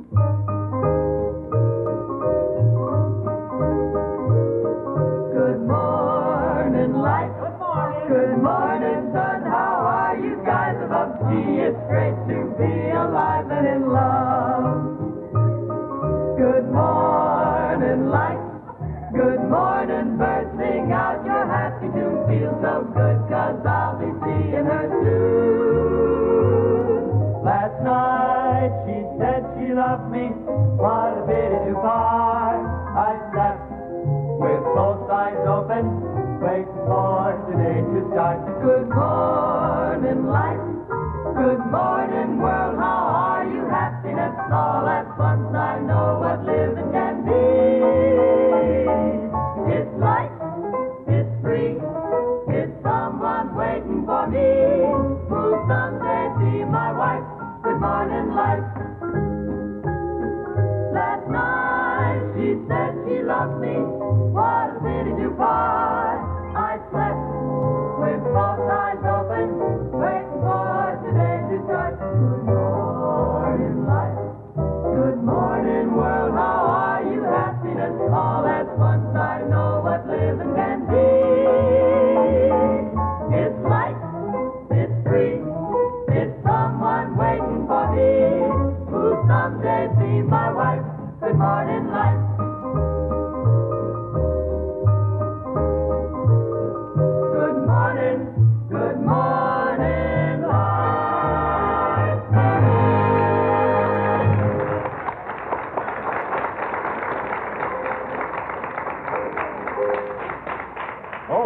kind of. Did you hear that?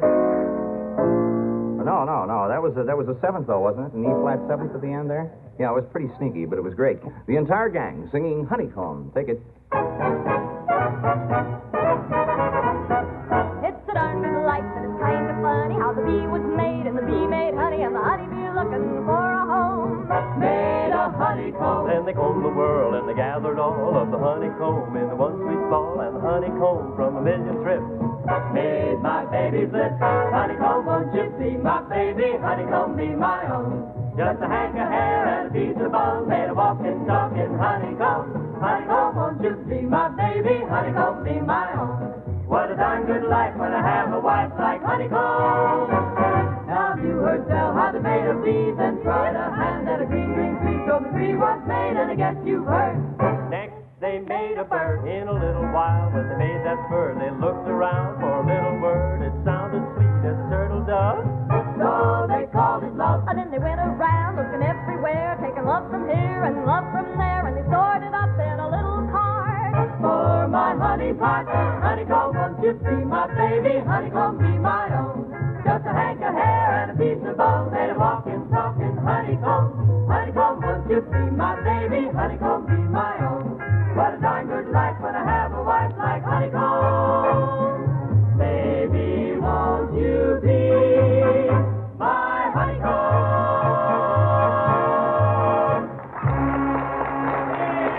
Well, that about brings us to wrap-up time for tonight, friends. Ooh, yes. I have to run along now. Have a pleasant evening, friends, and good night, Missy Gaynor, wherever you are. Bye.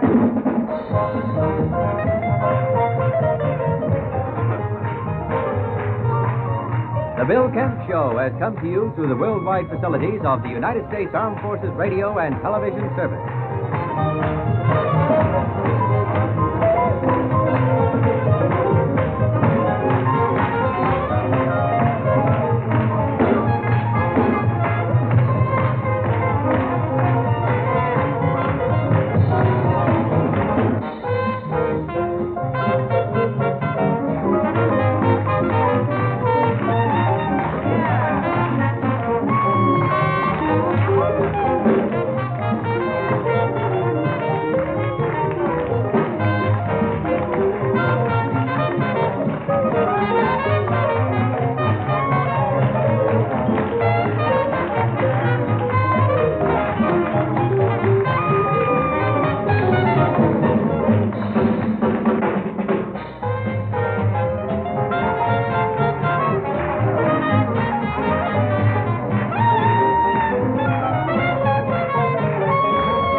Hello, this is Bill Kemp, and I welcome you to the program that asks the question, if dogs have puppies and cows have calves, how come elks have conventions?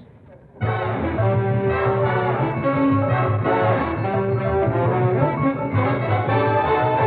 from New York City, the American Broadcasting Network presents the Bill Kemp Show with Betty Holt, Peter Hanley, the Noteworthies, and the music of Neil Hefti and his orchestra. I'm George Hansbrough, and now here's our Bill Kemp.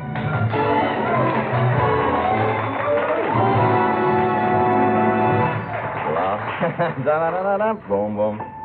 That's it, A-flat. I swear you're going to have to change that key, Neil. I tell you, isn't that a wild theme song? It makes you think of very important shows coming on, doesn't it? I must apologize for that pompous opening that George Ansbro is forced to make. But all the prestige programs nowadays, they state that they originate live from New York City. I don't know why they do this, because after all, New York is just a city where people from Oshkosh look at the people from Dubuque sitting in the next theater seat and they say, you know, these New Yorkers, they don't dress any better than we do. This is a fact. That's the way things work. And for the benefit of any new listeners to our program this evening, let me assure you that this is the sort of show that is completely safe for the children to listen to.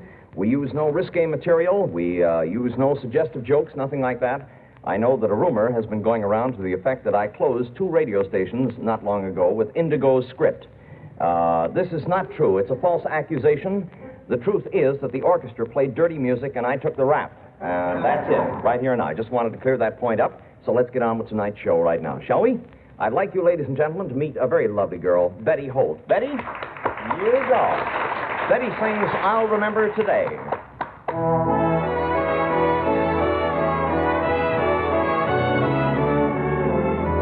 For always and always, I'll remember today how you held me and kissed me in the tenderest way.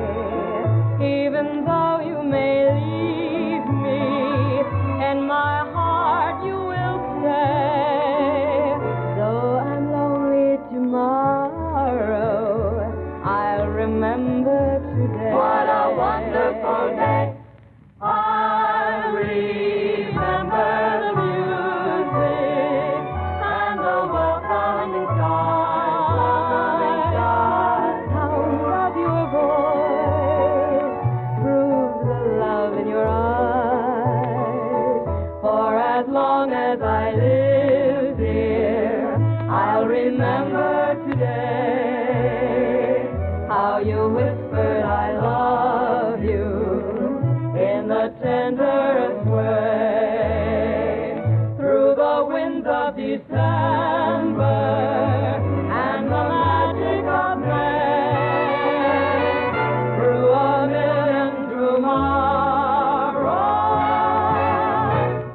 I'll remember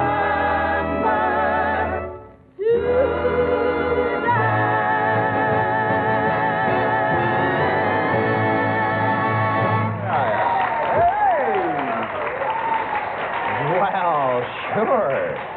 Thank you, Betty. Very, very nice. By the way, for the benefit of listeners who may have kind of done a little bit of partying last night, we're not going to play any musical numbers this evening that might remind you of these parties, numbers like Beethoven's Fifth and things like that. We're going to be very thoughtful of you. I tell you. Boop. I beg your pardon? Oh. I'm pooped tonight. Let's forget about jokes. Let's just spend the rest of the evening peeling cigarettes. Shall we? All of us? Ladies and gentlemen, may I introduce Peter Hanley? Peter? You know, Pete, I wish I had your stage presence when it comes to singing. You know, you have heard me sing, of course. Yes, Bill, I have. Well, you know, with me, it's a question of stage presence. I mean, the singing part of it's all right, but I never know what to do with my hands while I'm singing. Well, Bill, Yeah? having heard you sing, might I suggest that you hold them over your mouth? Might I ask you, Pete, where you're working next week? Here's Peter Hanley to sing I Keep Running Away.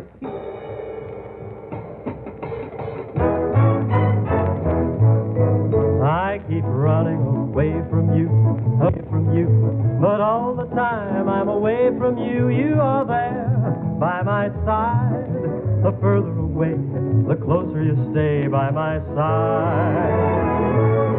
I keep leaving you far behind. I try to banish you from my mind. I run away, but I always find you are there by my side. The further away, the closer you stay by my side. Now I try doing without you, but wherever I go, I keep taking you with me, and that worries me so. I keep running away from you, a week, a month, or a day with you, but all the time I'm away from you, you are there by my side. The further away, the closer you stay by my side, yes. The further I fly, the closer you stay by my side. I keep running away from you.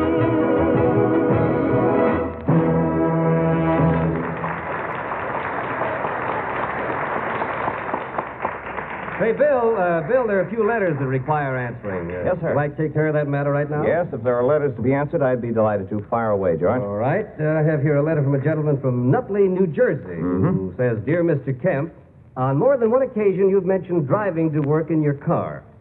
With the New York City traffic problem so acute, why do you bring your car into town? Well, I need it for accidents. What else? Got another letter there?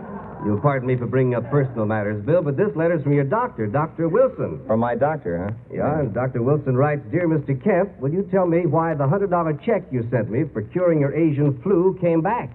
Very simple, because my Asian flu came back. Go ahead. Bill, here's a very interesting letter. It says, Dear Mr. Kemp, I'm a young girl and don't know much about life, but I've never gone wrong. Will you tell me where I can get the information? Yes, the number to call is Hastings 50844. Doctor, if you're still listening, send in the stuff, will you? I'm sorry. Go ahead, George. Here's what it says. Dear Mr. Kemp, if the square root of pi r to the third power is equal to the sum of the side of an isosceles triangle... For him, too, Doctor. ...whose valence is equidistant from the right angle, how would you figure the cube root of a 5 or 7 trapezoid? Well, I'm terribly sorry. I can't answer questions of a personal nature on this program. Go ahead, George. This one has a direct bearing on the network. This listener writes to say, Dear Mr. Kemp, I'm making a personal survey for a business magazine. How many executives work at the American Broadcasting Network? Oh, I'd say about half of them. You know, give and take a few here and there. Yes, Bill, you can't please all the people all the time, and that's proven in this letter, which reads, Dear Mr. Kemp, you are nothing but a fatuous and supercilious extrovert. Your peripatetic propensity for wit is intellectual cerebration. Whew. Please. Watch your language. I mean, Alistair's cook's children may be listening. That's a dirty one, is it not? All right, we'll ignore the letters from here on in, and let's have Betty Holt come front and center with When Your Lover Has Gone. Betty.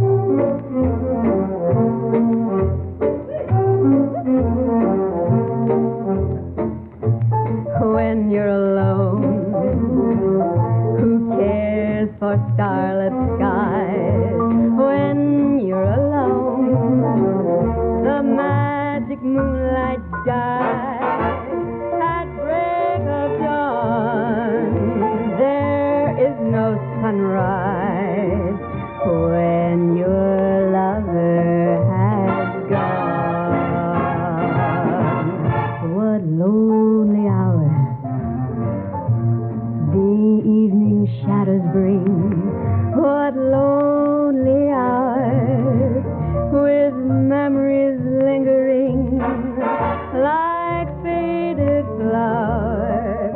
Life can't mean anything when your lover has gone. What lonely hours the evening shadows bring. What lonely hours with memories lingering like faded flowers.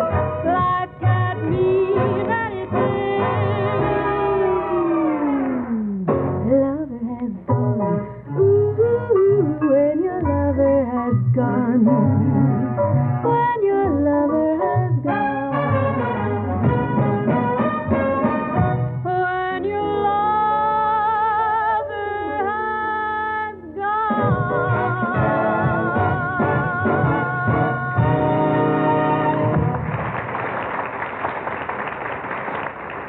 That's it. Betty Holt singing When Your Lover Has Gone.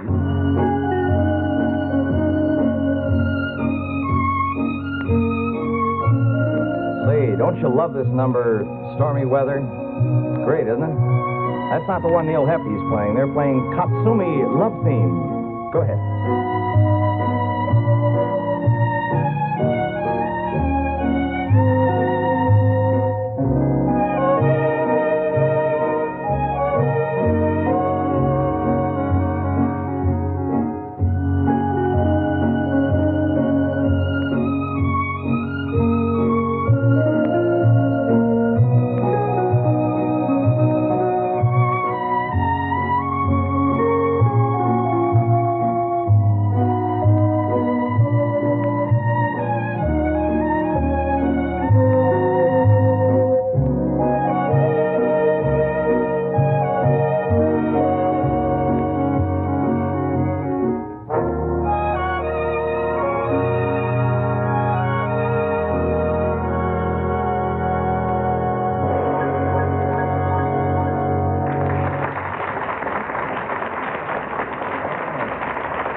Hey, we just heard a real pretty piece of music here. Gee, that was nice. George, how do you think the band sounds tonight? Well, Bill, to tell you the truth, the second trombone was a little off. The string section seemed a bit flat. Piano, I believe, is out of tune. And the woodwind section is dragging where the tempo is concerned. Yeah, they are sounding better, aren't they? Yeah. We have all kinds of these touching, rather choking things. Here are the noteworthies to sing Dancero, kids.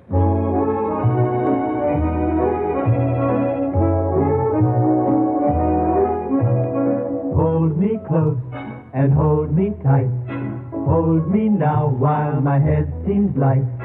Thrills like this linger so when I hear them play Dancero. If I dream of new delight, it's a part of this night of nights. And while I feel this glow, Let them play and play Dancero. In my heart I know that if I've heard one tune, I've heard 1,000 sing. But still in all I find there's only one that thrills me to extreme. And so it seems here before my very eyes, I could swear this is paradise. This is all mine, I know, when I hear them play Dancero.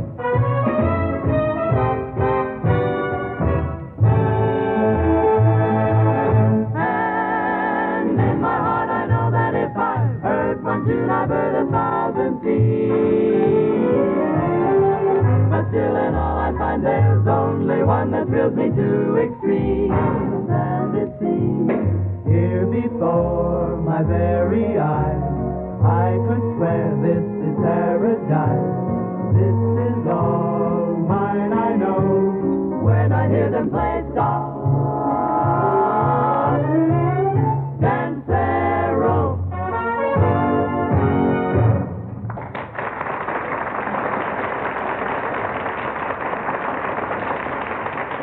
Thank you, kids. We have a gentleman down here. You have from Nigeria, if I'm not incorrect. South Africa? Whereabouts? Cape Town. Cape Town. Yeah, well, you're tired. I can see that. You know, you're rubbing your eyes. What'd you do, fly in on your own, kid? All right. Well, that's out of town, and certainly welcome to New York. First time here? You have my sympathy. So this woman went to her psychiatrist, and she said, look, doctor, I want to talk to you about my husband. I'm having a lot of difficulty with him. He thinks he's a refrigerator. And the psychiatrist said, well, that doesn't seem so bad. That's kind of a harmless complex. And she says, well, maybe, but he sleeps with his mouth open at night, and the light keeps me awake. I tell you what, here's Mr. Peter Hanley, front and center with You on My Mind.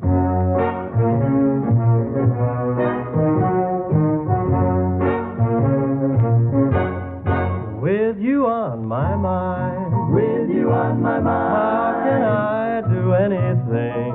Tell me what to do. With you on my mind, with you on my mind, all the time remembering, I'll remember you. I got an aching heart, got an aching heart, thinking how it used to be, how it used to be.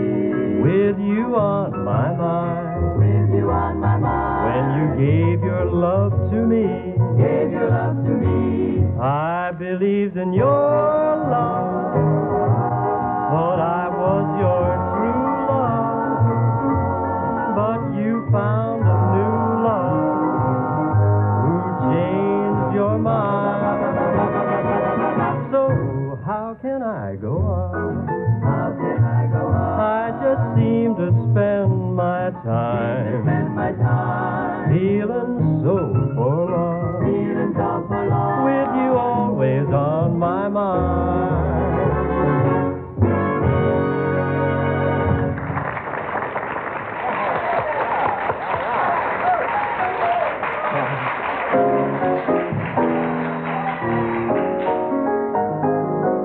I got a phone call this afternoon from my father up in Canada, and he says, show's not too bad, son.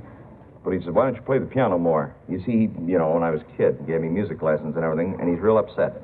So I'm sorry, Bunny. I'll ignore this thing. This is a real wild feller. I got to do that. I promised my father I'd do this. You've never heard this number. You heard this, Neil? This number?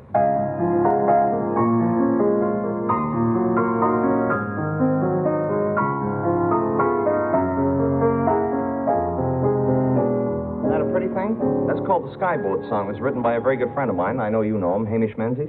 Yeah. So, okay, Pop, you get your music lesson bit there. All right. Now, where are we here? Here's a number that is somewhat inappropriate, and yet again, maybe it is appropriate. I don't know how the weather is and wherever you happen to be listening to our show, but the noteworthy singing The Things We Did Last Summer.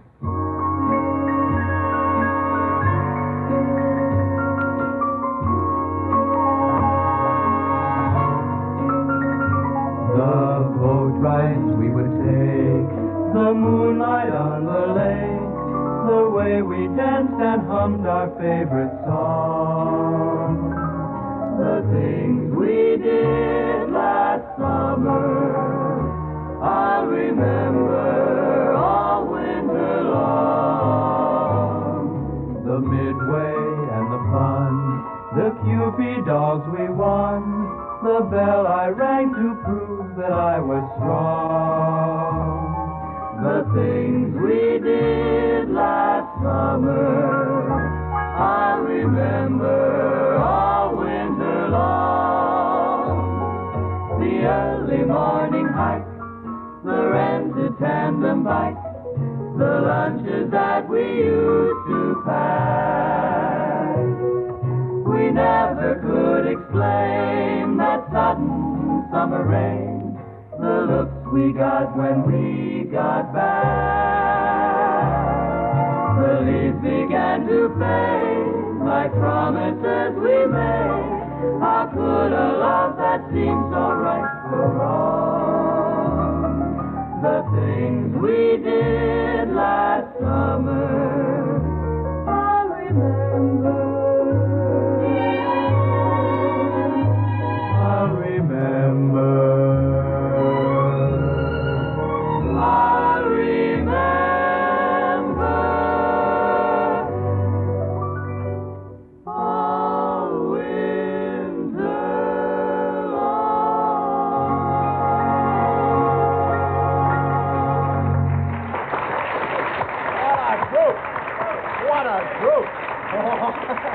Hey, they're great. Thank you. Gee, that's pretty. Just the other day, one of our vice presidents and I were discussing sponsors, and he tells me that we have room, believe it or not, for as many as 40 sponsors on this program. Now, personally, I think this is ridiculous, absolutely ridiculous, and since then I've been trying to imagine what our show might sound like if we had as many as 40 sponsors to fit in. Now, here's how it might sound. Stand by now for the Bill Kemp Show, which follows over most of these same stations. Hi there. This is Bill Kemp, and tonight I'd like to start the show with this joke. Now, I tell you, there were these two worms, and one... Ansbro here. Back to the Bill Kemp Show in just a minute. But first, a word about Freenbird mouthwash. Freenbird is a must for the whole family, friends. After you rinse with Freenbird in the morning, you feel happy all day. And why? Simple. Freenbird contains wonder-working booze. Now, back to Bill Kemp. And the other worm just smiled. That's all. Oh, I'm glad you liked that joke. Yeah, thank you. No, that's great. Too much. All right, glad you liked it. And now here's lovely Betty Holt to sing Stardust. Sometimes I Cromwell Finch here, friends. Back to the Bill Kemp Show in just a minute. But first, a word about Fry-Dial Reducing Gum. Now you will actually enjoy reducing the easy, safe way, for Fry-Dial brings amazing results. One man chewed Fry-Dial every hour for 6 days, and at the end of 6 days, his gums lost 8 pounds. And now back to the Bill Kemp Show. Ah, wonderful. Thank you, Betty. Thank you, dear. That was beautiful, just beautiful. I hope all you friends out there enjoyed that song, Stardust, because Betty was singing it just for you and you alone. And you, and I do mean you. And now to the winners of the 25 words or less contest. Now, let's face it, it could be you, so you stay tuned. Now, first prize goes to... I'm a fatty in the waistline. I eat and eat all day it seems. A real life fatty, that is what I am. But now I've discovered egg dreams. Yes, that's good advice. Egg Dreams, the pleasant way to lose ugly fat and gain in its place pretty fat. Listen to this letter. Dear Egg Dream Company, for years I was listless and fat. Then I discovered the egg cream diet. And I have been eating eggs and nothing but eggs for 6 full years. And are you still fat? No, but I'm egg-shaped. Right, and you too can do as hundreds of others do. Get egg-shaped with Egg Dreams. Now back to Kemp. That was Peter Hanley singing the ever-beautiful tune Tenderly. I thank you very much, Pete, and it was just lovely. Now, time for one quick joke here. It seems this drunk, he was walking down the street, he fell into a hole, and a cop came by, and the drunk looked up, and he said... Oh, I laugh. It's a riot, this thing, you know. And so he said... Listen to this amazing offer. The makers of Gentle Rub have a new product called Dullo. Dullo puts you to sleep. Are you troubled by sleepless nights? Do you lie awake and say, I can't sleep, I'm nervous, I'm tense, what's wrong with me? I can't stand it, I must sleep. Well, friends, shut up and stop talking to yourself, and maybe you'll go to sleep. Dullo pills come in 98 different sizes because the people who make them are half asleep on the job. More later, but now, let's join the fun and merriment on the Bill Kemp Show. Yeah, I thought you'd like that one. It was pretty good, wasn't it? Well, that's it for tonight, friends. So until tomorrow, we bid you good night. I've got another commercial. No, we haven't time, George. Give me that microphone. No, come on. No, you can't not have it. No. All right. I'm going back to my advertising agency and report you. All right. And don't you get rough, or I'll hit you with my purse. Well, that's what it would sound like, friends, really, if we had all those sponsors, you know, and I hope we have every one of them. Maybe soon we'll have a chance to find out. How about it, advertising gang?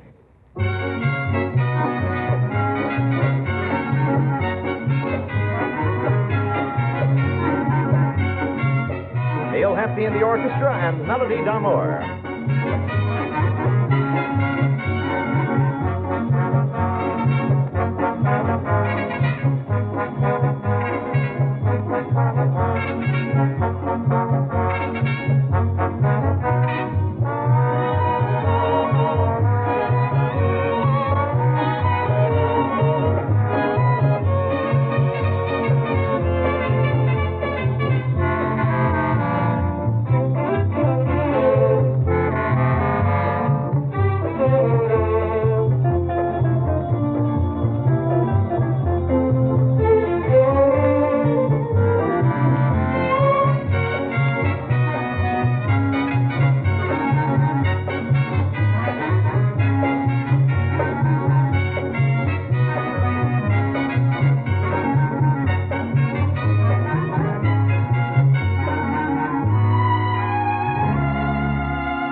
You're great. That's a matter of opinion. No, that was very nice. All right, now, here's a gorgeous girl. Have you ever noticed how all the really beautiful wives are married? Bothers me, bugs me. Here's a gal who's not married, and she will be very soon, I'm sure. Betty, hold you doll. Here she is to sing Love Me Forever. Betty?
lovely. Well, that about brings us to wrap-up time for tonight, friends. Ooh, yes. I have to run along now, but don't forget that we're all going to be back right here for you and your radio. Have a pleasant evening, friends. Bye.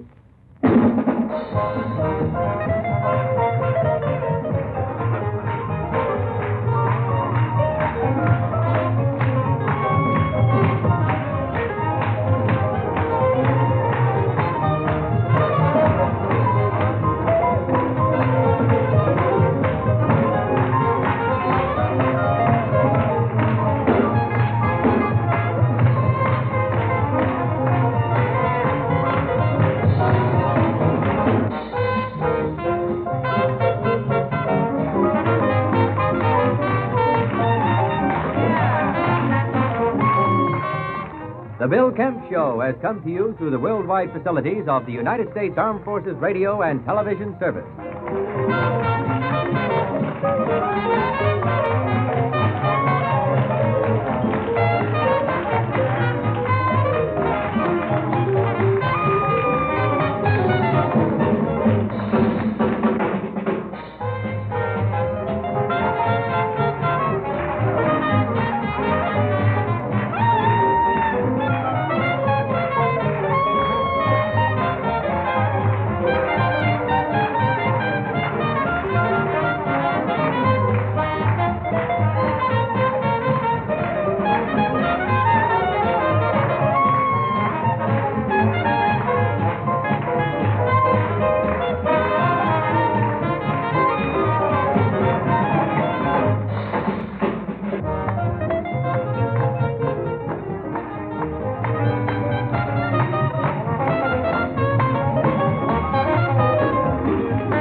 Oh, dear.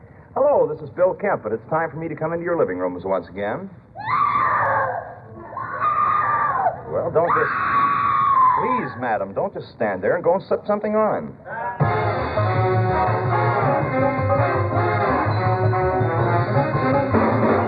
Live from New York City, the American Broadcasting Network presents another edition of the Bill Kemp Show with Betty Holt, Peter Hanley, the Noteworthies, and the music of Neil Hefti and his orchestra. I'm George Hansbrough, and now here's our Bill Kemp.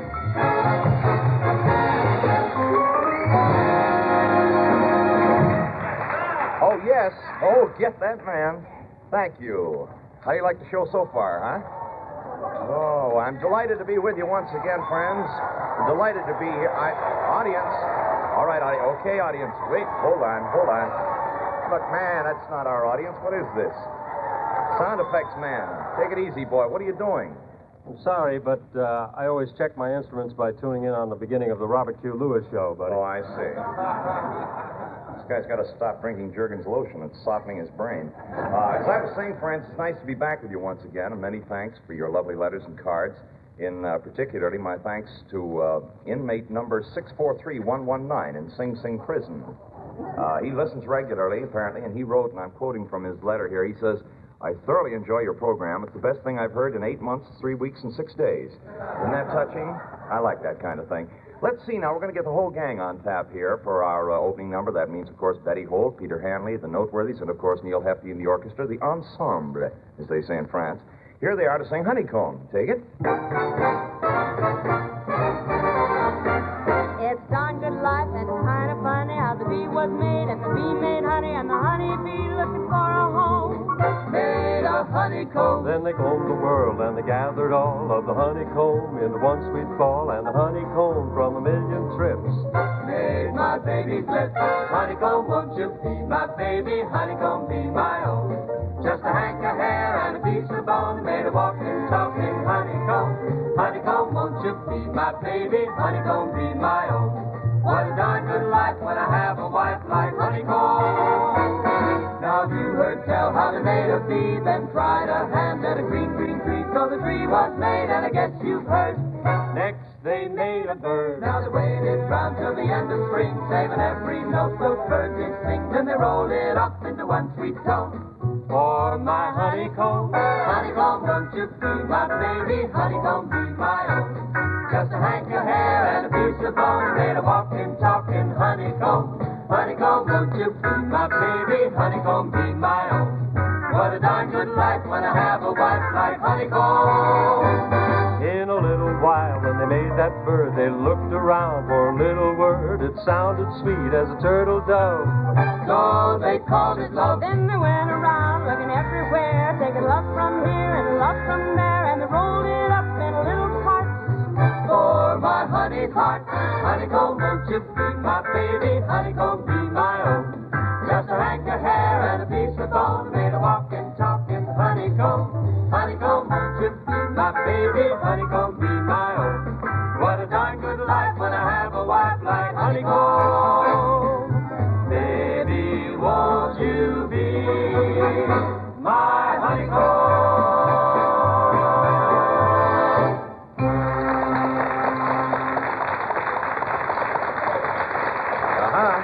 Thank you, kids. An auspicious beginning indeed.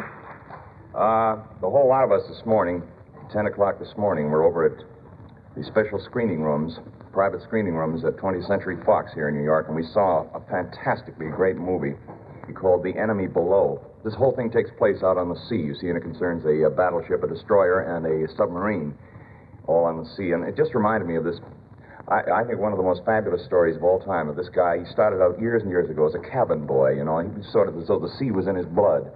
And he went to work, he was conscientious, he studied navigation and everything as a cabin boy, and he went on and on. Eventually he became, after a lot of conscientious work, he attained the rank of first mate, and a number of more years passed, and finally he received his first command. He was made captain of his own ship, and he was an excellent man. I mean, this incidentally, he was with the steamship lines, you know, a big line like the Cunard line, and he was wonderful. I mean, he was a great man. The ship was spotlessly clean at all times, and the captain himself was going around, you know, with the braid, the uniform every morning. He had one little idiosyncrasy, though, that every morning he would get out of the bunk, go up onto the bridge, and he'd go into the bridge, and at one corner there he had a little golden box, and it was you know, nailed right into the wall, and it was locked, and he'd unlock it with a golden key, open a little drawer in there, look at a slip of paper for a moment, and he'd go, yeah, and he'd put it back, and he'd lock it again. Every morning, they figured, well, the guy, idiosyncrasy, why, no problem.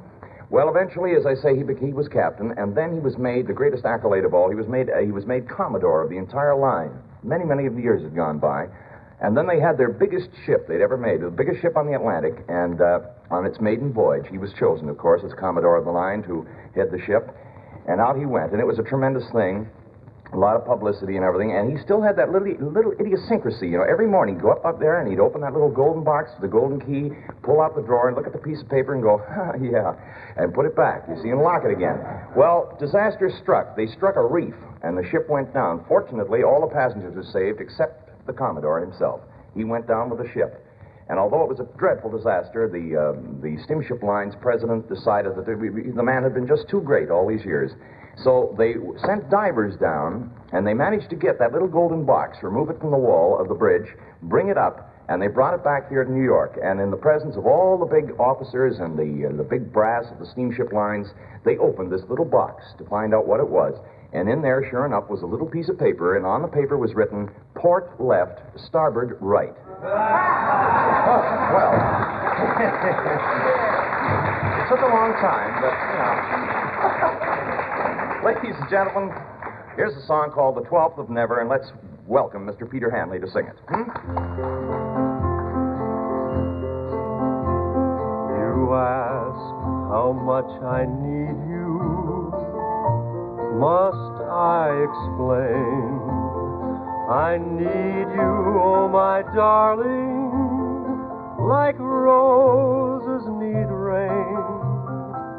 You ask how long I'll love you. I'll tell you true. Until the 12th of never, I'll still be loving you. Hold me close, never let me go.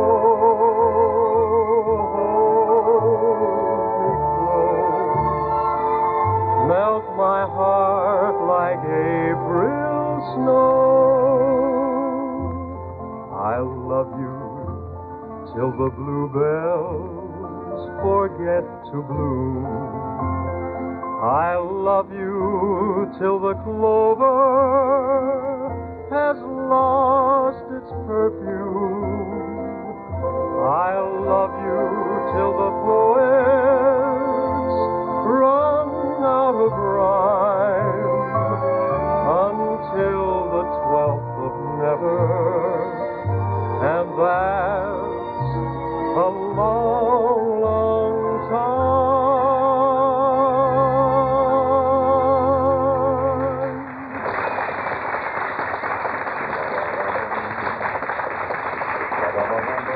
Thank you, Peter. Thank you very much. Yeah, we're cutting this little old thing here. We might as well tell the people, let them in on it on the air. We're just cutting a sketch here, but we're going to put in a little later. I think it's very funny. Of course, I'm biased. I wrote it. Well, we still got the subway strike here and all the transit tie-up here in New York City. Of course, the buses are terribly crowded as a result of this transit tie-up. I was on a bus this afternoon, and an old woman came in, and her arms were loaded down with packages, and would you believe it, nobody got up to give her a seat. I mean, I just sat there amazed. It was a dreadful thing. Oh, I tell you, I'm having a terrible time getting around now, you see, since this subway strike. I don't have a car, and I lost my skate key about a week ago, and it's pretty tough.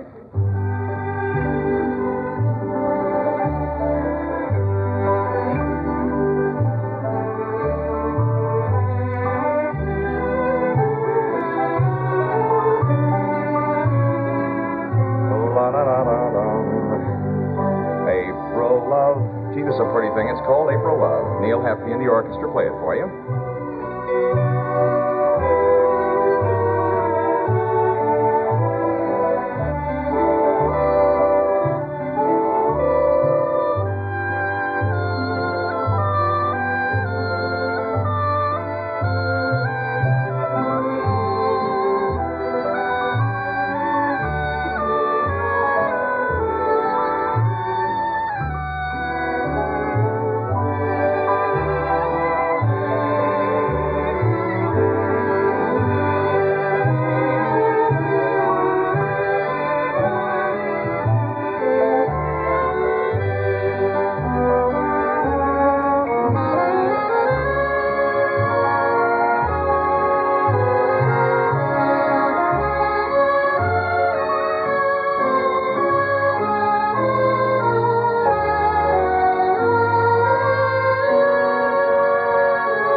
That's a pretty song.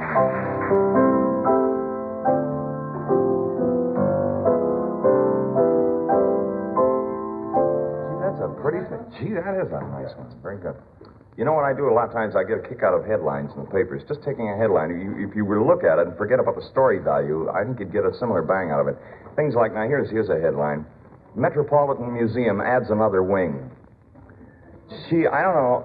They'll never get it off the ground. This is so foolish. Here's another one here. Man leaves $1 million to woman who refused to marry him 30 years ago. That's what I call gratitude. You know that? Oh, what is another one here? I marked them down. Thief breaks into store and steals everything but 2 boxes of soap. Dirty crook. Let's see what else they got here. Woman gives birth to twins in a bus. That's a sneaky way to get a seat, isn't it? And, let me see. They got some wild ones. Largest laundry in the world opens in New York tomorrow. Mayor Wagner yanks off first button.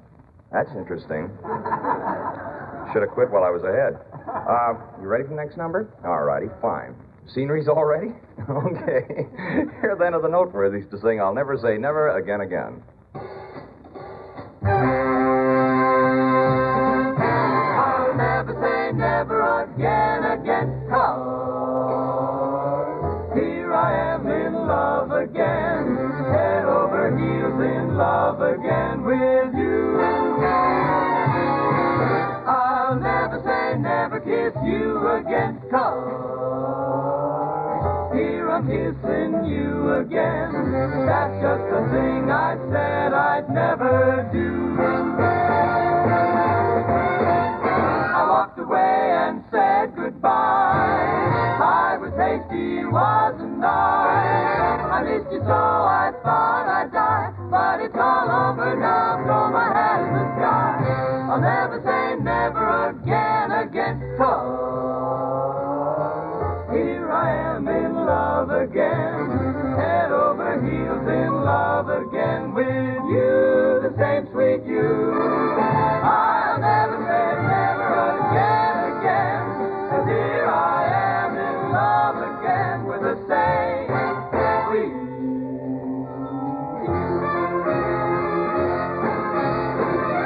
Just you, sweet you.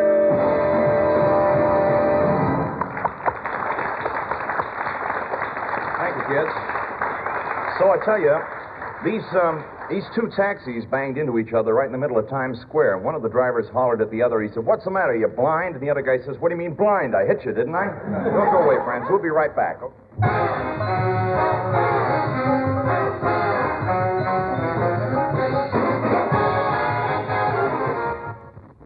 This is Jim Amici. You've all heard of reaction time. To a baseball player, a tennis player, or the driver of an automobile, his reaction time plays an important part in his performance. The time it takes a driver of a vehicle to react to a sudden change in the driving situations is his reaction time. The average driver takes 3/4 of a second to start applying the brakes after dangers become apparent. At 50 miles per hour, the car will travel 55 feet before the brakes are applied. Then it takes another 133 feet to come to a stop. That's a total of 188 feet or 10 car lengths. If something or someone gets in the way before you travel that 188 feet, it's just too bad. Result, one accident, perhaps one or more deaths. So remember, safety check your car and double check your driving.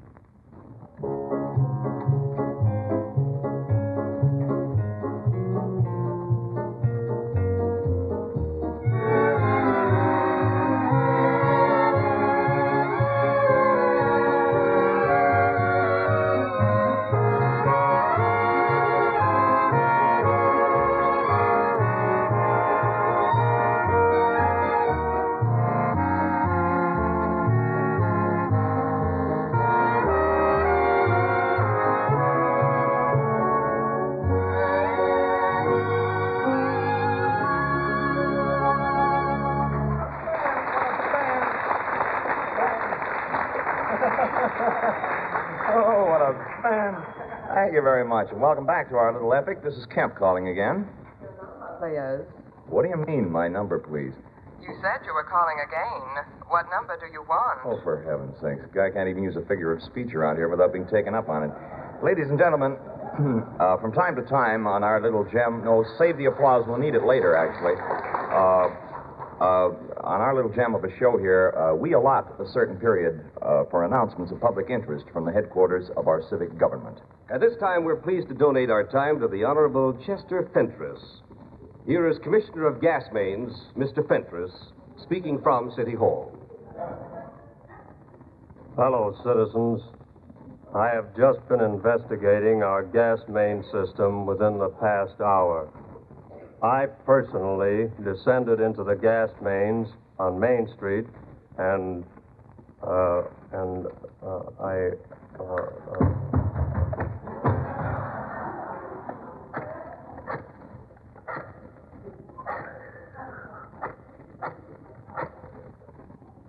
Hello, fire department. Could you please send an oxygen tank to City Hall at once? Thank you very much.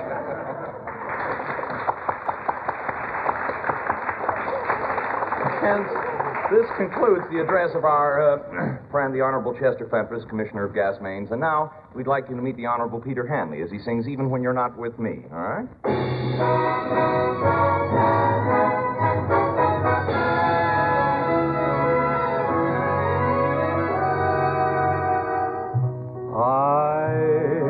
Can see your face even when you're not with me. Feel your warm embrace even when you're not with me. You are on my mind in all that I do. Oh, and always it's you. How you make me sigh, even when you're not with me. So in love am I, even when you're not with me. I am true to you, and I will always be, even when you're not with me.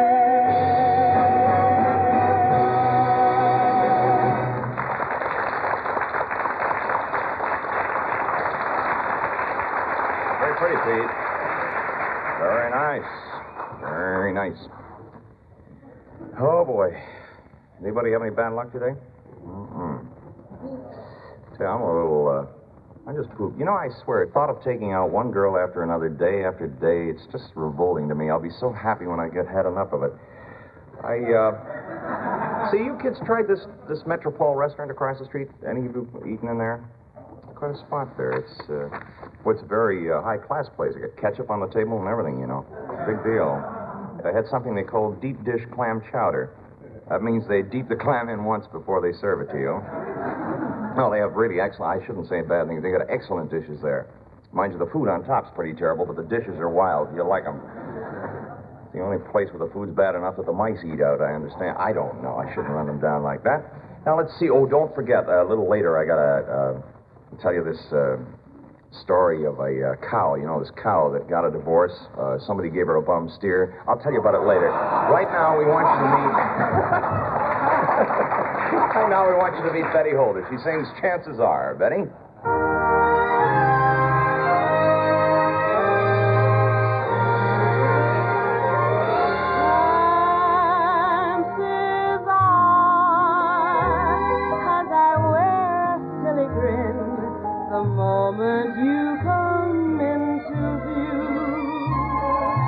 Chances are you that I'm in love with you.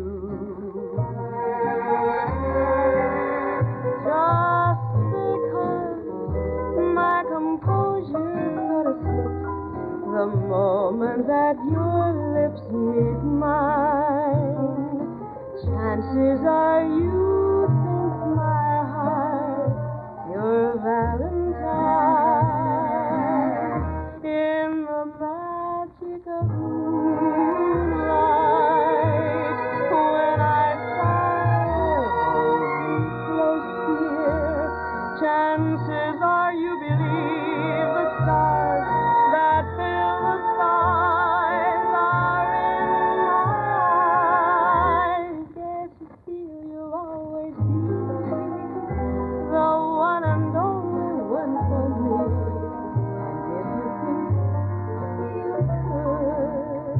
Well, chances are, your chances are awfully good. Your chances are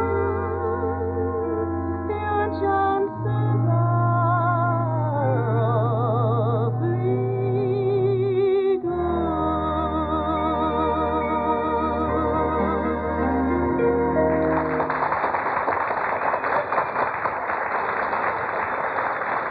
Thank you, Betty. Very nice. Chances are. Oh, isn't she a doll? Trouble with this life, there are so many women and so little time. Speaking of time, last week at approximately the same time, we delivered ourselves of a dramatic thing entitled The Orient Express. Now, that little dramatic nugget was our answer to the English series of murder mysteries which inevitably occur either on the Orient Express or on various English trains. And the response, and I'm not kidding you, it was terrific. For instance, we had a cable from the Right Honorable Ivan Forsyth of Kensington Mews, Warwickshire, Pimlico-on-Thames, England. He wired us, and he said, "What who?" And we also had another message. This another one from England, a letter from Keswick Strudley. He's a barrister of Chevy Manor in Griswold, Ferme-le-Fenêtre, a little bit this side of Thames in Shropshire, England. He wrote, "Good show. Carry on." And so. boy, you've been drinking between drinks again. Well, to follow up last week's triumph, we present today another English drama. Will you explain it, please, George? Happily. Those of you who are old enough to remember back 5, 6, or 7 years will recall an English-produced motion picture entitled The 39 Steps. Tonight, we're proud to present our own version of this type of mystery, entitled The 40 Steps. Yes, we're delighted to present The 40 Steps.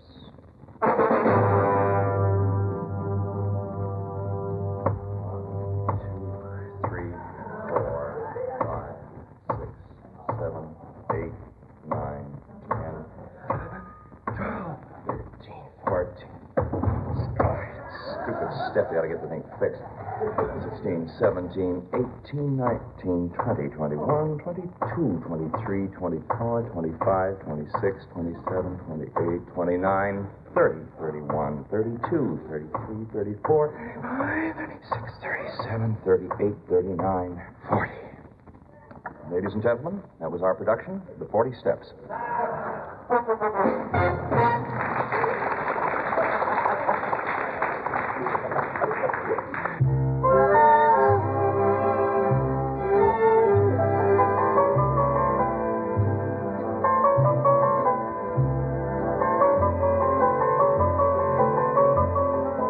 Talented musician by the name of Lou Stein at the piano, playing his own composition, Soft Sands. Here's Lou.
Nice going there, Lou, my boy.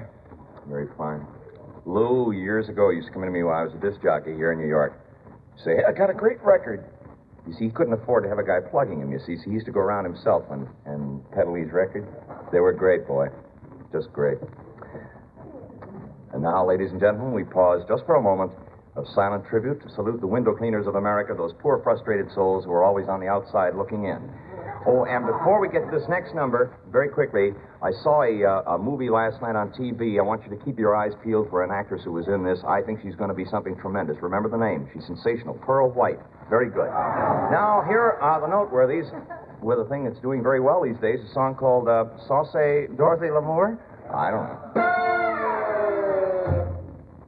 When suddenly you sight someone for whom you yearn, Sauce l'amour. And when to your delight she loves you in return, Sauce l'amour. Then dawns the dreary day, your darling goes away, and all is over, you are sure. But oh, when she returns and loves you as before, you take her in your lonely arms and want her even more.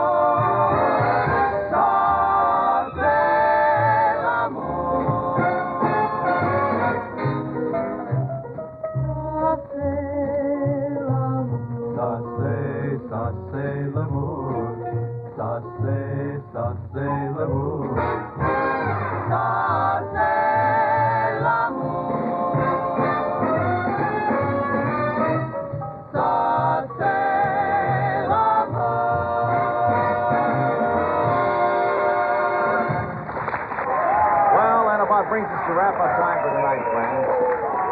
Ooh, yes. I have to run along now. Have a pleasant evening, friends, and good night, Missy Gaynor, wherever you are. Bye.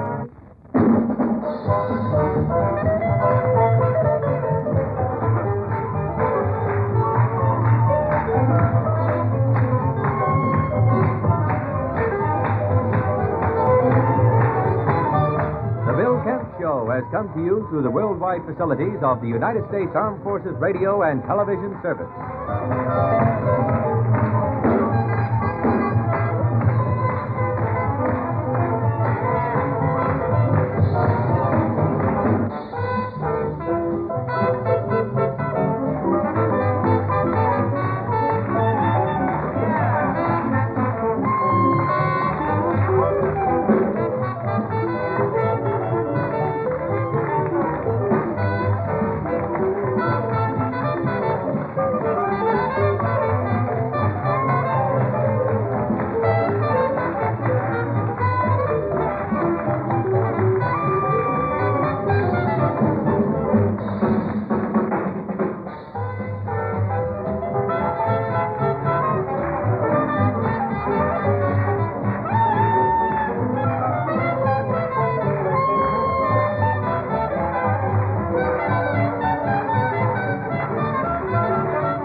Broadcasting Network welcomes you to the Bill Kemp Show, featuring the talents of Betty Holt, Peter Hanley, the Noteworthies, and the music of Neil Hefti and his orchestra. I'm George Hansbrough, and here's our Bill Kemp.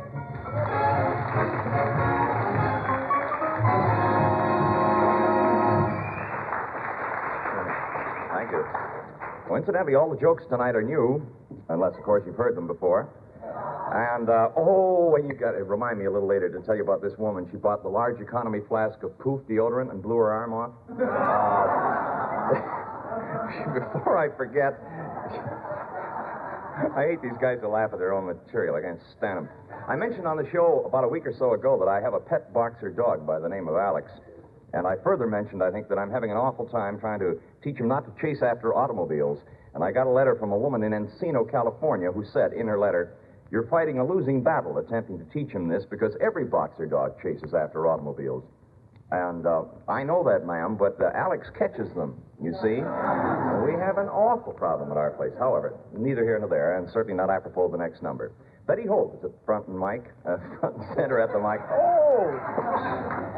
Oh, well, you know, it's cheap popcorn, does it every time. Here's Betty to sing "I'm Alone Because I Love You."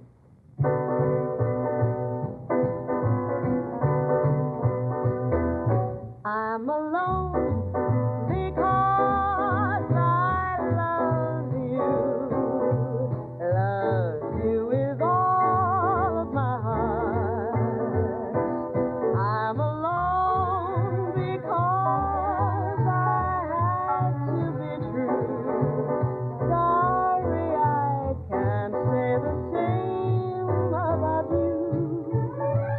Yesterday's kisses are bringing me pain.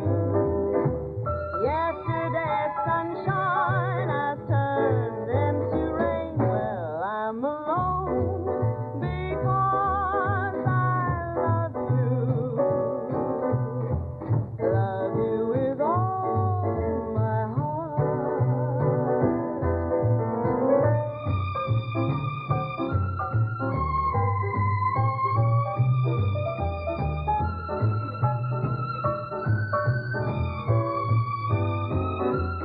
I'm alone because I love you with all my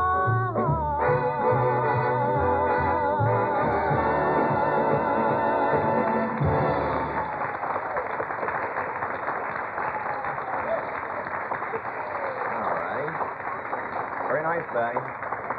Hey, Betty, tell me more about this new boyfriend you've acquired, kiddo. Oh, Bill, he's divine. Uh-huh. What does he look like? Oh, he's so big and strong, and he's got arms like piston rods and shoulders like freight trains and the strength of a diesel locomotive. That's very interesting. What track does he leave on? Sounds like a wonderful guy. There's a little, There she is. I can't see her from the piano. It's blocking me here. Cutest little thing sitting down here. 4.5 years old, she tells me.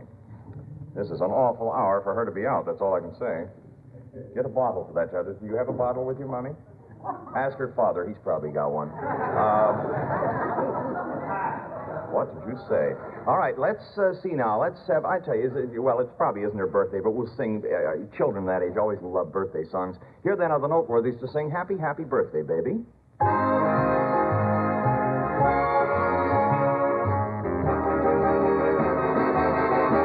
Happy, happy birthday, baby. Although you're with somebody new. Thought I'd drop a line to say that I wish this happy day would find me beside you. Happy, happy birthday, baby. No, I can't call you my baby. Seems like years ago we met on a day I can't forget, 'cause that's when we fell in love. Do you remember the names we had for each other? I was your pretty. You were my baby. How could we say goodnight? Hope I didn't spoil your birthday. Though I'm acting foolish, maybe. So I'll close this note to you with good luck and wishes too. Happy, happy birthday, baby. Happy, happy birthday, baby. Though I'm acting foolish, maybe. Still I sing this song to you with good luck and wishes too. Happy, happy birthday. Happy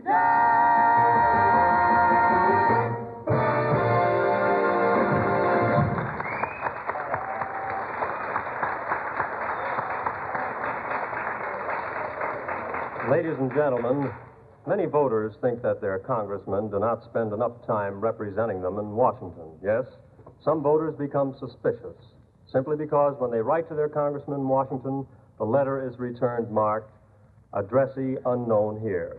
Try the Hot Shot Club, Miami 20, Florida. However, the overwhelming majority of congressmen are extremely conscientious, and to show the voters in their home districts just how extremely conscientious they are, many congressmen have been making weekly recorded reports, which are later played over local radio stations. So now, we bring you the weekly recorded report of Representative J. Wellington Forbush. Representative Forbush's informal chat with his constituents is entitled, My Extremely Conscientious and Devoted to You, My Constituents, Week in Washington.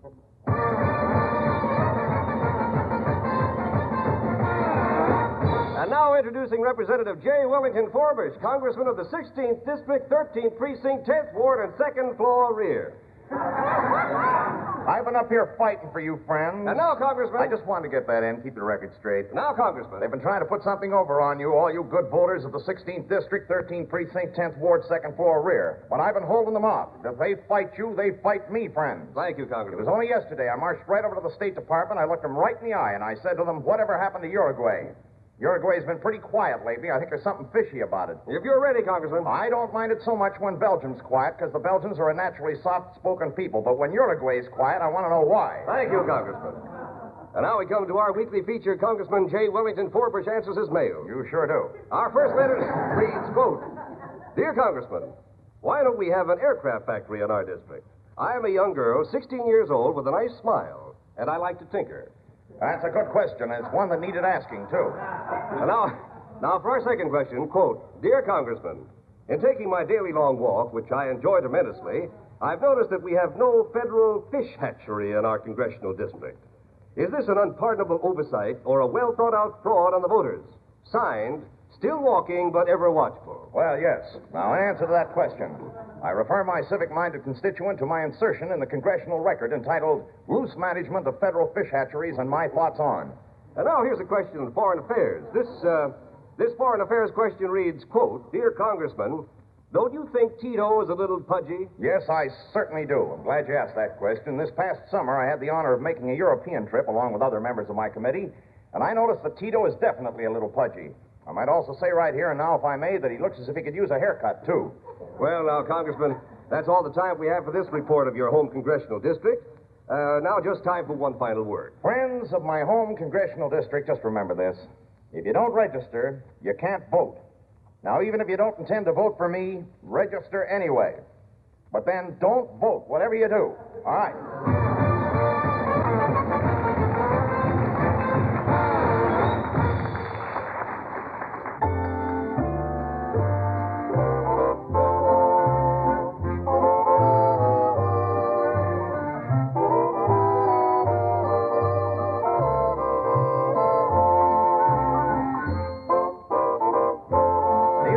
Orchestra and Star of Love.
I tell you, pretty sick outfit.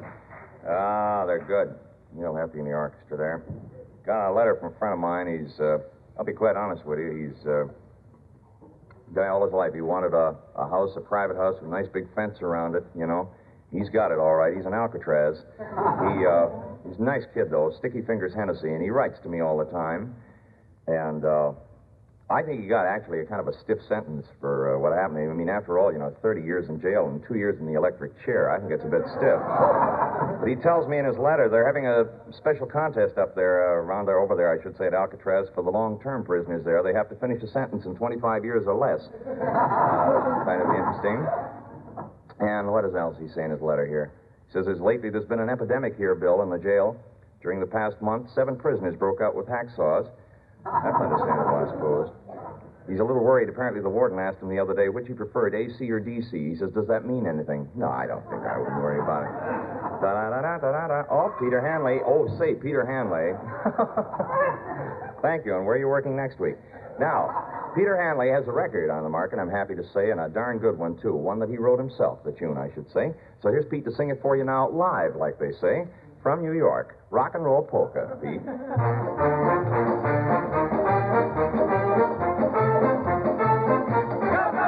When the band starts to play, get your partner right away.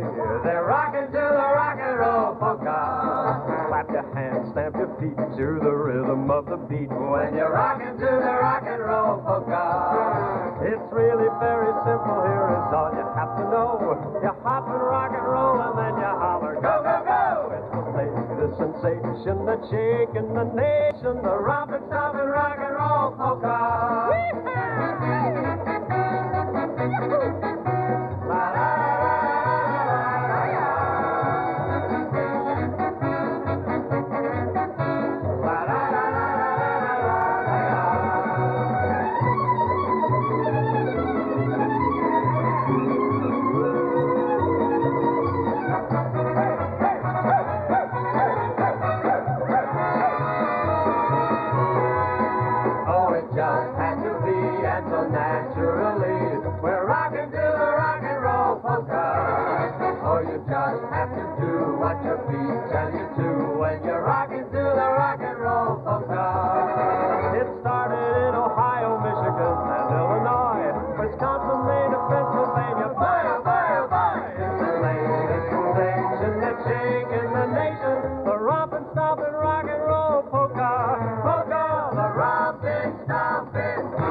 dear friends. We'll be right back.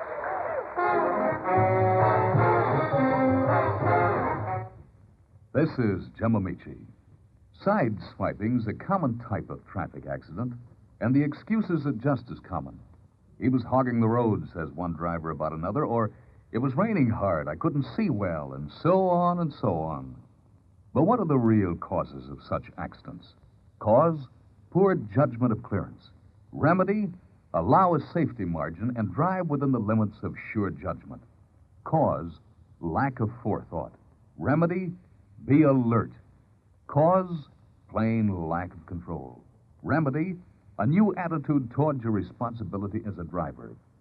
Sideswipe excuses are a dime a dozen, but they're no good at any price, and the cost may be very high. Don't look for excuses. Look for ways to avoid traffic trouble. And always remember, safety check your car and double check your driving.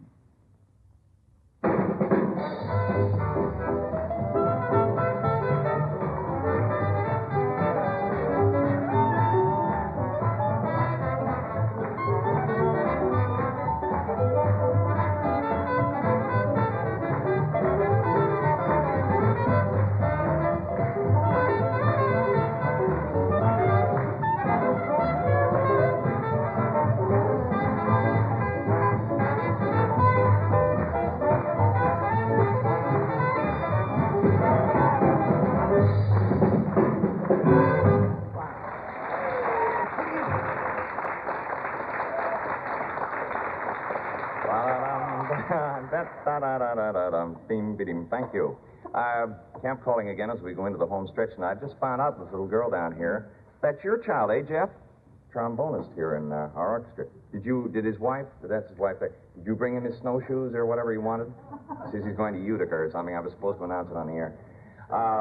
Speaking of little children, this 8-year-old Claudia was packed off to Waterbury, Connecticut to visit her old maid aunt, and her last-minute instructions from her mummy were this. She said, now look, remember, Aunt Hester is a little bit on the prissy side, you know, so if you have to go to the bathroom, be sure to say, I'd like to powder my nose. Well, little Claudia, she paid attention to all this, and she made such a hit with Aunt Hester that when the time came for her to leave, Aunt Hester said to her, I just loved having you here, my dear. On your next visit, you must bring your little sister Sue with you. And Claudia said, well, I don't think I'd better. You see, Sue still powders her nose in bed. Now, let's see. Speaking of young children, here's an appropriate number. Bye-bye, baby. Bye, baby, bye. I gotta go, it's getting late. I said bye, baby, bye. I'm gonna hop an ocean freight. Oh, I'm tired of running every time you call. So bye-bye, thanks for nothing at all. Oh, cry, baby, cry. I won't miss you when I'm gone. And you can weep, baby, weep. Pardon me, I'm moving on. I won't get lonesome when I'm counting sheep. So farewell, now it's easy to sleep. You get joy out of letting me know that it's up to me to pursue ya. How can I tell if you love me too? But don't tell me, baby, don't you, or do ya? Hi, baby, hi. When did you come in the door? Oh, my baby, my. Did you knock one time or more? Tell me who's kidding who, leave me on the shelf. Forgive me, I was talking to myself. Hi, baby, hi. When did you come in the door? Oh, my baby, my. Did you knock one time or more? Tell me who's kidding who, leave me on your shelf. Forgive me, I was only talking to myself. Bye-bye, y'all. Hurry back soon, you hear?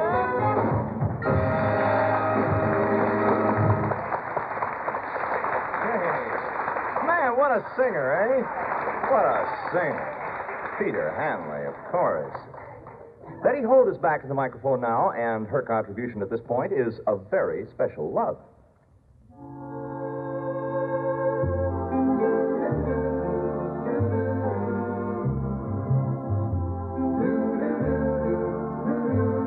Anytime at all.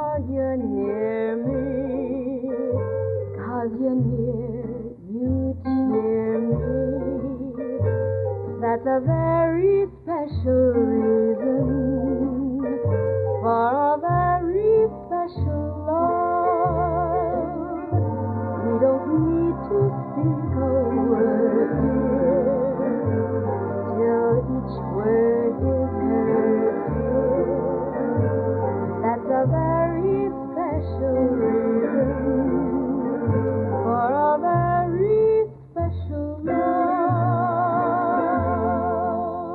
A heart is just a heart, nothing more, nothing less, just a heart, until the day that love comes to stay forever, and our love will last a lifetime, as a man and wife time. That's a very special reason for a very special love. Lucky girl and lucky boy, we've a wondrous world of joy in a very special love.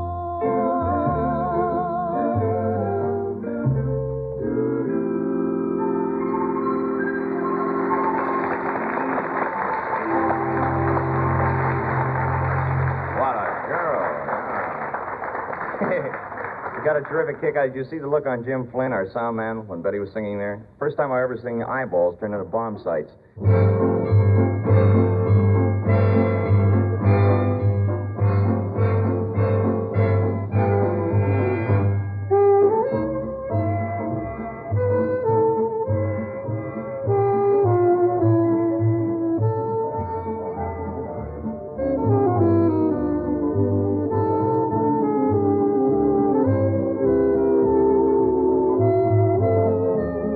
Elliot Lawrence in the orchestra with June Knight, I think.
One thing that always seems to be enjoyed by all is when a motion picture star comes on to plug his or her latest movie. People like to see and hear the star and also find out what that star is doing. So tonight, we present to you a personality in what we call a plug interview. In other words, this person has something to plug, be it a record, a movie, or a personal appearance tour. We know you like this sort of thing, so we went to great trouble to find a personality who would like to come on the show and plug something in which they're involved. We did not, however, manage to get a famous personality, but we did get a personality. Welcome to the show, Mr. Horace T. Mulch of New York City. Scraping with you on the show here. I like it. Now, Mr. Mulch, you are, as some of us know, under contract presently to Con Edison Productions, are you not? Yes. Dig we must, but not long we trust. You betcha, boy. Well, Yeah. I suppose you're here on the show to plug your latest excavation? Yes, that's correct. I just had the pleasure of digging a hole and appearing with Dominic Tomasetti, Bruno DiBiase, Fiorelli Bombardini, and Max Schultz. We were in a big extravaganza on 72nd Street and Broadway right here in the city. Well, now, how long did it take you to film this picture? I mean, dig this hole? Well, we've been on location there for about 3 months now. It takes time, you know. You know how it is, digging a hole. The foreman holds up his hands and he yells, "Shovels, picks, action." And then you dig a small section, and if you don't like it, he's liable to yell, "Cut!"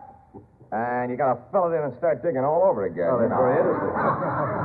How early do you get up when you're working on a hole? Oh, well, I usually get to the wardrobe about 7 in the morning, and I slip into my dungarees, and then it's onto the street, and then another day's work under the bright lights.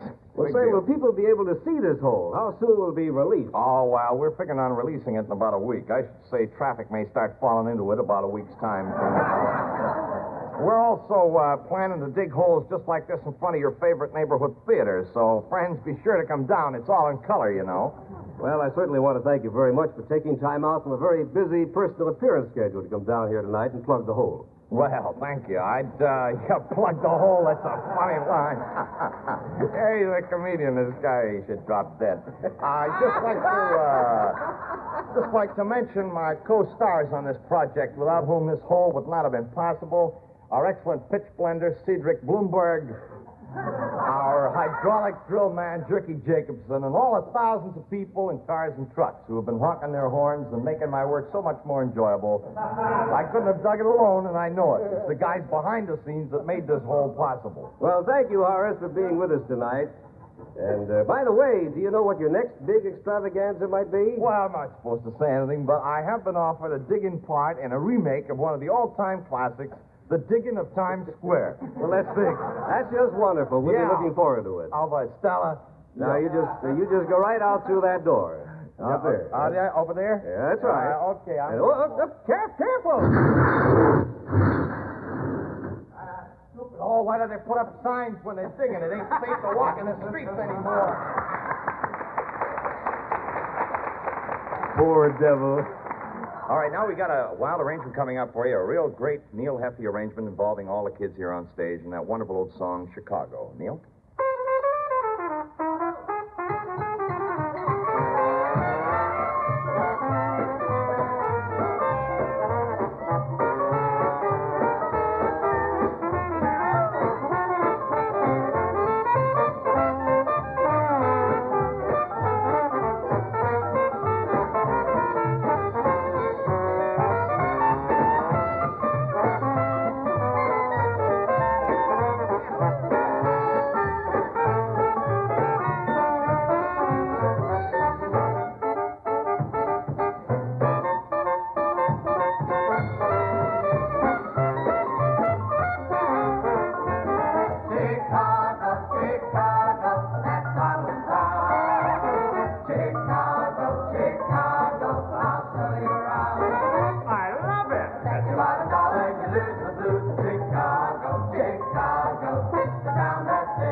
I sure messed up that arrangement.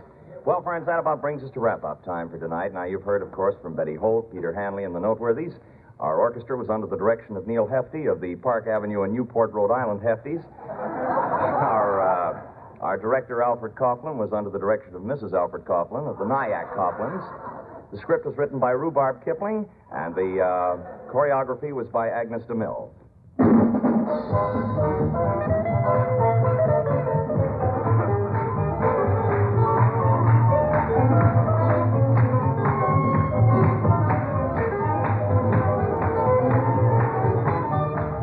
The Bill Kemp Show has come to you through the worldwide facilities of the United States Armed Forces Radio and Television Service.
the Bill Kemp Show.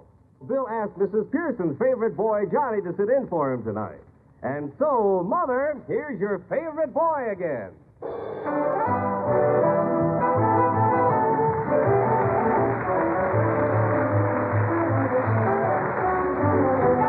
Well, thank you, George Ansbro, and I want to assure everybody that Bill's going to be all right. As a matter of fact, Bill's doctor was in here with the musicians during the rehearsal, getting them to help him write a very special song for Bill. From the doctor, the words go, "It's just my Bill." But then I'm not the one to be singing on the program. Pete Hanley, come up here and start things off for us, huh?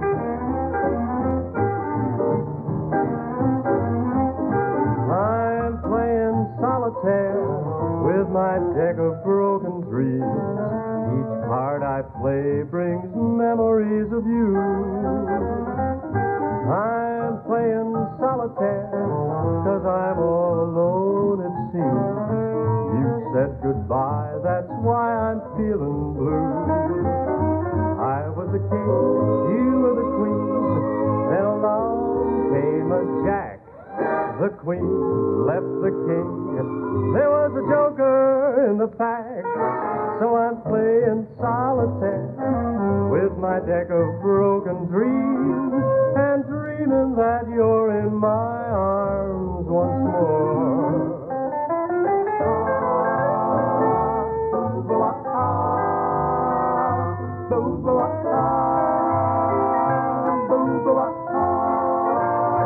I was the king, you were the queen, then along came a jack. The queen left the king. There was a joker in the pack. So I'm playing solitaire with my deck of broken dreams and dreaming that you're in my arms once more. You're in my arms once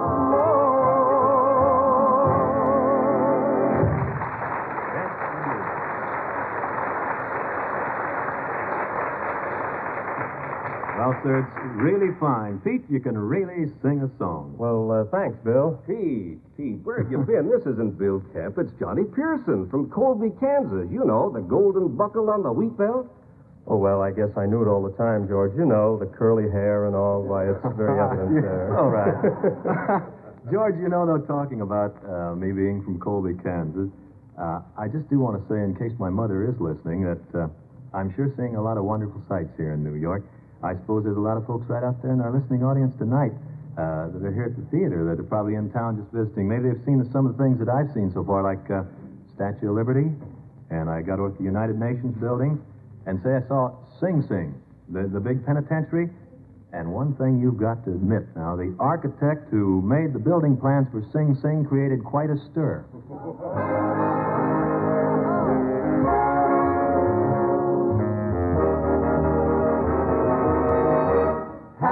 Happy birthday, baby. Although you're with somebody new. Thought I'd drop a line to say that I wish this happy day would find me beside you. Happy birthday, baby. No, I can't call you my baby. Seems like years ago we met on a day I can't forget, 'cause that's when we fell in love. Do you remember the names we had for each other? I was your pretty, you were my baby. How could we say goodnight? Hope I didn't spoil your birthday. Though I'm acting foolish, baby. So I'll close this note to you with good luck and wishes too. Happy birthday, baby.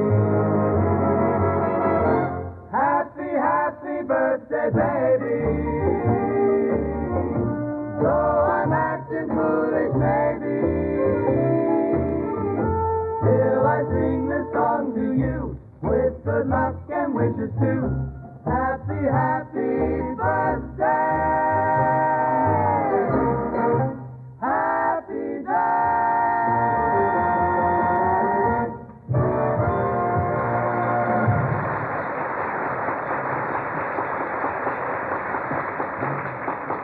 Really great. Ladies and gentlemen, the Noteworthies, and I sure wish you could see them, too. Lovely-looking kids, the fellas with their backs covered, and the girls, just great singing, kids. Anyway, it reminds me now, when my girlfriend Mabel has her birthday, I want you to sing that song for her for sure. You know, I heard a rumor that Bill Kemp tells jokes on this show, so I brought one along with me just in case, and we'll try it, see what you think about it. It seems that these two gals were maneuvering their car in a tight parking space. So after quite a struggle, the driver shut the motor off, and she said to her companion, "This is close enough. We can walk to the curb from here."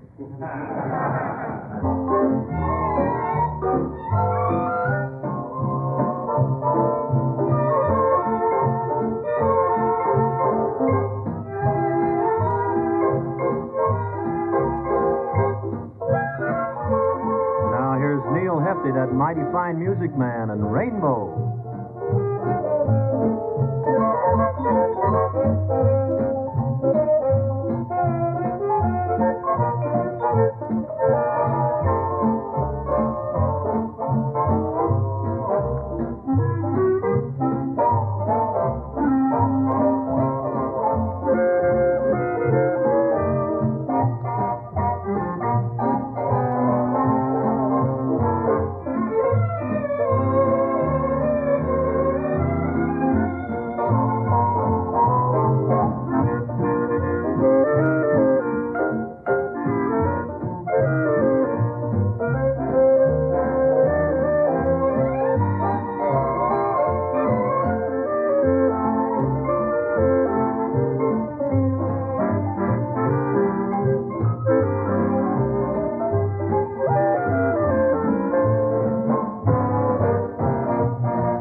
You know, folks, night before last, I met a very attractive girl.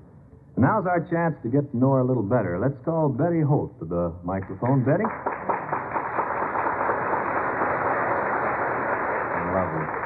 Betty, let me tell you, you sure look lovely tonight. And gosh, if you can cook as well as you can sing, how about having dinner with me tonight? Okay, Johnny. Fine. All right. Now, what are you going to sing for us? Like to sing Bon Voyage. And that's always good on any menu. Go ahead, Betty. Bon voyage.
Betty. But you know, folks, one of the things that each of us here at America enjoys about doing is show is the chance that it gives us to share a thought for the day with you. Here's one that's been submitted. It's from Mrs. Edna B. Madison, and sure, I'm going to pronounce this name wrong. The town in Minnesota, Montevideo or Montevideo. But the thought is wonderful. See if you don't agree. It goes like this. Life itself can't give you joy unless you really will it. Life just gives you time and space, and it's up to you to fill it. Very lovely, Mrs. Madison.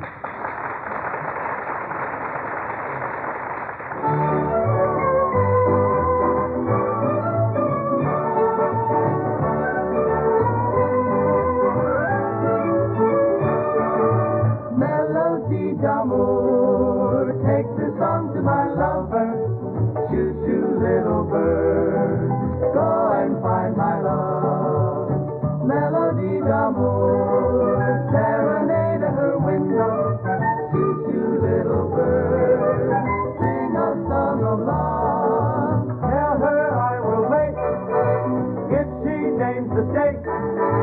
Tell her that I care more than I can bear. For when we are apart, how it hurts my heart. So fly away, and say that I hope and pray this lover's melody will bring her back to me. Melody d'amour, take this song to my lover. Shoo, shoo, little bird, go and find my love. Melody d'amour, serenade at her window. Shoo, shoo, little bird, sing a song of love.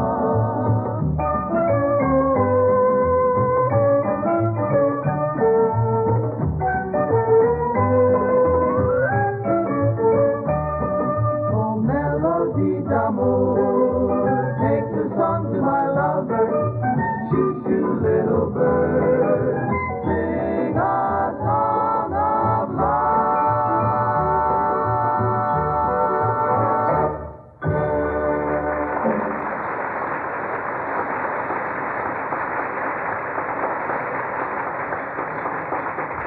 Yes, indeed, real French amoring group and done in a noteworthy way.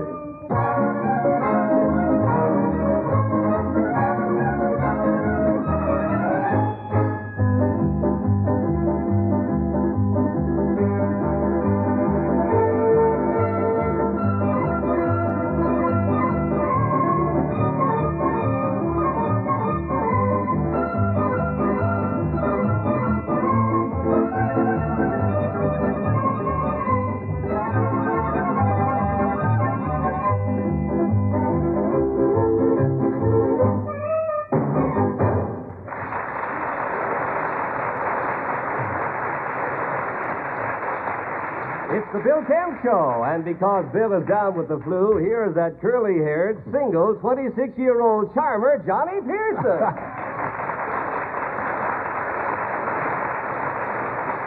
Thank you very much, George. You know, we're rolling along in high gear right now, so suppose we keep this fast pace going, you know, and have a little bit of rocking here with Betty Holt and how that gal can rock.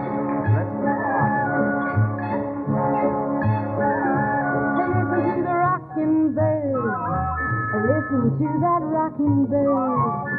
He rocks and rolls while he flies around the sky.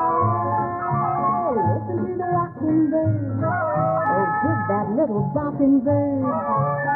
He's flying high and he's the reason why.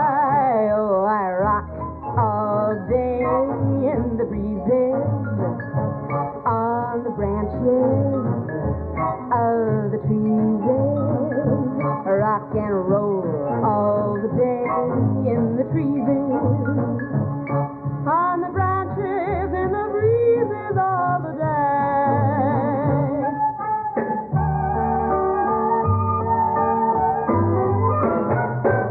Oh, I rock all the day in the breezes, on the branches of the trees. Rock and roll all day in the trees,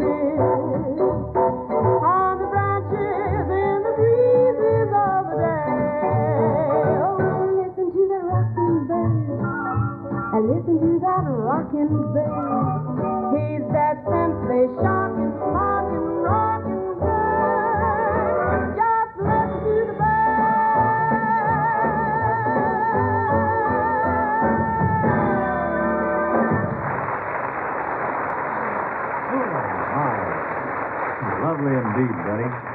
Lovely. You know, George, naturally I was very sorry when I heard that Bill had the flu, Bill Kemp, and I was very flattered, as a matter of fact, when Bill asked if I'd hold down the fort for him for this show. Well, we're all tickled pink that you could do it, Johnny. I know it interrupted your laboratory experiment stepping in for Bill like this. Well, yes, but I think my scientific invention is nearly ready now, as a matter of fact. Say, John, can you tell us what it is you're working on? Well, I guess I could. It's something that, well, the world's been waiting for this. I've invented a sound that it's going to travel faster than planes.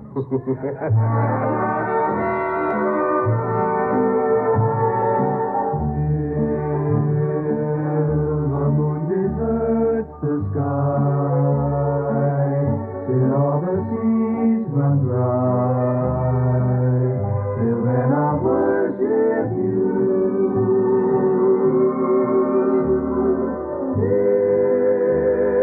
Till the tropic sun grows cold, till this young world grows old, my darling, I'll adore.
My card. You sang that great. You come over some Saturday morning. You know, we're on the network from 9 to 11 Saturdays. Make it this Saturday if you can, as a matter of fact. Another thing that we have on our show, and I'm worried that maybe this is going to be a little too highbrow for the Bill Kemp show, but we have perms once in a while. I tell you, I'll try one and we'll see how it goes. She doesn't wink. She doesn't flirt. She tells no gossip, spreads no dirt. She has no line, she plays no tricks. But give her time, she's only 6.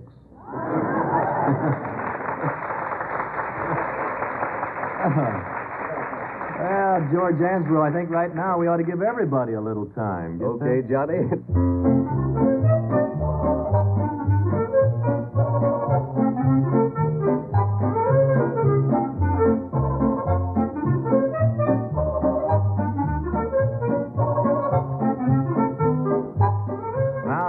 Neil Hefty in the orchestra got a date with an angel.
All right, Peter Hanley, front and center. I'm going to call on you now for a song. And listening to you sing, I get the idea you like to sing, Pete. Is that true? Johnny, I'd rather sing than eat.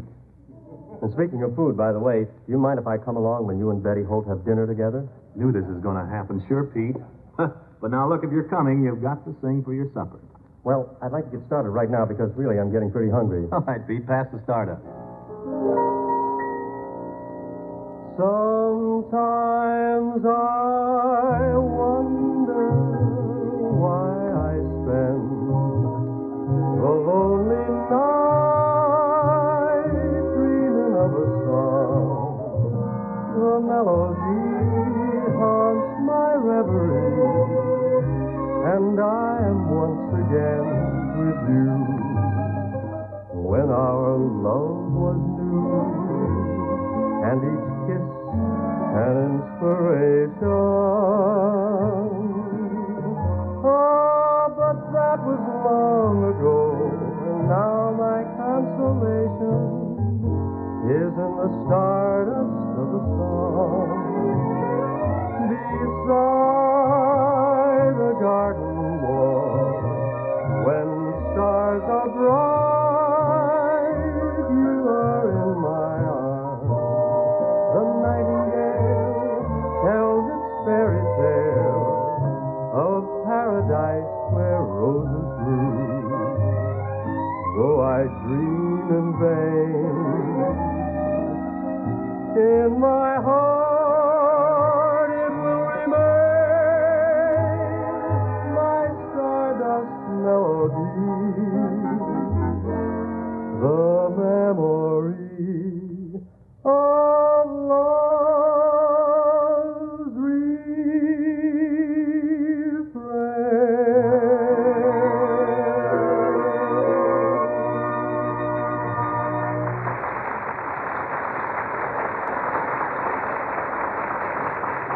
Very nice, Peter. You know, I hope Bill's listening so that he knows what a great job you're doing. Now, I'm really sorry that Bill Kemp had to come down with that Asian flu bug. I had it myself, so I know it's no laughing matter. But one thing that I have been getting a laugh out of lately are these jokes about Russian Sputniks, you know? You're right, Johnny. You know, the one you told me that Saturday I was on your show is the funniest thing I ever heard. Well, thank you, Pete. Now, if you'll slow yourself down to about 60, I've got just one more Sputnik joke. Another Sputnik? I can hardly wait. What would I do without this man, you know? Now, listen real careful, Pete. Oh, it's such a funny word in itself, Sputnik. Well, I really don't know why I bothered to tell the joke. Oh, please, please. I've got to hear it now. You've got my appetite all wet, you know. I certainly hope that my appetite. I hope I don't do it to your enthusiasm. All right, now look. I hear the Russians are planning to launch even a third satellite, only this time, instead of a dog, they're going to put aboard this satellite a special new breed of midget cattle. Midget cattle? Now you've gone and done it, Johnny. Boy, that's a gasser, really. Look, Pete, I haven't finished the joke yet now. Here it is. The Russians are going to put these midget cattle aboard a satellite, you see, so they can claim that they were the first to fire the herd shot round the world. The herd shot round the world?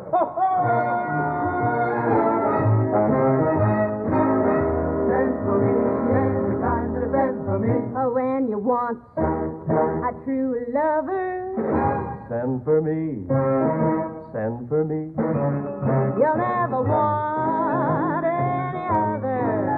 Send for me. Send for me. I promise you I'll be true. So send for me. Send for me. A morning, noon, and night, in the early bright. Don't you fret, my pretty Betty's gonna treat you right. There is a hair I'm gonna share your every care anywhere. Oh, yeah. Send for me. And I'll be there. Anything that'll touch you, send for me. Send for me. I'll be there.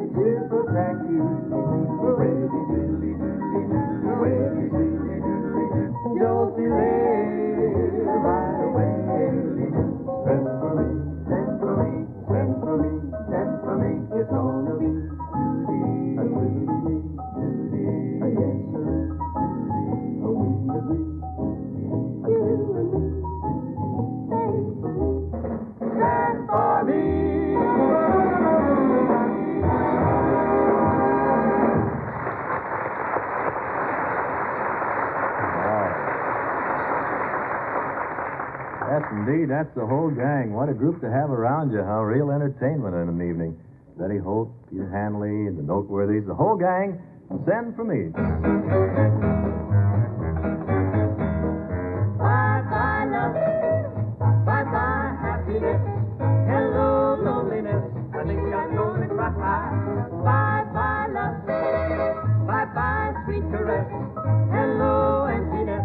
I feel like I could die. Goodbye, my love, goodbye.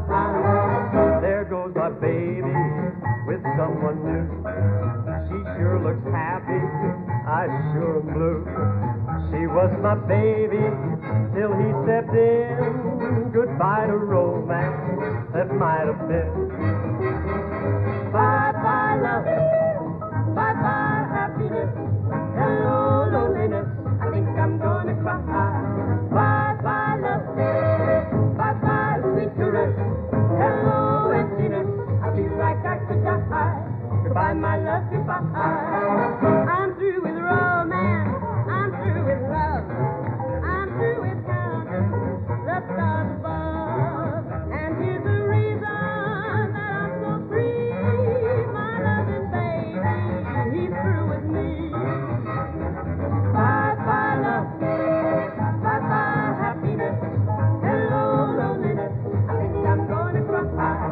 Bye-bye, love. Bye-bye, sweet caress. Hello, emptiness. I feel like I could die. Goodbye, my love, goodbye. Goodbye, my love, goodbye. Goodbye, my love, goodbye. Goodbye, my love, goodbye.